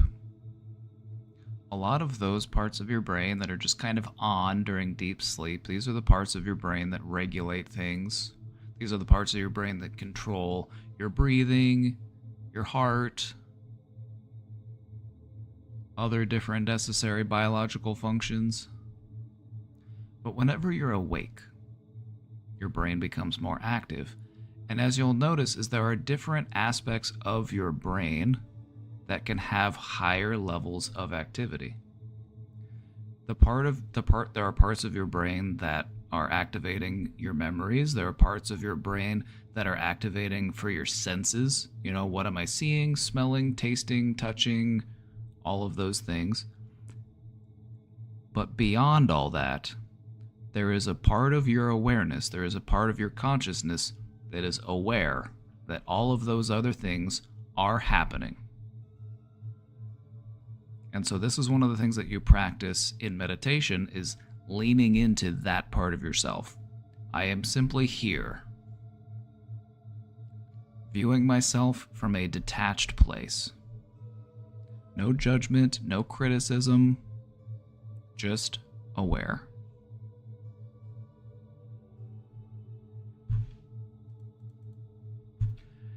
It's kind of weird to think about if you haven't thought about yourself this way, if you haven't thought about your brain in this way. But in reality, what is happening in your brain right now is there are many different parts of your brain that are all active, and they're all in communication with one another. But they are in communication with one another at such a high speed that it creates the illusion of oneness. You know, kind of like how when you turn a computer on, you need all of the components in there for the computer to work.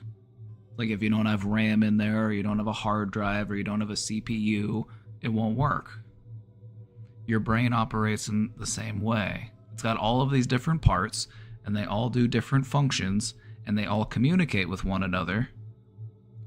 But they do it so quickly that it gives the illusion of being just one thing, rather than several different parts operating together simultaneously. And so that's kind of what I'm getting at, is you are leaning into a certain part of your awareness rather than being caught up in your emotions, or being caught up about what am I gonna eat for lunch, or why did I say that stupid thing, or whatever it is that might normally be dragging your attention away.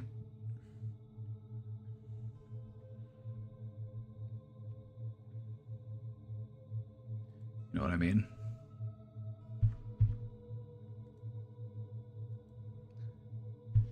Does that make sense? Do you have any questions about it? Has anyone here noticed this more? Like, where are my meditators at? Can anybody back me up on this? Can anybody back me up on this?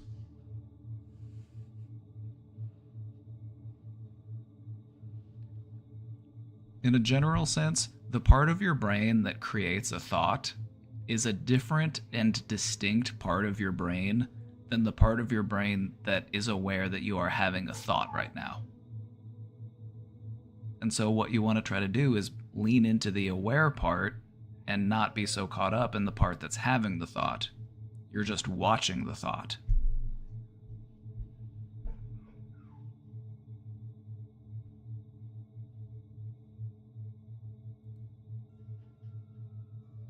How would you recommend dealing with major stress, anxiety/panic attacks, and trying to ignore your feelings towards someone close to you?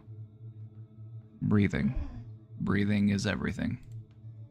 The most stressful, panicky, anxiety-inducing situation, you breathe. Take big, deep, relaxing breaths and then reassess the problem. Calm yourself down a little bit physiologically. When you take in a big, deep breath, it activates your parasympathetic nervous system, and it slows your heart rate. We did a whole presentation the other day on why this works and why breathing actually is helpful in relaxing you. I think the VOD might still be up if you are curious, but the fact of the matter is that when you breathe in a relaxed way, it sends signals to the rest of your body that you are relaxed. When it comes to dealing with stress, anxiety, and panic, focus on dealing with it in your body before you try dealing with it in your mind. Because anxiety and stress and panic, it's split between your mind and your body. It isn't just felt by your mind. It isn't just felt by your body. The two are one and the same. So what I recommend to people is deal with the body stress first, and then it'll make the mental stress easier to deal with.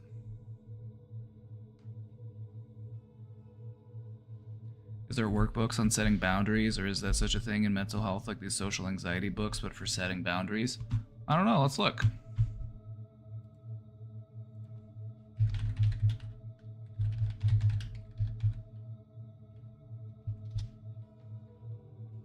Well, I'll be.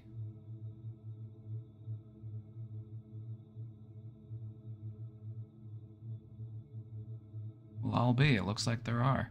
Let's see, what's this one? This one's 29 pages.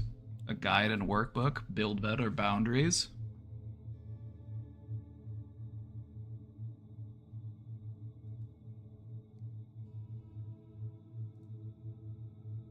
This one's 11 pages.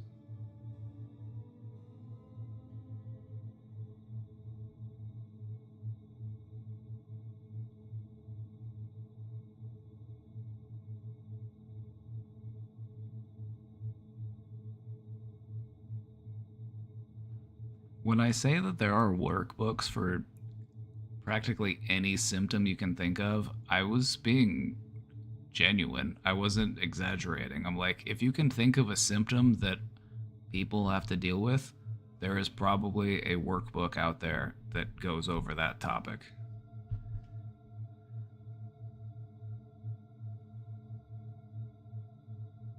But healthy boundaries are so essential to having peace of mind and just feeling more balanced in your life.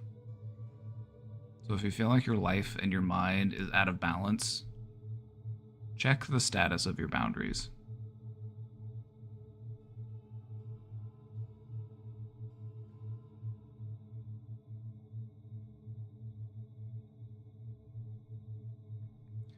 Another thing I would recommend when dealing with stress, anxiety, panic, know when to take a break. Know when to say, all right, I'm going to go for a walk, or I'm going to have a snack, or I'm going to call a friend, or I'm going to listen to some music, or I'm going to take a bath, or whatever it is. Just, have many tools in your toolbox. What you'll come to find is that not every tool suits every situation. So the more tools you have in your toolbox, the better.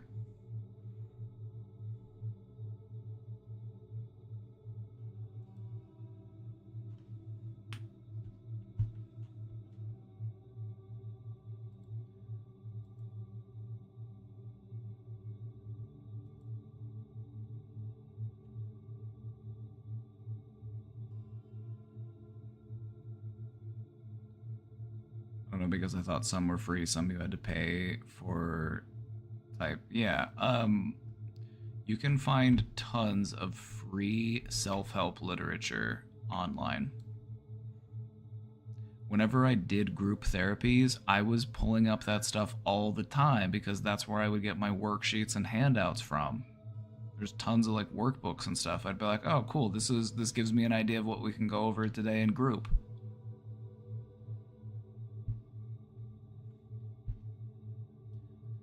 I made plans months ago with a friend to meet them for a day. They knew about the date for these plans for months, and when I reached out to confirm plans and times, etc., they ignored me for 3 days. Then when I finally heard a response, they told me they may have other unconfirmed plans that day and would need to let me know. I feel pretty hurt about it all, but I'm unsure how to tell them this without hurting them or making them think they have done something devastatingly wrong. Well, what can we attribute this to? What can we attribute this to? We can either say that this was ignorance, they just didn't know better, they were forgetful, or we could attribute this to malice. They were trying to be mean, they were trying to hurt me. Which one do you think is more likely? Are they just forgetful and aloof? Or are they going out of their way to be hurtful to you? Which one do you think is more likely? One of the quotes that I live by is, "Try not to attribute to malice that which can be explained by ignorance." Now that being said, even if someone acts in ignorance, it's okay to express your feelings to them regarding how they have made you feel. And so it would be perfectly acceptable to say, you know, we made these plans months ago and I was really looking forward to it, and I'm sorry that you weren't able to make it. It's okay to let them know, but you don't have to go about it in a way that, you know, comes across as accusatory, or, you know, you don't have to call them a terrible person. You know, there are ways to express your feelings in a way that minimizes the amount of hurt.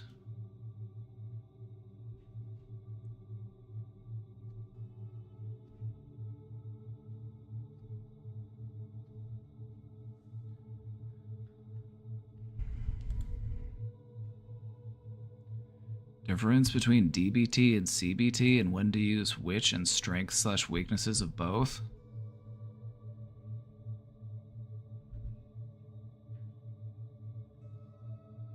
Sounds like an exam question. I feel like this, I feel like I have to write.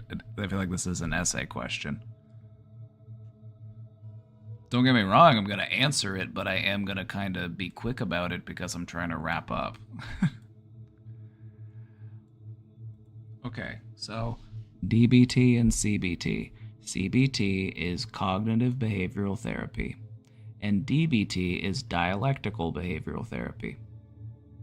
The difference is CBT came first, and DBT is based on CBT. But it's a much more regimented, and it has like a set of guidelines, and there are specific things that you will work on, rather than CBT, which tends to be more, you know, like catered to whatever issue that person is, whatever issue that person is dealing with. And so CBT is really useful in therapy because it's widely applicable. You can use it with pretty much anybody. DBT is something that you are going to use if the person has something that they're working through that they need that like really regimented approach. There's a certain workbook that you do for it, and there are certain expectations and outcomes related to that form of therapy. Now the thing is, they both work. DBT is actually remarkably effective, but it's also pretty intense.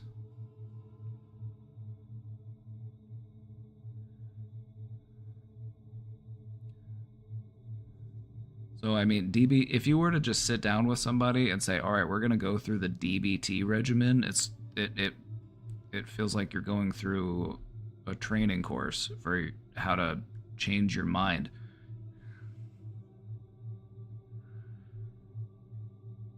To complete a DBT program can take upwards of a year, whereas with CBT, you can, use it, short term, long term. So there are strengths and weaknesses to both.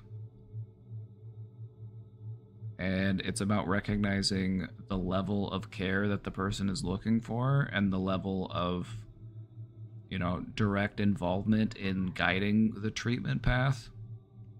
Because CBT is more client driven. It's like we work on what you want to work on. DBT is we're going to work on what you need to work on. because it has a certain set of goals. Like in DBT, they work on mindfulness, they work on distress tolerance, they work on emotional regulation, they work on interpersonal effectiveness. And so you have goals as far as what you're going to work on. Whereas with something like CBT, you could apply that to many different situations. You can just be like, oh, you get anxious when you go to the grocery store, or you have a hard time socializing, or, you know, you've been feeling a bit down on yourself.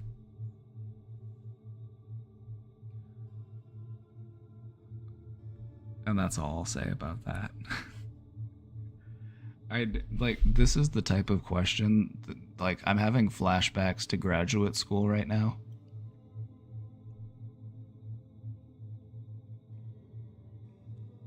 But no, this is a good question, so I hope I answered your question effectively. But no, they're both great programs, and they both have situations in which one would be preferential to the other. Like DBT, for example, works really, really well with people who have borderline. It's one of the best standards of treatment for people with borderline. And that's because it's so regimented and because it's so focused on achieving specific goals. That's part of why it's so helpful to them. All right. I gotta go make dinner. It's dinner time. So thanks for hanging out with me on a Monday. I will be back tomorrow. Hope you all have a great night. Have a great night. Have a great life. We're gonna go make dinner. Alright, everybody. See y'all tomorrow.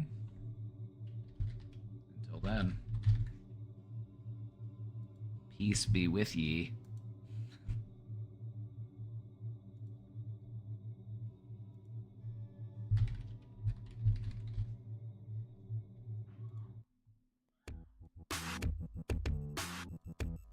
Later, gamers. See you next time. Bye-bye.